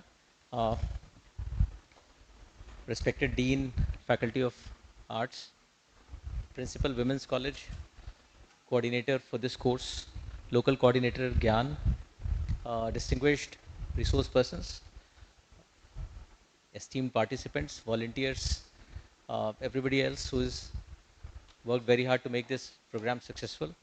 Ladies and gentlemen, my apologies for having jumped the queue. I have to go somewhere. In as much as I'd have wanted to stay for the entire program. First of all, I'd like to congratulate and extend my commendations to the Department of English and Women's College for having organized uh, an extensive, in-depth 5-day workshop on a topic which I think goes beyond what it is at face value, and something which will always be a problematic for anybody who wants to study identity, culture, literature, uh, or any other aspect of intersectionality. Uh, I was told this morning, I asked for a copy of the 5-day program from Dr. Sadaf, and she said there are some videos on YouTube that you can take a look at. So, which I did, and um, and I'm glad I did so. So, Professor Purnima, thank you for. I saw your first lecture, part of it, and I also saw Professor Nishi Pandey's lecture, and it takes about 5 days to do justice to a topic like this, and at some stage those 5 days would also not be sufficient. But I did get a sense of having wonderfully dealt with all the major themes that happen. And if you look at the topic itself, it is not about negotiating linguistic and cultural identities, but rather preserving, which in one way sounds to me slightly defensive. Because then preserving starts with a given motive. Uh, be that as it may, I did look at how Professor Nishi Pandey went through all women diasporic writers, the characteristics or the major themes in the writings. And I'm sure to all the scholars, to all the young faculty members, to everybody else, this would have given us enough insight into how to deal with these themes in the classroom. As Dr. Sadaf was reading the workshop report, we've also learned how to approach these topics. So there were question answer sessions, there were problem solving sessions, and we know that NEP focuses on problem solving and critical thinking in the classroom. So when we want to approach a topic like this, it will require a lot of background reading. Not many of us are privileged, like Professor Purnima, to have gone through the diasporic experience. So for us, almost like I remember in my graduation days, I read a novel called Shadow Lines, and there was Trideep in India going through an atlas and trying to imagine London. And when I was writing the civil services exam, a book that I had not read otherwise had to be read, and that was A House for Mr. Biswas. And these are classic diasporic novels in a way, among others. So by reading about diaspora, we also get a reflection on our own identities. We look at somebody else who stepped out from where we are and is now returning that gaze. So the regular becomes unfamiliar, and especially as has already been written and discussed, women are doubly marginalized or displaced when they become part of the diaspora. Uh, and this is also not a static phenomenon. So women who emigrated probably in the 70s and women who are doing so in 2025 have very different diasporic experience. For one, in recent times, the learning of a new language probably is less of a chore. So you already know English when you are emigrating for purposes of work or elsewhere, which might not have been the case. The second is a lot of immigrant diasporic women will be more connected to where they are from. So you can have daily WhatsApp calls, which 30 years later earlier would have become letters. You can fly into India on occasions much more easily. You can have your family visiting. So is the diasporic experience now not going to be as intense and slightly diluted with all the problematic that comes with the usage of the term? B, because of social media and more focus on experience and less on reflection, are we going to get the same quality of diasporic literature as we have? So you'll see a lot of women also sharing their linguistic and cultural experiences on YouTube, for example. So how is Chhat being celebrated in Trinidad, for instance? And then to be able to read it probably, so a reader of that diasporic literature or a student of the diasporic literature will also have to look at how it is changing over time. The charm of diasporic literature also will have to be re-looked at, because almost everybody is now part of the diaspora. So we are internal immigrants, a lot of us are. A lot of us probably in terms of language, for example, may not be as connected to Urdu as we were when wherever we come from, or other regional languages. So now there are degrees of diaspora. And in the age of AI, this will only stop probably with extraterrestrial colonization. So the diaspora that is there will become a meso diaspora in that sense. But the eternal appeal of diaspora at the intersection of gender arises from the fact that all of us can relate to it. Issues of an identity where you're feeling less, of language that is slipping away, and yet a new language is coming within your uh, proficiency grasp. So the that in between space, that shadow lines, so to say. So you're neither this nor that, and in a way you're condemned to be that in between. There seems to be no resolution. You can live abroad for 35 years, and one fine morning you can still say, did they ever accept me? Did I ever enjoy all of that experience? That risk of having looked back at a very long time, and that real danger of finding nothingness is what probably irrigates, what probably nourishes the diasporic mindset. It's a very intense mindset. It is a mindset, as Dr. Sadaf said, it's like the purgatory in Christian theology. You are condemned to be there for a while. You can choose to come back. You can choose to erase part of it from your daily living, and there is no way that I can claim that I'll be able to read into the mind of a doubly displaced individual or character that has to negotiate acceptability versus preservation. And as we all know, the burden of preserving religion and culture and language disproportionately falls on the woman. It is expected that if you're doing, Tej in Vancouver, then you take a day off and you do that thing together. So my extreme appreciation for having taken the courage to address a very complex topic, which is going to evolve in the days to come. And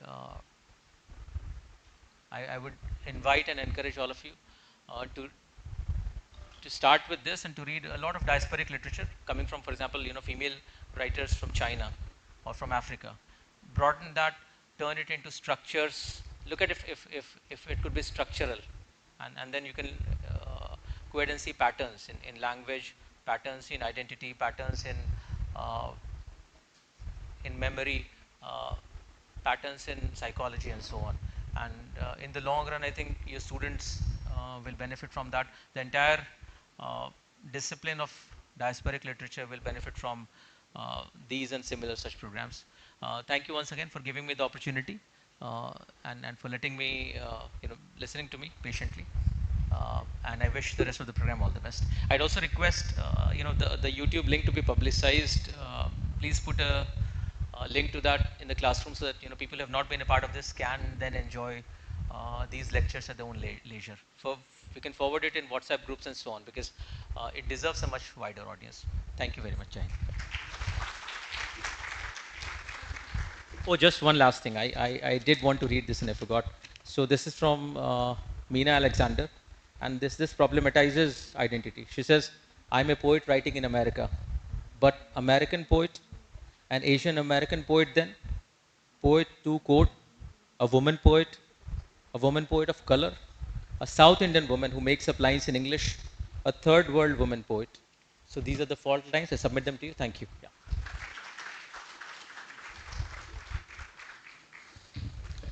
Thank you, sir, for your insightful words. Events like such become successful because of active participation and engagement of participants. Therefore, now I would like to take a moment for the distribution of certificates. I would like to invite our chief guest, Mr. Muhammad Imran, Registrar AMU, to present the certificates to the participants. I would like to invite Ms. Javeria Najam, Masters, Graduate in English, Elizabeth Thoburn College, University of Lucknow. Ma'am, ये किसने edit?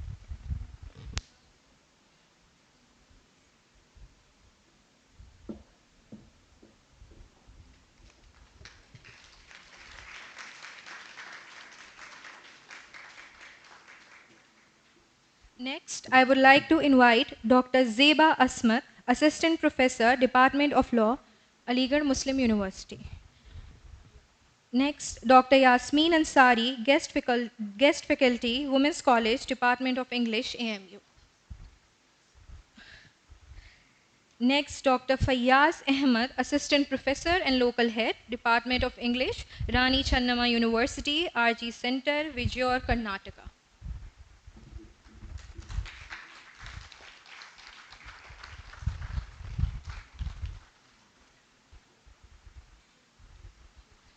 Next, I would like to invite Mr. Siptan Ahmed Khan, fourth year undergraduate student in Department of English, AMU.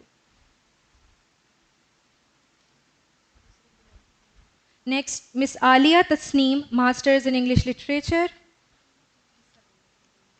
Isabella Thoburn College, University of Lucknow.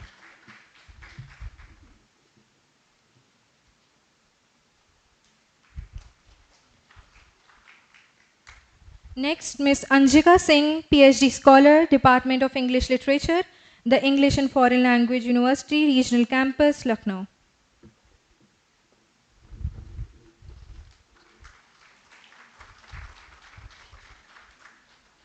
Next, Mr. Ujjwal Kumar, Indira Gandhi National Open University, Masters in Migration and Diaspora.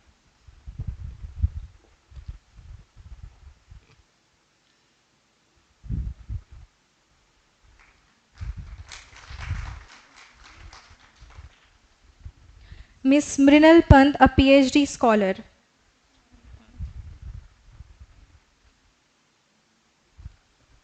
Ms. Shivangini Goel, Research Scholar, Department of English and Modern European Languages, University of Allahabad, Prayagraj.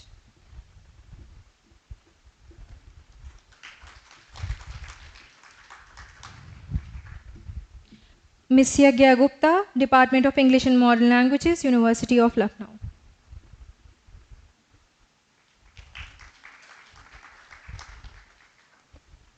Thank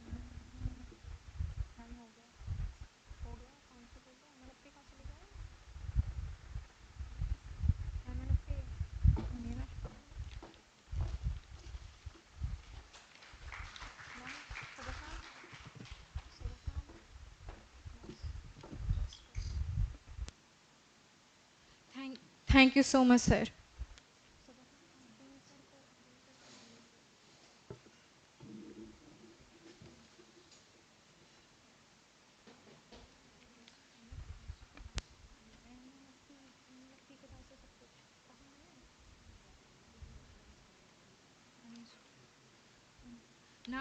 Now I would like to invite our chief guest, Professor Anisur Rahman sir, to come to the podium and share his insightful words.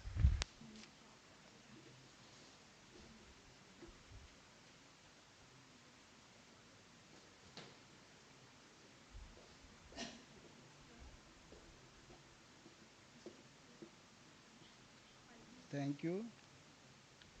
Thank you very much, respected Dean, Faculty of Arts, Professor Rizwan Khan Saab, Chairperson, Department of English, Professor Samina Khan Sahiba, Mr. Muhammad Imran Saab, who is the IPS, who is also the distinguished and very important, who is holding the position of this university's registrar, Professor M.J. Varsi Saab, who is the local coordinator of this GYAN program, who is the flagship program initiated by Government of India, Ministry of Education.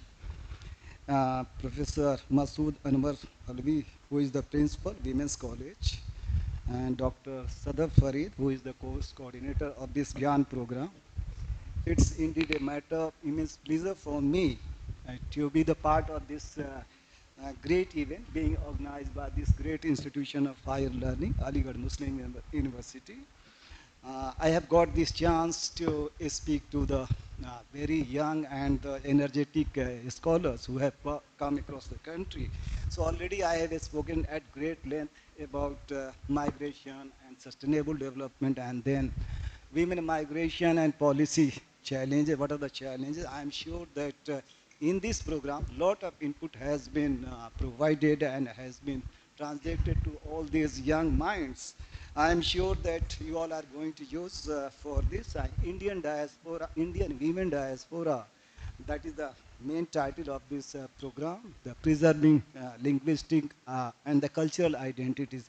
It's a very important and very contemporary issue that must be addressed. So it is the appropriate time by this great institution to hold this kind of program on the platform of the GYAN, which is called Global Initiative of Academic Network. So it's very important that this university has taken the lead in this direction, that I have seen, I have witnessed that many GYAN programs have been organized during the last many years. So it's, I am very, very thankful, and I'm congratulating the great institutions, all these head of the institution, that they are taking the initiative, and they are promoting and encouraging the young minds that this kind of program should be organized, especially for the young generations, young minds who are basically the future of this great nation. We all know that. So India is passing through a demographic dividend. We all know, we all are celebrating. So it is the opportune time to translate this young population into the human capital, and here the role of the university and the higher educations are very important for that matter. And here, if you talk of the diaspora or the Indian diaspora, so Indian diaspora is very, very important, that has been used for policymakers as a strategic assets, and for academia or for variety of purposes. So this diaspora has many and multidimensional. We all know that. This is not only, I think, important for the literary figures like all of you, but it is also very important for all the social scientists across the disciplines, like political scientists or the economists. They all are using as how to ameliorate the condition and how to catch up with the fast changing scenario of the world. So we all are envisioning, and India is envisioning to catch up with the Vikshit Bharat means by 2047. So it is one of the very important, I think, components and the aspects of the element that must be studied in order to, I think, what we call it, to deal with the gender sensitization or gender inequality, how we can talk of the gender, how we can take this issue for the sake of gender equality. That is very important. As we all know pretty well that women constitute 50% of the world population, so in the case of India, national population. So we need to take up this issue in a very robust manner, so that we could deal with all these social situation and the issues. I think I'm sure that during the last 5 days, variety of programs have been, variety of issues have been taken. I am sure that you all have been enlightened, especially in this direction. When you go from here, especially to the young minds and the faculty, definitely you are going to translate the same to the next generation, to your students, and those who are the scholars, bright scholars, or who have attended this program. Definitely lot of issues are relating to that one, because this is interdisciplinary and multidisciplinary. So you will take some of the issues that needs to be investigated, that needs to be studied more deeply. I am sure that this program, the purpose of this program is to sensitize the young minds and everybody. Those who are senior, they all have come over here to sensitize you, to make aware of the contemporary challenges and the issues. So to a large extent, I am sure that you all have, we all have made success in this direction. So once again, I am very, very thankful to all of you, and I wish you all the best wishes so that you could do so well. I am also very thankful to our distinguished international faculty, Professor Purnima Mehta Bhatt Sahiba, who has taken this trouble to come over here, and they have shared her very rich experiences. And my very important and colleagues and the friends, Dr. Faiza Basi Sahiba, who is also here. She is doing this kind of program in order to impart the training to the faculty and to the young scholars frequently. So once again, I'm very, very thankful to Dr. Sadaf Farid, who has given this chance to become the part of this great event. So I have learned a great deal. Definitely, I am so motivated, so sensitized that if I get the chance to other place, definitely I will share my thoughts and whatever I have gathered from the young minds. They have had a lot of variety of questions. So definitely after going back from here, I will read and study whatever the issues to which I have found it very interesting. So once again I am very, very thankful to all of you. Thank you so much.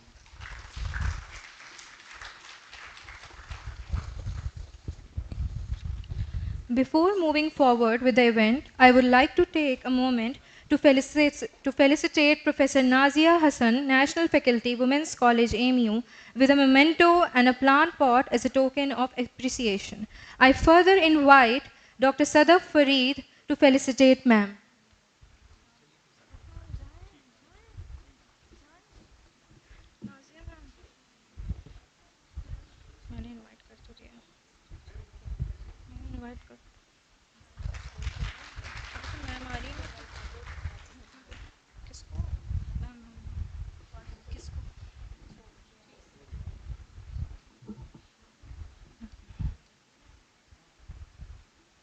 अरे बीच में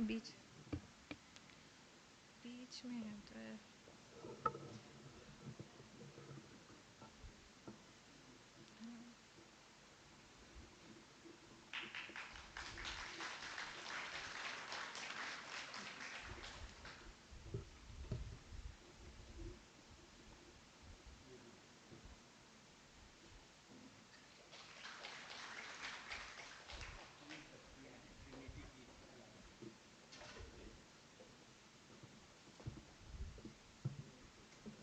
तो आगे बोला dean sir को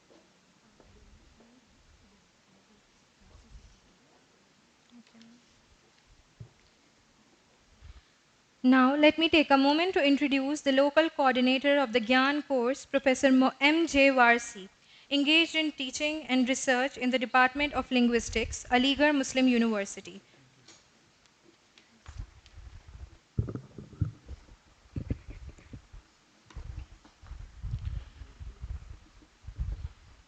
The chief guest for this evening, Mr. Muhammad Imran, the registrar, AMU Aligarh. Foreign expert, Professor Purnima Mehta Bhatt from the Youth College, USA. National expert, Professor Nishi Pandey, Professor Anisul Rahman, and Professor Najia Hassan. Principal Women's College, Professor Masood Anwar Alvi Sahab. Dean Faculty of Arts, Professor Muhammad Rizwan Khan sir. Chairperson Department of English, Professor Samina Khan. Gyan Course Coordinator, Dr. Sadaf Farid. Distinguished guests, eminent speakers, esteemed colleagues, participants, dear students, ladies and gentlemen, a very good evening and Assalamu alaikum. I stand before you today with mixed emotions as we reach the conclusion of this insightful Gyan course on Indian women diaspora, preserving linguistic and cultural identities. I am sure it must have been a truly enriching experience filled with stimulating discussions, groundbreaking presentations by the foreign and national experts. An academic event like this opens doors for people to connect, share knowledge, and explore the vast spaces of potential research. The GAN program, initiated by the Ministry of Education, is an excellent initiative that allows us to invite the host, reputed international scholars, academicians, and experts from all over the globe in order to teach and interact with students and faculty members and fostering collaborative relationship with the international expert and institutions. It is very well said that an hour spent in the company of a scholar is worth reading 100 books. Aligarh Muslim University is renowned for its high quality education with particular focus on research, innovation, inclusivity, and excellence. We at AMU make sure that every learner has access to knowledge, critical thinking skills, and promise for a bright future. Keeping the importance of this scheme and for the further enrich the university's scientific, technological, and research capabilities, Aligarh Muslim University has taken keen interest in hosting the GYAN programs on regular basis. As we all know, India is a country of diverse cultures, languages, and beliefs, yet united by shared destiny and common values. We carry our culture, traditions, and beliefs wherever we go. The main objective of this course on Indian women diaspora, preserving linguistic and cultural identities, was to provide a comprehensive exploration from the era of bonded labor to the present. Indian women have been essential in maintaining cultural continuity among diaspora communities. Preserving linguistic identity is one of the many aspects of diaspora. The speakers brilliantly explored the components of diaspora and how a person of culture, while relocating, experiences the shift in its own culture as well. A diasporic community faces plethora of challenges while planting themselves in a new place. The feeling of getting one's home culture getting confiscated by the host country keeps dwelling deeper and deeper. Experts have explored the latest progress made in the area of Indian women diaspora, and I am confident that the knowledge and connections gained here will serve as a catalyst for further research and progress. As a participants, your active engagement and insightful contributions have been invaluable. I encourage you to carry the momentum from this GYAN course forward, translating the ideas and insight shared into tangible actions and positive change. Indeed, I can say that it was a great learning opportunity for all of us. We invite all participants of this course to submit their suggestions and feedback so that we may improvise upon the design and conduct of the GYAN courses in future here at AMU Aligarh. As the course has come to an end, I would like, as a local coordinator, it is my duty to extend my heartiest gratitude to our Vice Chancellor, Professor Naima Khatun Ma'am, for extending all guidance, necessary help, and support in making this GYAN course possible. Words are not enough to express our sincere gratitude to our chief guest for this closing ceremony, Mr. Muhammad Imran, Registrar AMU Aligarh, for his presence. I take the opportunity to thank our foreign expert, Professor Purnima Mehta Bhatt, for coming all the way from Hood College, USA, for delivering the stimulating lectures to all the participants. A special thanks to our national experts, Professor Nishi Pandey, University of Lucknow, Professor Anisur Rahman, Jamia Millia Islamia, Professor Nazia Hassan, Women's College, AMU Aligarh, for their insightful lectures. With profound love and reverence, we would like to thank our Dean, Faculty of Arts, Professor Muhammad Rizwan Khan, and Principal Women's College, Professor Masood Anwar Alvisar, for their guidance and support. We would also like to thank the GYAN National Coordinator, Dr. Anil Agarwal of IIT Hyderabad, and the Ministry of Education, whose generous support has enabled us to bring together such a distinguished group of experts from India and abroad.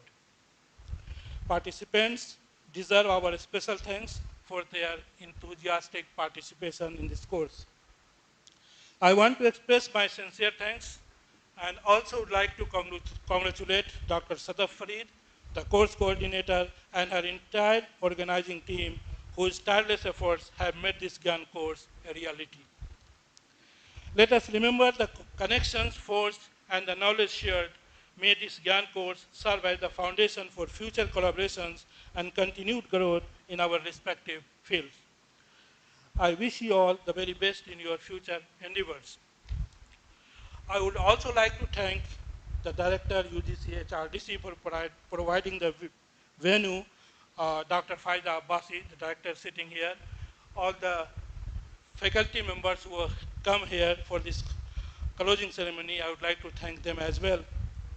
I thank you all for being here today, and once again my thanks to Dr. Sadaf Farid and her team members for what has clearly been a very successful academic program. Thank you very much. Thank you very much.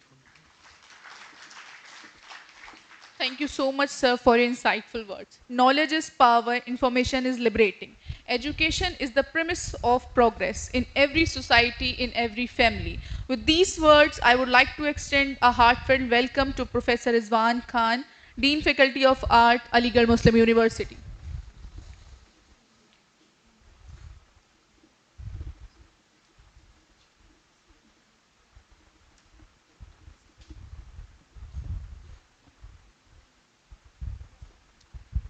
Honorable dignitaries on the dais and off the dais, participants, research scholars, students, and guests, very good evening to all of you.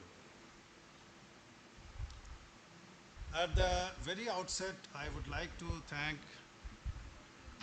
Professor Purnima Mehta Das Bhatt, because this event is directly proportionate to your presence here. If you are not here, this course would not have been there. So you are so important for us. Thank you very much for coming here, and I hope you enjoyed your stay at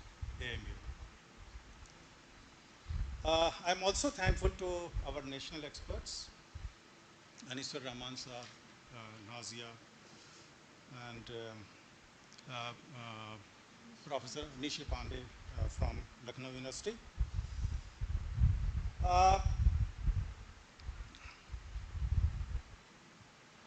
You see, I would like to congratulate Dr. Sadaf Farid for hosting this Gyan course.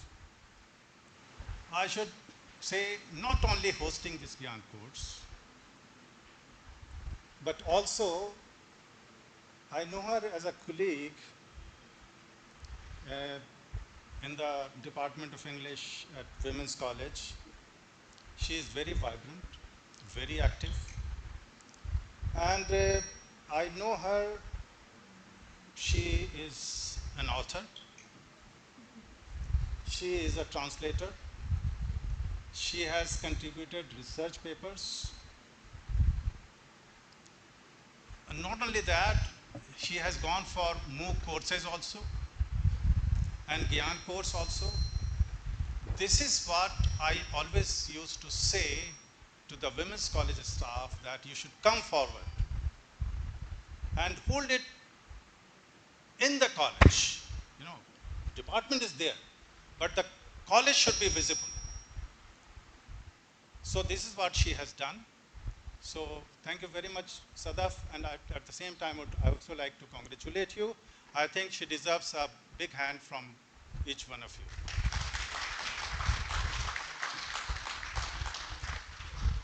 Thank you.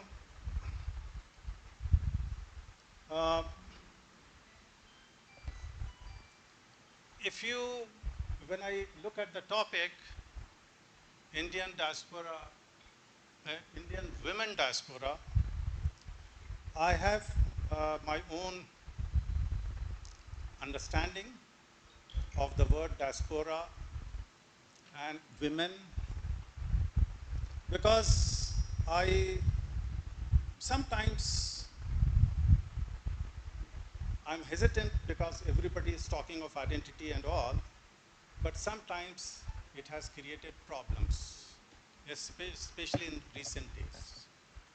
So that's why I'm a little bit hesitant about that, but at academic level, you are supposed to do that, because when you appear anywhere, you are identified as an Indian.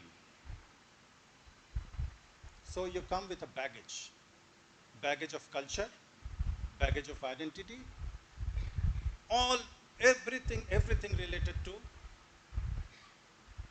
Indian, being Indian, not your religion. You are identified as Indian.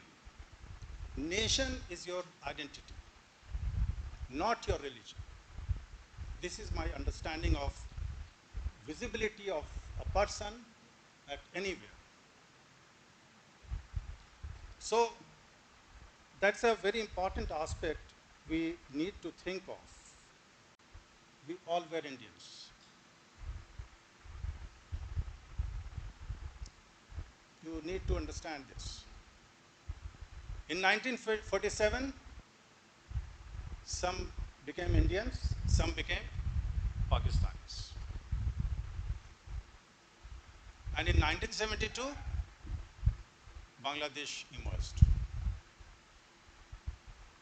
I'm just talking of Indian subcontinent. So, and it's needless to say that we have multiple language, we have multiple cultures, everything is multiple. So, that's very important. And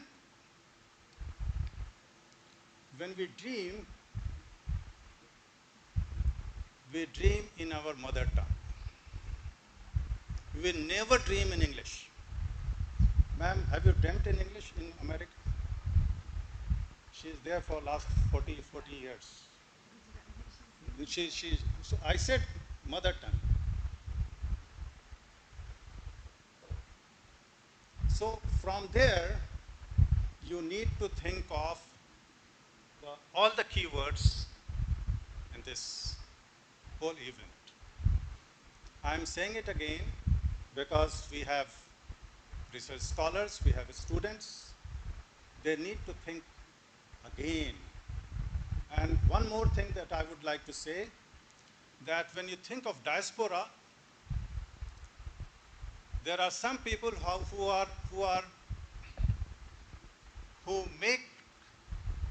who become diasporic.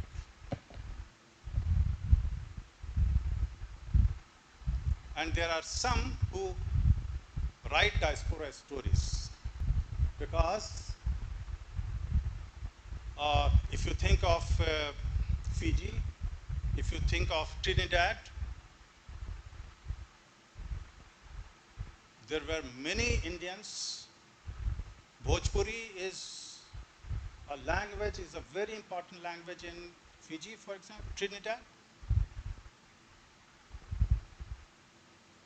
How? Because the language, the culture that was nurtured by whom? By the ladies. Ladies in homes. Not literate, laborers.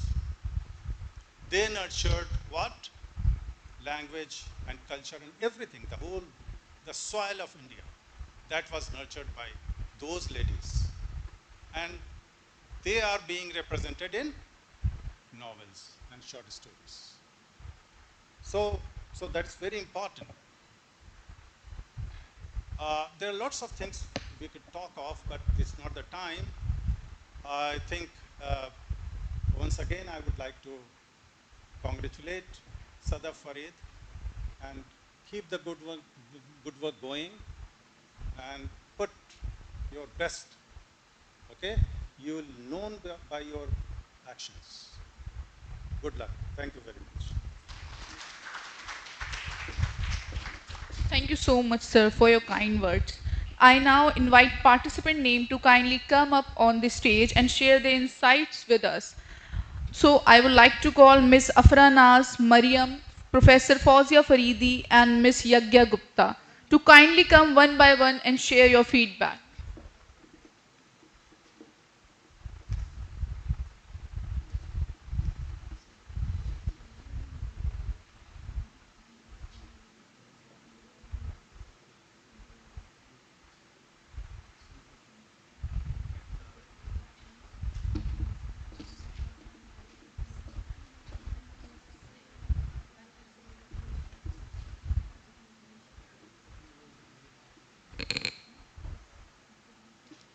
Respected principal, respected teachers, and all of my beloved fellow mates present here. So ma'am asked me to prepare a feedback, and I am so enlightened for this opportunity because I've got to learn a lot of things. So firstly, I would like to thank you for organizing such an insightful and engaging event centered around the theme of diaspora, adaptation, and self-discovery. The talk by Professor Poonima Mehta Bhatt was particularly enriching. Her personal and academic insights into the Indo-American diaspora illuminated the layered challenges and transformation that accompany migration from identity conflicts and cultural adaptation to the quest for belonging. The discussion on postmodern diaspora, with its emphasis on return, hybridity, and negotiated identities, was timely thought-provoking. Moreover, linking the event to contemporary global frameworks like the Global Compact for Migration and Sustainable Development Goals, particularly SDG 10.7. A special thanks to Dr. Sada Fareed, the course coordinator, for curating such a relevant theme and for fostering a platform where academic, scholarship, and lived experience could converge meaningfully. Thank you. Now I would like to call Professor Fauzia Faridi, ma'am.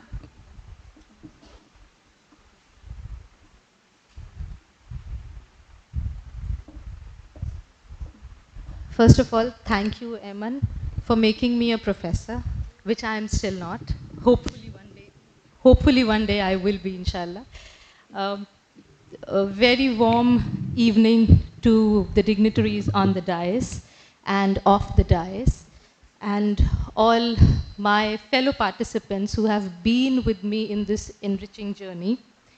At the very outset, I am extremely thankful to Aligarh Muslim University and the course coordinator for this course, Dr. Sada Fareed, for curating this kind of an interesting course, which gave us people who have never experienced what is the life beyond India. I have never been to any international place.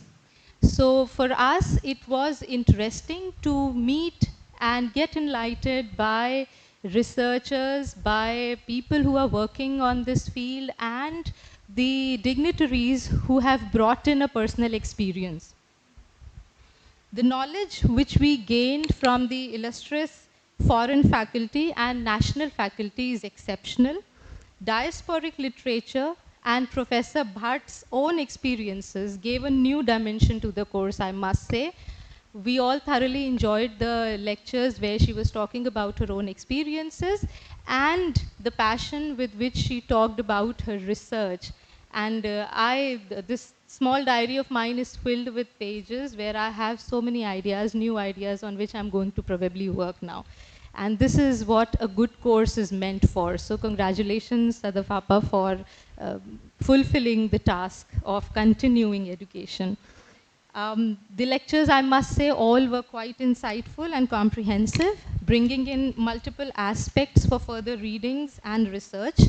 The past 5 days have been academically enriching and rewarding, from Professor Nishi to Professor Nazia Hassan to Professor Anisur Rahman sir's lecture.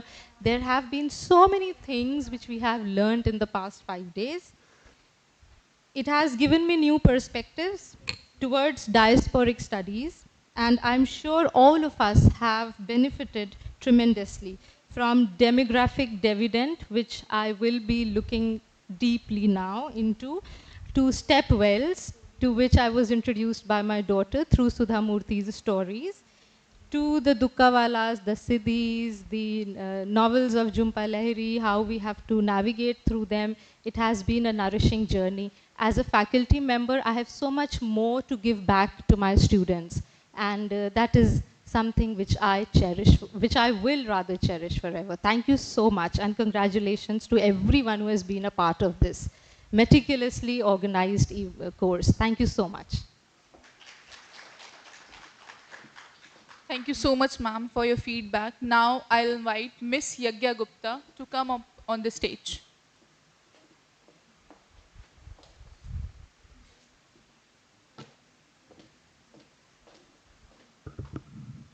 respected guests,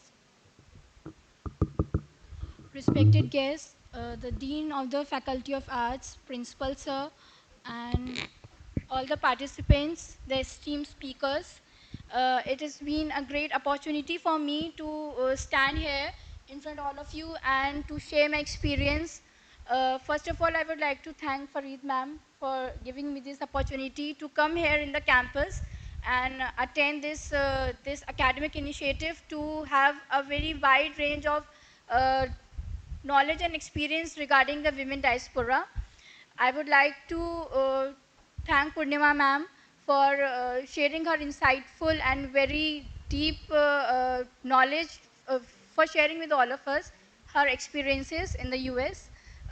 Nazia ma'am, thank you so much for your valuable support during all this program. And to all the participants and my colleagues, thanks all. This initiative has been a great experience, and the writers like Jhumpa Lahiri, Deva Karuni, all these women writers have hold a very special place in the field of fiction, especially in English literature. So I'm happy that all these writers have been given a sense of importance so that the people could know their wide range of work. And Professor Nishi ma'am, she's my faculty at the Department of English and MEL, University of Lucknow. And thank you so much everyone for making the part of this initiative. Thank you ma'am, thank you so much.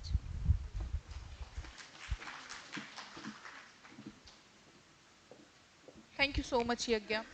Now I would like to call Miss Ishita Mandal. Is she here? Okay, moving forward, I would like to call Mariam Khan. Okay, she's coming. Where is she?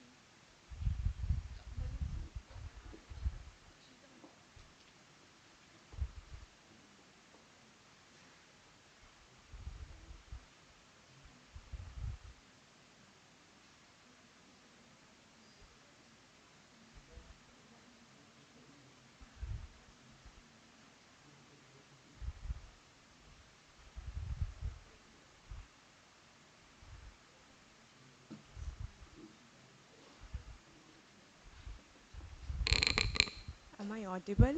No.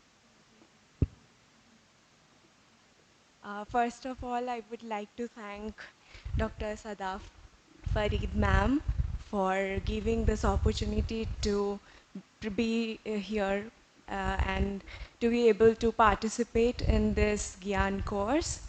Thank you, Professor Purnima Mehta Bhatt, for her insightful lectures. And it has been extremely insightful, and I think for all of us participants to be here and listen to the lectures about Indian women diaspora. And thank you so much. Especially, I would also like to thank the volunteers. They have been working tremendously, and it has been a smooth journey for all the outstation participants. And thank you, ma'am. Yeah, it has been a great learning experience, I must say.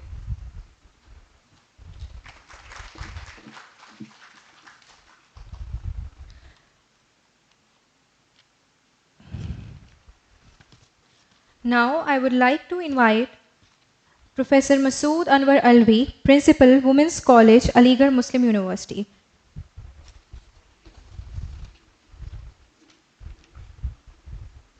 In the name of Allah, the most gracious, the most merciful. Chief guest, Mr. Muhammad Imran, Registrar AMU. Guest of honor, Professor Anisur Rahman, Jamia Millia Islamia. Professor Muhammad Jahangir Warsi, Local Coordinator Gyan. Professor Muhammad Rizwan Khan, Dean Faculty of Arts. Professor Samina Khan, Chairperson, Department of English, Foreign Faculty. Professor Purnima Mehta Bhatt, Dr. Sadef Farid, Course Coordinator Gyan, faculty members, and Professor Shagufta Imtiaz, the next senior most professor in Women's College, and officiating principal. Professor Nazia Hassan, Dr. Faiza Abbasi, Dr. Fauzia Nosheen and Dr. Fauzia Faridi, Dr. Murad and Dr. Anwar Shahzad Saab. Actually, they have nothing left for me to speak out. आखिर में सबसे बड़ी मुसीबत यही होती है कि जो सोच के आता आदमी उस तक सब कुछ तो कह दिया, मैं क्या कहूँ. Anyway, as we gather today to conclude the Gyan course titled Indian Women Diaspora, Preserving Linguistic and Cultural Identities, I would like to extend my warmest congratulations to everyone for successfully completing this program. I hope you have learned something of value that will inspire you to learn more and more. I'm thankful to our former principal and now Vice Chancellor, Professor Naima Khatun, who has always been a pioneer in women education and has provided full support for any academic endeavor. I would like to take a moment to express my deepest gratitude and appreciation to the esteemed faculty members who have guided and mentored our participants throughout this course. Your expertise and commitment to academic excellence has been instrumental in making this program a resounding success. I am sure our participants will leave us with memories to cherish and a deep insight with regards to the topic of the course. I congratulate the Department of English and Women's College for our mutual achievement and for organizing a successful Gyan course. Thank you very much.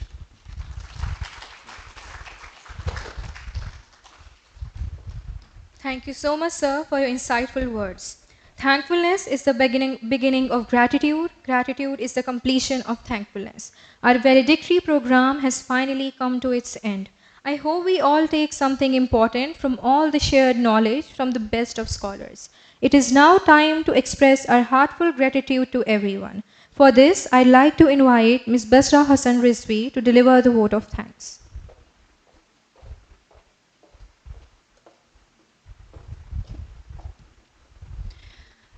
Extending a hand of knowledge to even one person is equivalent to educating a whole generation. For the individual becomes a bearer of that knowledge and hence how the knowledge is spread. Assalamu alaikum and a very good evening to everyone present here.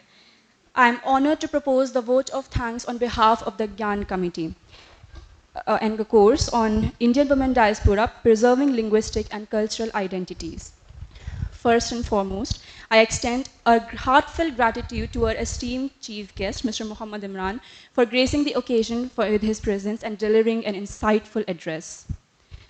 Moving on, your words have also added immense value to the session. Our sincere thanks are also due to our guests of honor, Professor Anisur Rahman and Professor M.J. Varsi, for their profound insights. We are deeply enriched by your thoughtful contributions. I would like to thank and extend a wholehearted gratitude to the Dean, Faculty of Arts, Professor M. Rizwan Khan, for the constant support and encouragement that has helped shape this academic initiative. A special note of thanks to the Chairperson, Department of English, Professor Samina Khan, for her unwavering guidance and cooperation throughout. We are equally grateful to the Principal of Women's College, Professor Masood Anwar Alvi, sir, for being so supportive in every academic endeavor. My heartfelt thanks to the local coordinator, Professor M.J. Varsi, for the seamless execution of today's session, and Dr. Sadaf Farid, whose undying efforts and careful planning have been instrumental in making the event successful. Your commitment and dedication to the course have been really enriching and made the event a resounding success. Further, it is also my immense pleasure to express my heartfelt gratitude to and appreciation to the speakers who took time out of their schedules to contribute towards this academic initiative. I would like to thank Professor Purnima Mehta Bhatt, Foreign Faculty, Professor Emerita Hood College, USA, Professor Nishi Pandey, National Faculty, University of Lucknow, Professor Anisur Rahman, National Faculty, Jamia Millia Islamia, New Delhi, Professor Nazia Hassan, National Faculty, Department of English, Women's College, AMU, and Dr. Sadaf Farid, Department of English, Women's College, AMU. Your valuable insights have truly inspired all of us and also as shared by the participants' feedback. To all our respected faculty colleagues, participants, and students, I would like to say, thank you for your enthusiastic and keen interest in the course. I truly hope the participants will not only take valuable information of the course with them, but also the shared connections that they have made through this event. It takes minds of many people and collaborative efforts to make any event a resounding success. Therefore, I would like to put this on record, my deepest appreciation and gratitude to the organizing committee of GYAN, technical support team, and everyone who dedicated their time and heart to ensure the smooth conduct of today's event. I once again congratulate everyone for completing the program. Thank you so much for joining us in this academic journey. Thank you. Thank you so much, Basra. Now, I would now like to request the technical team to commence the AMU Tarana, followed by national anthem. Thank you so much.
I request the honorable guest and participant to please join us. अधिनायक जय हे भारत भाग्य विधाता पंजाब सिंध गुजरात मराठा द्राविड उत्कल बंगा विंध्य हिमाचल यमुना गंगा उच्चल जलधि तरंगा तव शुभ नामे जागे तव शुभ आशीष मांगे गाहे तव जय गाथा जन गण मंगलदायक जय हे भारत भाग्य विधाता जय हे जय हे जय हे जय जय जय जय हे